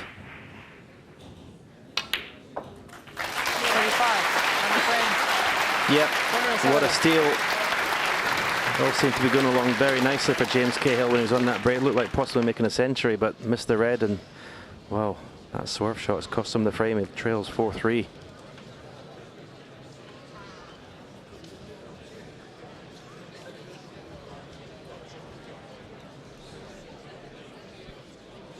Amazing, just amazing. James Cahill should be kicking himself, but even so, Ronnie O'Sullivan messed up his yellow, snookered himself on the green, obviously trying to get separation between green and white ball, hit it too thick, and then got the weirdest of snookers behind the brown. Still fancied James Cahill to be swerving this, but to over-swerve it was a little bit of a mistake, wasn't it? Yes. Under-swerving would have been better. It's a tough shot to play in a match. I mean, it's very rare you actually see this shot played, someone getting the cue jacked right up in the air. But you have to say, a bit unlucky not to make contact at all. Risky way to play it. But he was in prime position with one red left. Didn't get on the red that well. Hurts when you make a 70 break and lose the frame, doesn't it? Yeah. Arguably, although there's plenty of snooker to be played in this match, arguably a big turning point. Well, if Ronnie goes on and wins the last 2 frames of the session, it will really hurt James Cahill. What a chance he had to Thank go you, 4-3 frame ahead. 8. James Cahill to break.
Foul. Ronnie O'Sullivan 4. Caught that shot far too thick.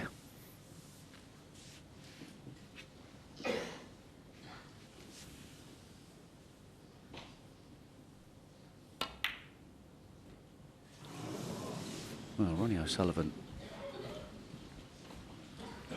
really doesn't look that comfortable out there. Just doesn't seem to be himself in many ways. Playing with a sort of air of casualness.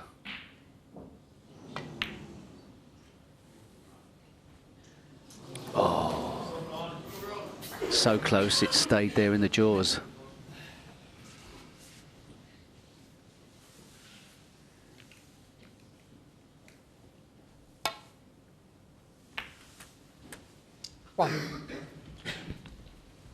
Has that last frame really affected James Cahill?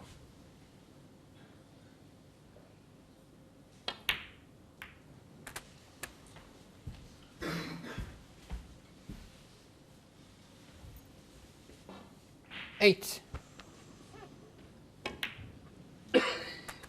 9.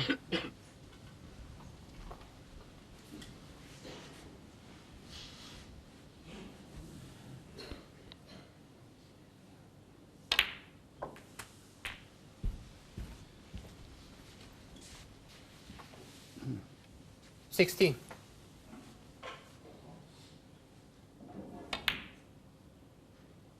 He's really all over the place at the moment, Ronnie. He's really playing Ronnie O'Sullivan 16. sort of as if he doesn't want to be out there.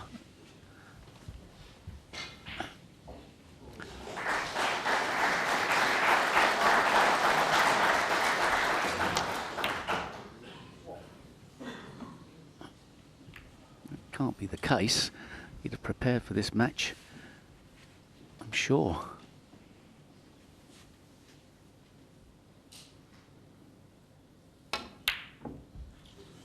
Tough shot. And this is a tough shot to take on as well.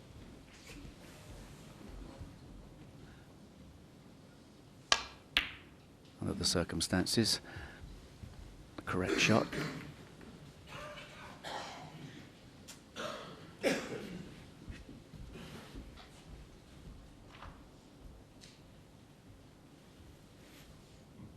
What do you think, Stephen? Do you think he's feeling a bit of pressure, the fact it's the first round, or he's just having a day where it hasn't gone right?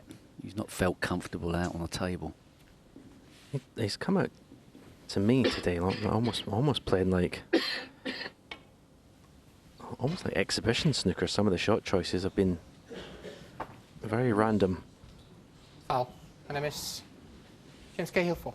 It's been smatterings of brilliance. Obviously, there's a time when it was 94% pot success, but certainly, especially since the interval, looked very ragged. Doesn't look focused at all. And as you say, doesn't look like he's particularly enjoying being out there.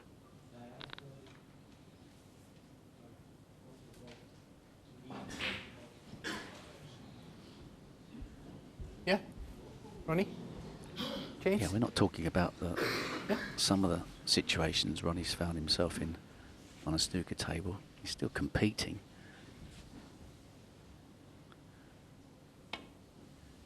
But I would suggest that his average shot time is an indication. 15 seconds. I know it sounds ridiculous to say that perhaps it's a couple of seconds too fast. But he's sort of playing with a casualness around the table. He stopped being so deliberate, and that deliberation that he put in his game in the early part of the season was paying dividends. He seems to have thrown that away at the moment. Thrown that technique away.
that shot, Ronnie O'Sullivan did set himself up for properly. Gave that a beat before he got down. Once again, you know, Ronnie O'Sullivan 1. When a player misses a shot, it always looks worse than when they get the ball in, obviously. But it just seems like it's just rushing it a fraction. Although he may have got a bit of a kick on that, a bit of a bad contact. Not absolutely sure.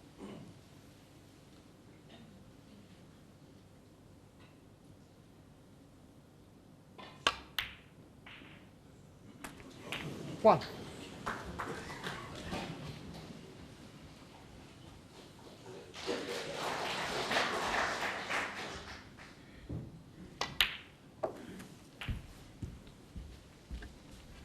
As James put the last frame out of his mind sufficiently enough to be able to concentrate on this opportunity. 8. Chance to level the match again. He could have done with a bit more angle on this than he's got. 9. That's the best he could do. So a mistake from the black to red more than that shot. Play a little cannon on the red, it's up towards the pink spot.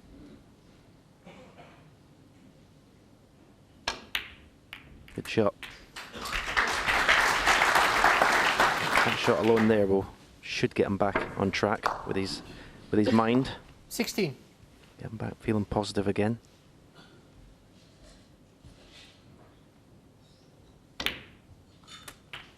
$17.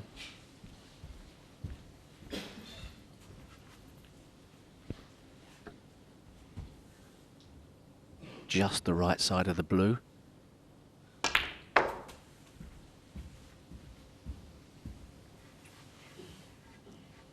$22.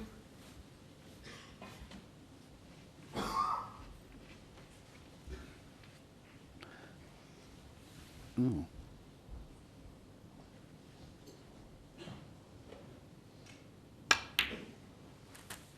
$23. Didn't really want to be having to play that shot. Played it well.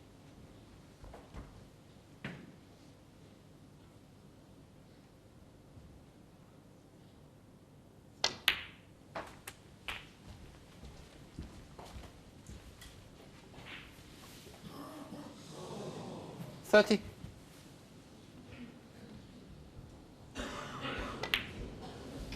$31.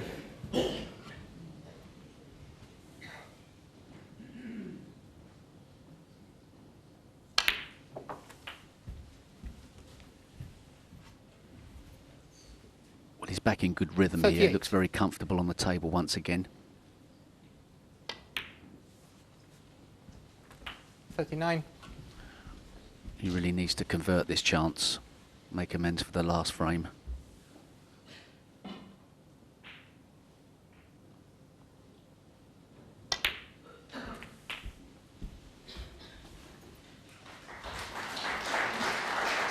$46.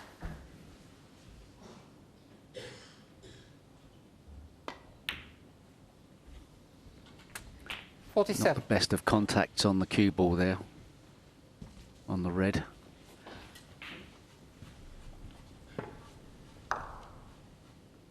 Took a bit of pace out of the cue ball.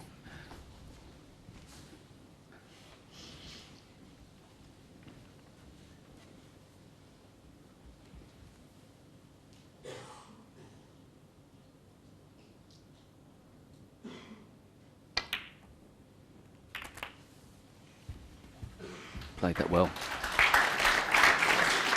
Great chance now. 54.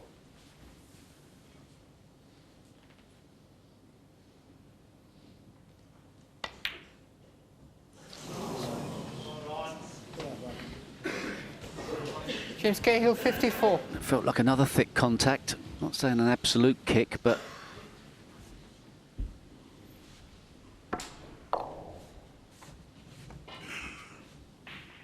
no excuses there.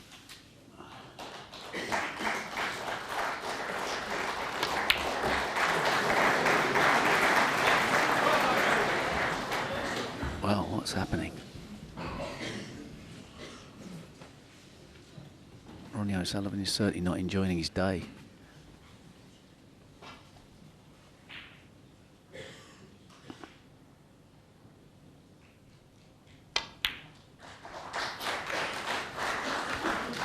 It's funny, isn't it? We talked at the top of the show about what the Crucible can do to a player. We were expecting the problems to be for James Cahill. There is the possibility that he can do it to even the best in the world.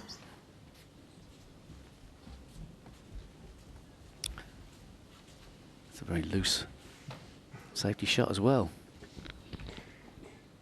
Yeah, it was like kind of like a nothing shot, really, wasn't it? There was no purpose to it at all. 1.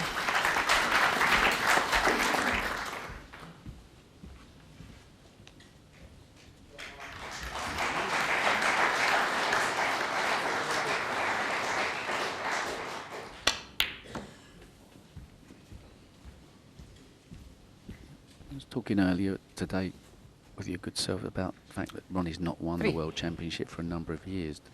I think he enjoys the World Championship. Perhaps it's tough, perhaps it takes its toll. Oh. James. Cahill 3. When he came into this match, he was probably thinking, I'm not going to get many chances in this match. I'm really going to have to take them. I bet he can't believe when he looks back on this afternoon how many chances he's had.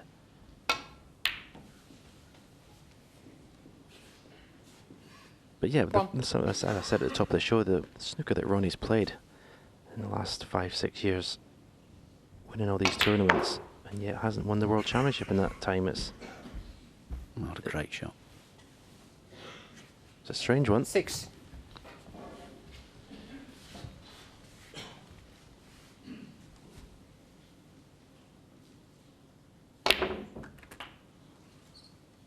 Seven.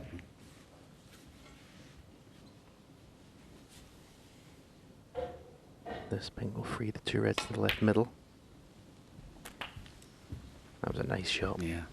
I mean, if the table was a little bit heavy and the cushions are fast, that was a delightful little shot there. 13. 14. Just playing like it's an exhibition shot there. It's getting the green back on the spot. Oh, he was walking around the table, but once again, Ronnie O'Sullivan 14. I just think he's playing too quickly, as if he wants to get out of there.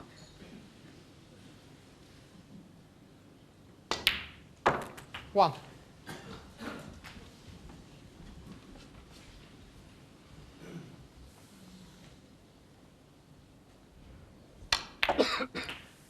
So it's going to be 4-4.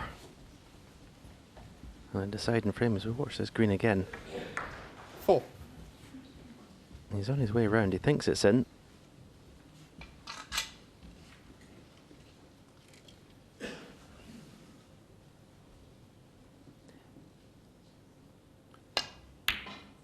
It's going to be an interesting final frame because I've got the feeling that Ronnie's not going to dig deep to try and win it. And he's just going to play the same style and be a bit more cavalier and casual. It's almost just as fascinating watching when he's not playing well. Well, we've all been there, knowing what the game can do to you. 13. We tend to give Ronnie a different level of appreciation when it comes to how he's feeling around the table. But I mean, he looks tired, but his last tournament was 3 weeks ago. You think he'd have done plenty rest and practice and just get himself ready for this championship. Pink stay potted. So, James Cahill gets a bit of a reprieve from Ronnie O'Sullivan. He's levelled the score at 4-all. He has, and the amateur very much in this match. And Ronnie O'Sullivan just doesn't seem to like that green ball, does he? Because he's missed in the top and the bottom there, guys. Very strange what's going on here. I mean, early in the frame, he spotted a cracking red, screwed back, left himself on this, which for his is just a straightforward pot to come down for the red, to see the pink spot.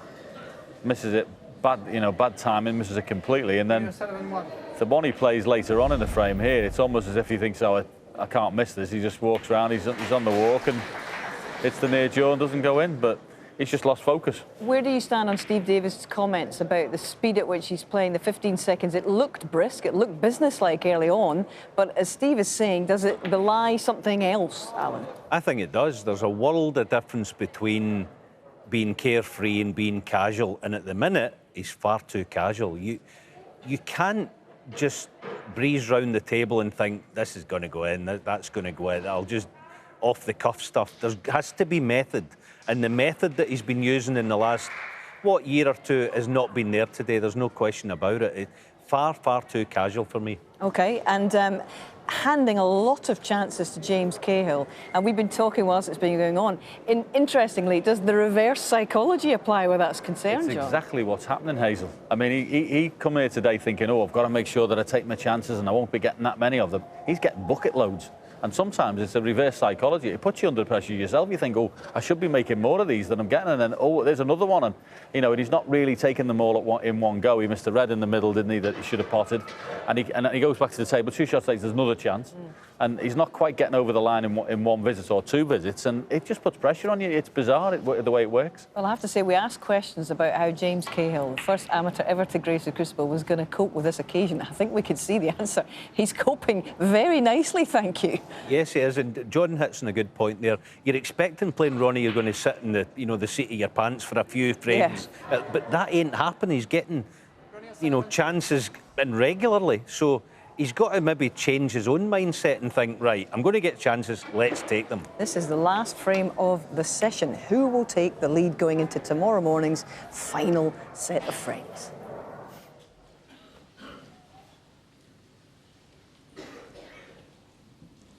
Well, poor break-off from Ronnie O'Sullivan.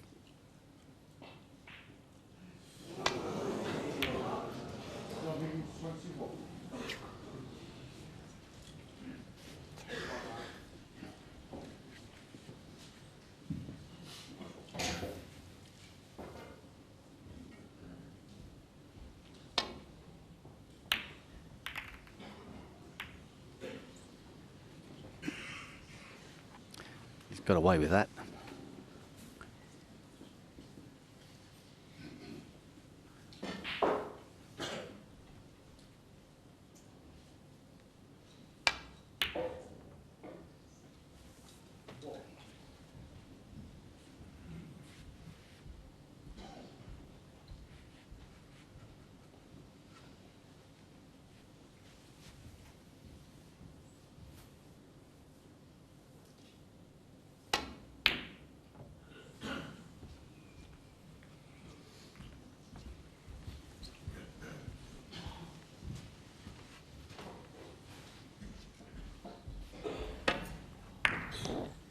Another attempted pot. The balls were running loose. It didn't leave anything easy for James. Red to far right corner. Got to hit it.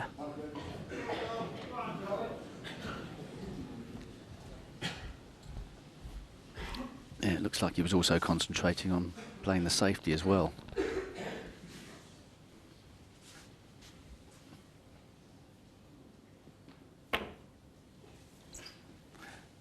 There is the possibility of a re-rack here. I'd say it's more than a possibility.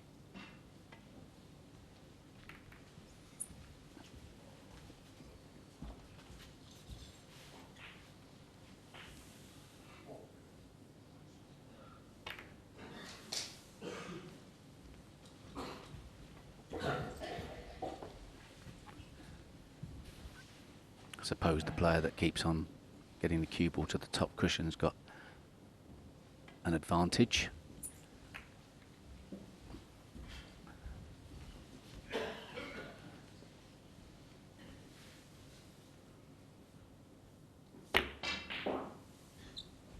Oh, is this in? Wow. See, once again, that's just open play from Ronnie O'Sullivan. No need to play that.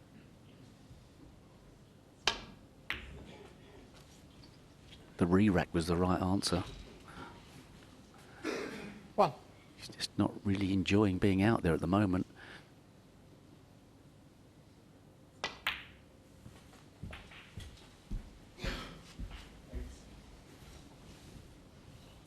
6.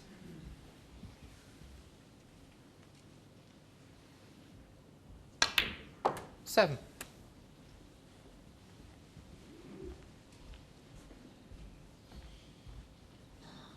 Didn't want to be playing this red over the green pocket.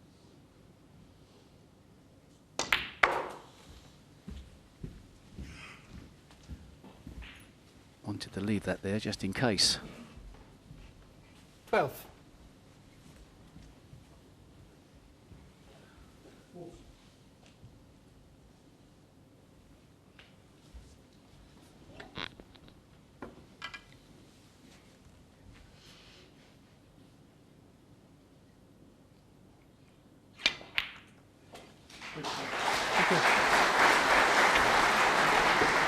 Nice angle on the green now. A couple of reds available to the left corner, just to the left of the bunch. Just a stun off the side cushion. A little touch of right hand side.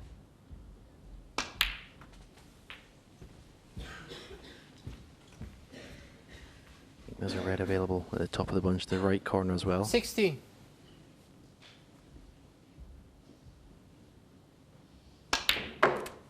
$17. Sure. Got a poor contact on the red there. Took all the spin off the cue ball.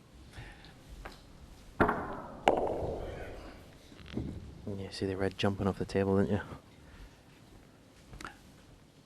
Looks like he can play for this red, Stephen, to the right corner. Screw in between yellow and brown. If he can negotiate blue and get rid of that red, it becomes a massive target the bunch to go into from the blue. He's not perfect on this red. Oh, this is a tough shot. 22.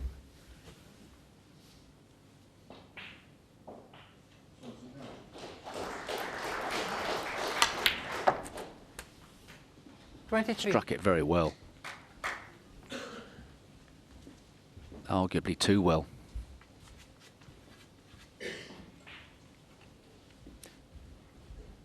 Not sure if he can pop the green and push the red to the yellow pocket. Maybe a bit wide for that.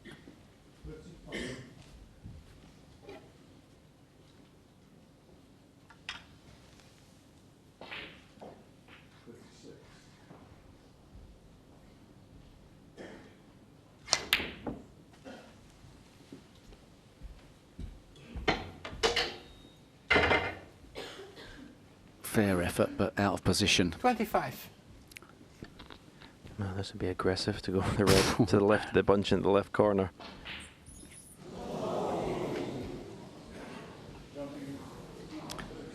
You would have liked to have made more points from that opportunity, but cutting his losses. James Cahill, 25.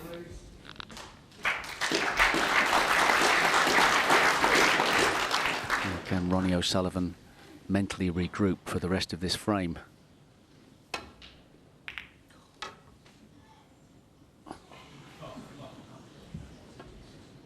White's in. Foul. And an opportunity for James Cahill now with ball in hand to place this cue ball perfectly to be able to play for position on the black. Just has to roll this in. Tough shot though.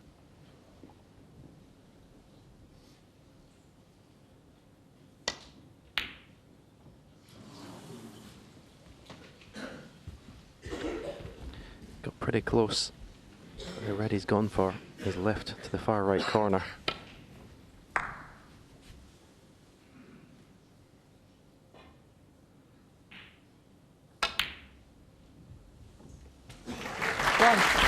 Lovely pot and beautiful angle on the black.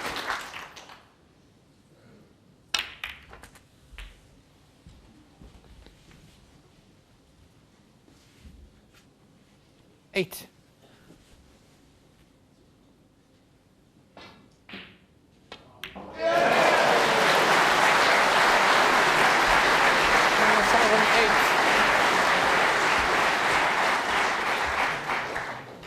Probably the worst session of snooker Ronnie O'Sullivan's played this season.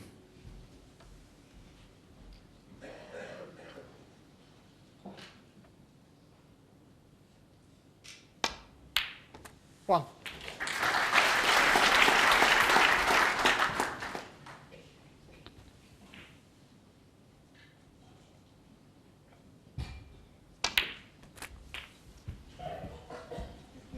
Sure. 8.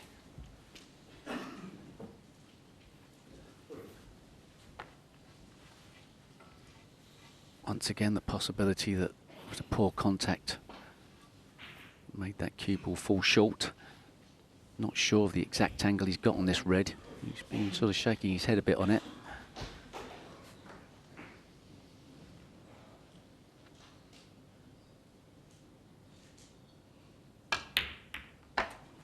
Nine. That was a brilliant shot.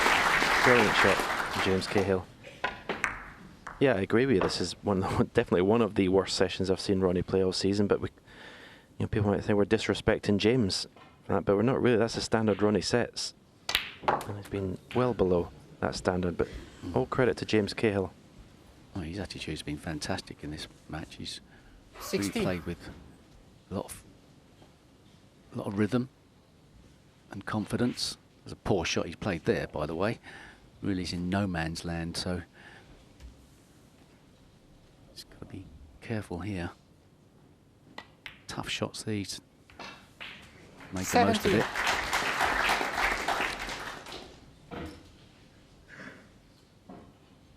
He's a couple of good positional shots away from getting a 5-4 lead here, but no certainty.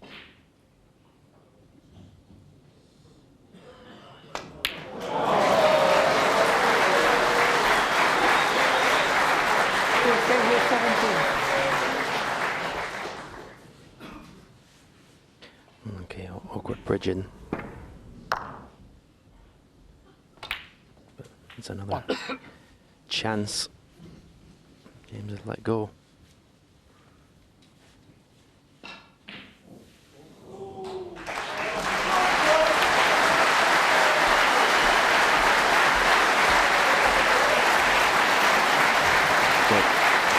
Ronnie looks like the ideal position to get an angle on the blue to go into these 3 reds to the right of the pink. Oh, perhaps he was a bit straighter than I thought. He's going to use the pink to open them up. Still got that red on the side cushion.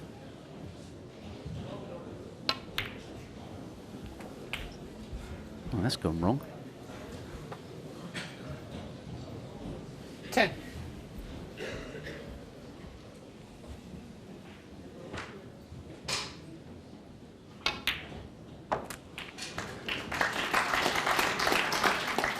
$11. Might made that look easy.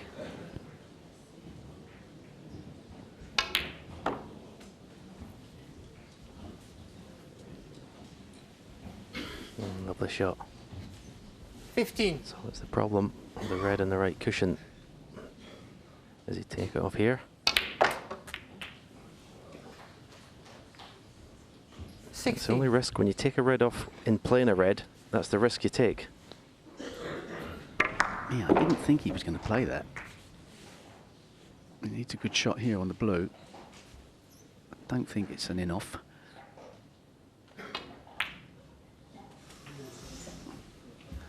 Oh, not hampered by the pink.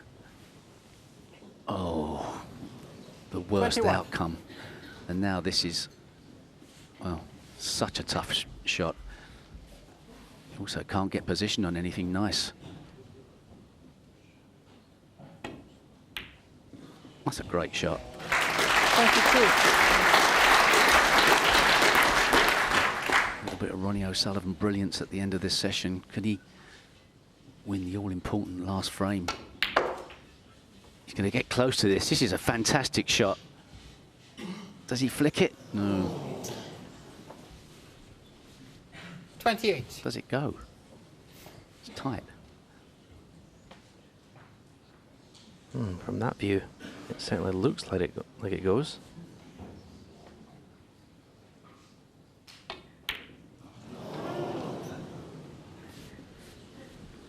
Ronnie O'Sullivan, 28. He caught quite a bit of that black.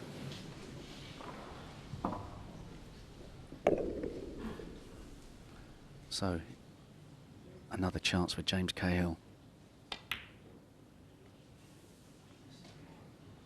The balls are certainly playing heavy. You'd expect him to get this done and dusted here. One good positional shot.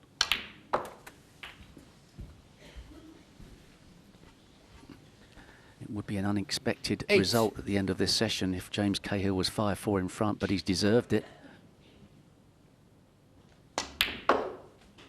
10.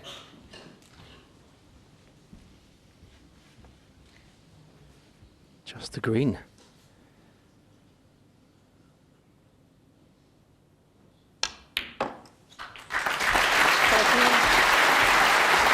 Make sure the brown. Stop the opponent coming back to the table.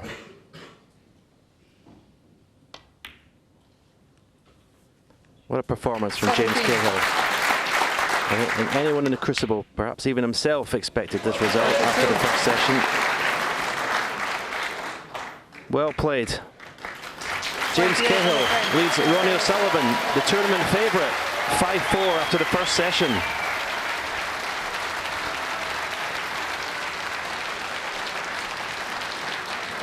Yes, a puff of those rosy cheeks, and it's Cahill, the amateur, who leads snooker's top professional at the moment, the world #1. This is a storyline I don't think anybody would have predicted, guys, is it? Shock horror. I mean, where's this come from? I mean, obviously he's a very good player, James. He's been a professional before, fell off the circuit, back being an amateur. Worried about the opening session, thinking how he's going to get on. But he's hung in there. He's had lots of chances, in fairness to him. But the most important thing is he's kept himself together. And then when he was presented with the chance at the end, he took it well. And he's certainly been helped by his opponent, who's been ragged, to say the least. I think that's fair. How much does Ronnie not look as though he's enjoying himself out there, would you say, Alan? It reminds me of the Tour Championship final early in the season. He played Neil Robertson, and mid-match, maybe 2/3 of the way through the match, he looked like he was disintegrating a bit. That's, being honest, that's what he's looked like a bit today. He's got time to recover, you know, but he's got a lot to think about overnight, because I don't think James is going to go away lightly. And the thing is, if James just ups his game just a touch, he'll take all the stopping. We talked about his heart. He's not scared, this young man. He's beaten Mark Selby. He's beaten Ding Junhui, both of whom were #1s in the world at the time at the UK Championship. He knows he can complete a job like this. Yeah, well, you know even more after the opening session of that, because that's got to give you a bit of confidence, having a 5-4 lead against Ronnie O'Sullivan. So he's had the session, been to the Crucible, got himself acclimatised to the situation, and he'll know what's expected tomorrow. What we also should expect is an upturn in O'Sullivan's performances, because it wasn't very good today. You will think so, yeah. And that's coming back at 10 o'clock in the morning. You'll be able to see that on BBC Two with Seema. But we've got another match to finish on the other side of the table, and it was the 4-time world champion John Higgins up against the 46-year-old Mark Davis. Now, this is the guy who really has been a thorn in his side, because Mark has won 7 of their last 8 meetings. He's in my pocket, he once famously said about John Higgins. But not today, because it's the Scot who's been keeping him at arm's length. Last we saw, Higgins was 7-6 ahead. Now, he's had 2 centuries, a 1-3-5 to restore his 2-frame advantage, and a 1-3-2 to retain it at 9 frames to 7. He needs 1 more to get over the line. Let's see frame 17. Davis trailing by 16 points here in commentary from Ken Doherty and John Virgo. So this is a reprieve from Mark Davis. What can he make of it?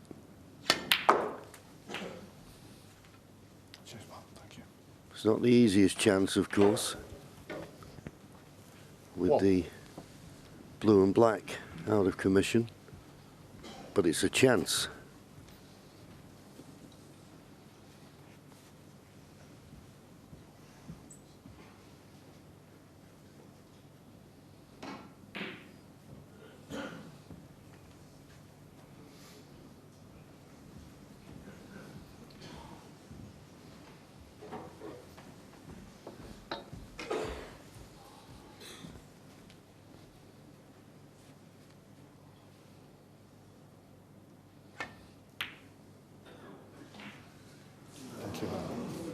The chance has gone. Davis won. Will he get another one? Yeah, that's just pressure. Understandable. It's getting down to the nitty-gritty now in this match, and he'd be disappointed with that. Didn't push the cue. Threw nice and straight. Threw a bit of side on the cue ball and threw it offline.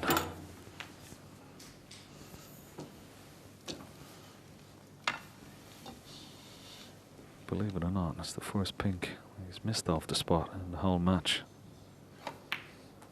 What a time to do it. Whoa.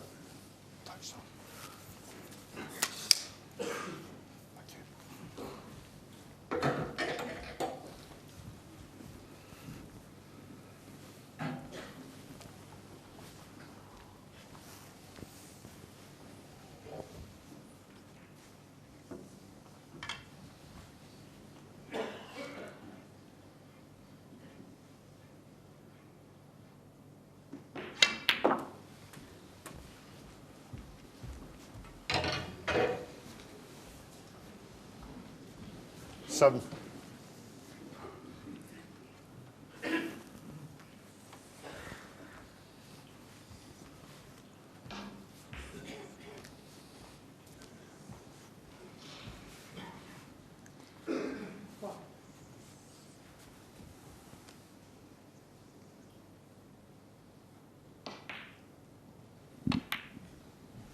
Just looking at those two reds in the middle of the one he potted and the other one, I just wonder whether there's a possible plant there. That could help. He's just coming around to have a look at it. There's enough room between the two reds. It can be made, that, no doubt.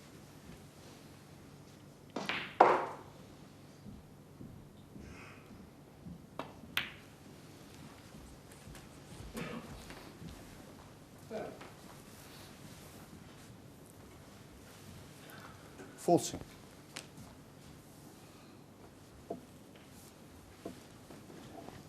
Just got to be made.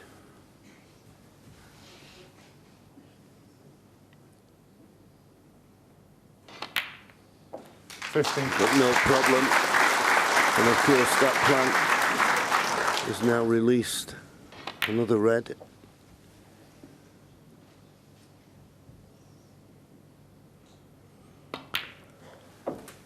So that pink puts him 36 points in front. These three reds in the open with pinks would be 21. More than enough to get him to the snooker's required stage. A quick glance at the scoreboard confirms that. 22.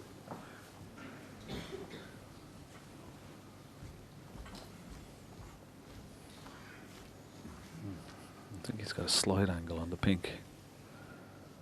He'll just come off two cushions here. Well, he just played it. So he left himself a nice angle on this red, just below the black spot. 28. You see, 43 points ahead. Still 67 remaining. So two reds and colours, as John said.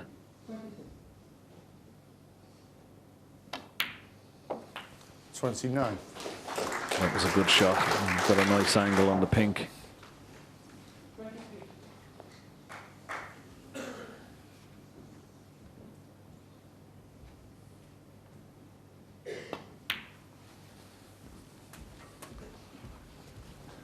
Looks like the seed has weathered the storm. This 35. red and one more colour to get to the two snookers required stage. 36. That puts him 51 points in front, 51 remaining. Pink, you would think, to make certain, and Mark Davis has given it his best shot. Just thinking the safety exchanges, he's just come off second best. There's pink for the match. But it's not there. John Higgins. Okay, 36. 51 points the lead, 51 remaining. Still a big, big favourite, John Higgins. But it's not over just yet. Thank you, now please. Well, surprised the way he played it, John. He stunned it in as opposed to just dropping it in, giving it a chance to get into the pocket. He could take the black out here. He's going to need that out in the open, and he can get the cue ball down into the bulk area. Didn't bring the black into play.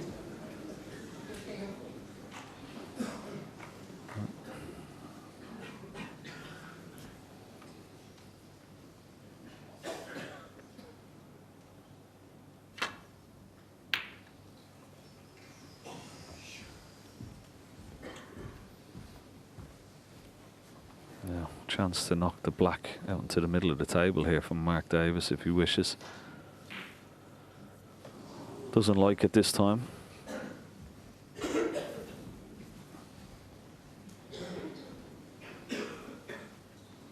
Yeah, I think he's just got to show a little bit of patience now.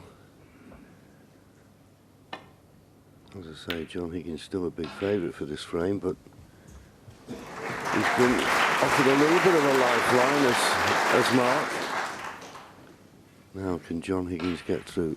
Of all the top players, John Higgins to me is as good a doubler of a ball, and I think he'll play the double here.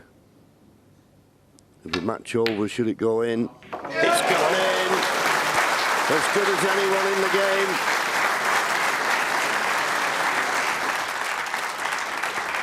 Yeah, good shout, John.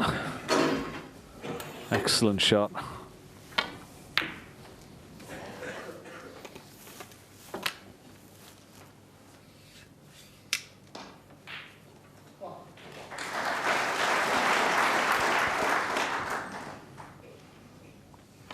This yellow.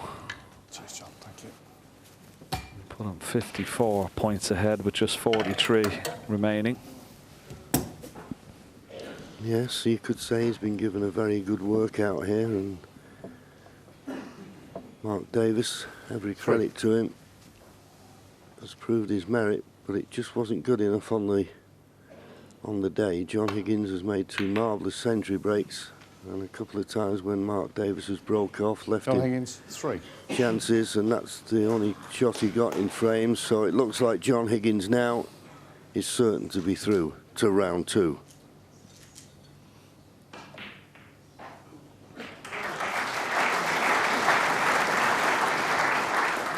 It's been an excellent match, hasn't it, John? It's been high quality, lots of big breaks.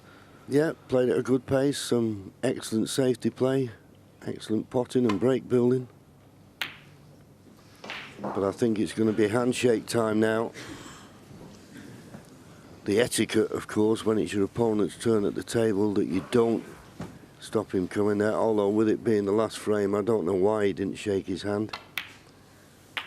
1. But John Higgins will be mighty relieved. Not been at his absolute best, it has to be said, but when he's been asked questions, he's responded in typical John Higgins fashion. Wasn't bothered about getting position on this red. 6. He knows the handshake's coming. And as all the seeds are, they're always relieved to get through the first round. Oh, the contact double. Told you he's a good doubler. You've always liked a double as well, John, haven't you?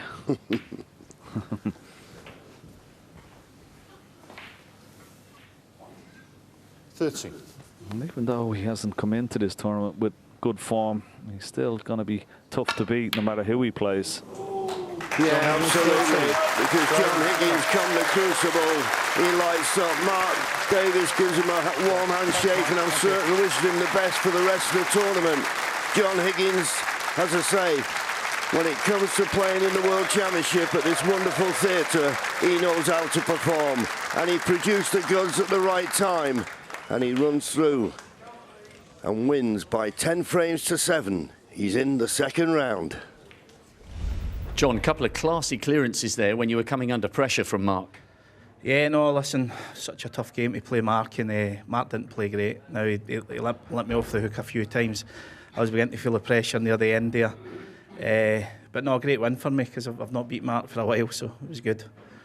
At times this season you've been despondent with your form, but now you've got that table away from the house. You're practising with Ant McGill, with Maguire. You made the semis in India. Are you feeling better about your game now? Yeah, no, it's good to just be out of the house and be going in and practising and putting some hours in, which I've not been doing the last few years. So that's got to be a help. Yeah.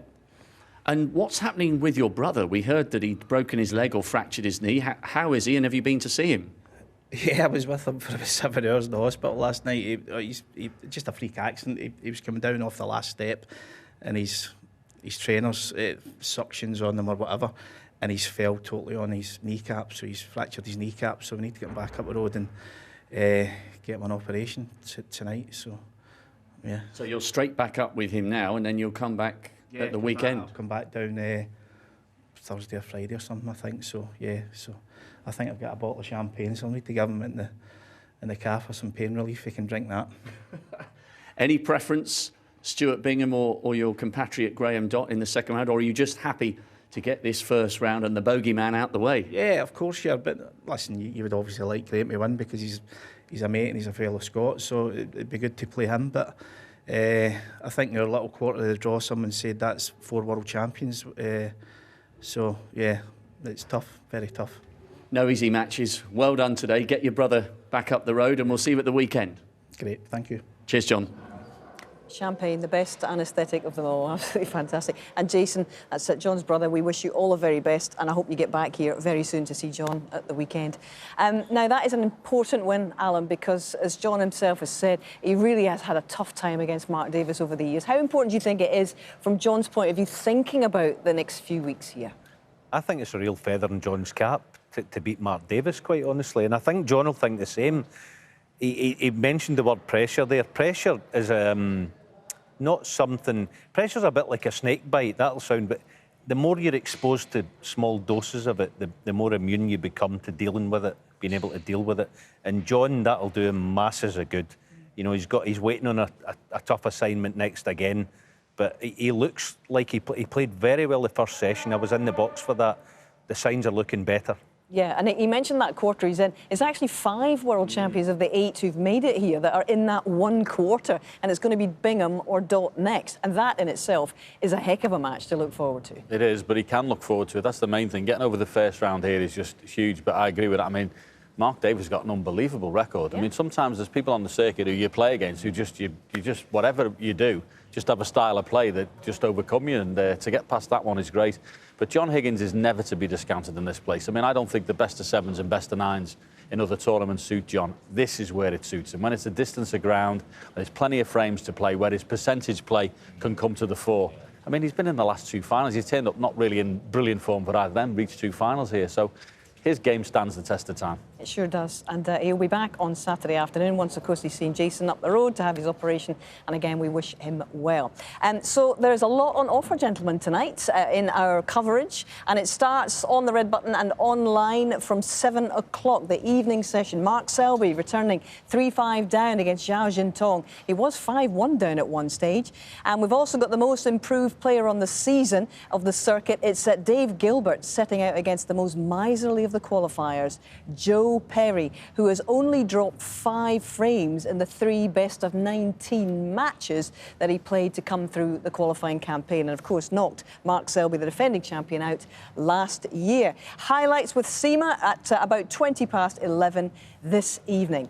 But what a day it's been so far on day 3. We've had that historic whitewash courtesy of Sean Murphy. We've got a relieved John Higgins. He's seen off his bogeyman Mark Davis, and Alan and John and I have seen the amateur leading the #1 pro. Bye-bye for now. So it's not quite like the FA Cup, but it is like the FA Cup. It's more like a football trophy where you can lift it up and go like this, yeah. So it's the big ears. There's something little pointy at the top as well that you always remember the sort of sign of it.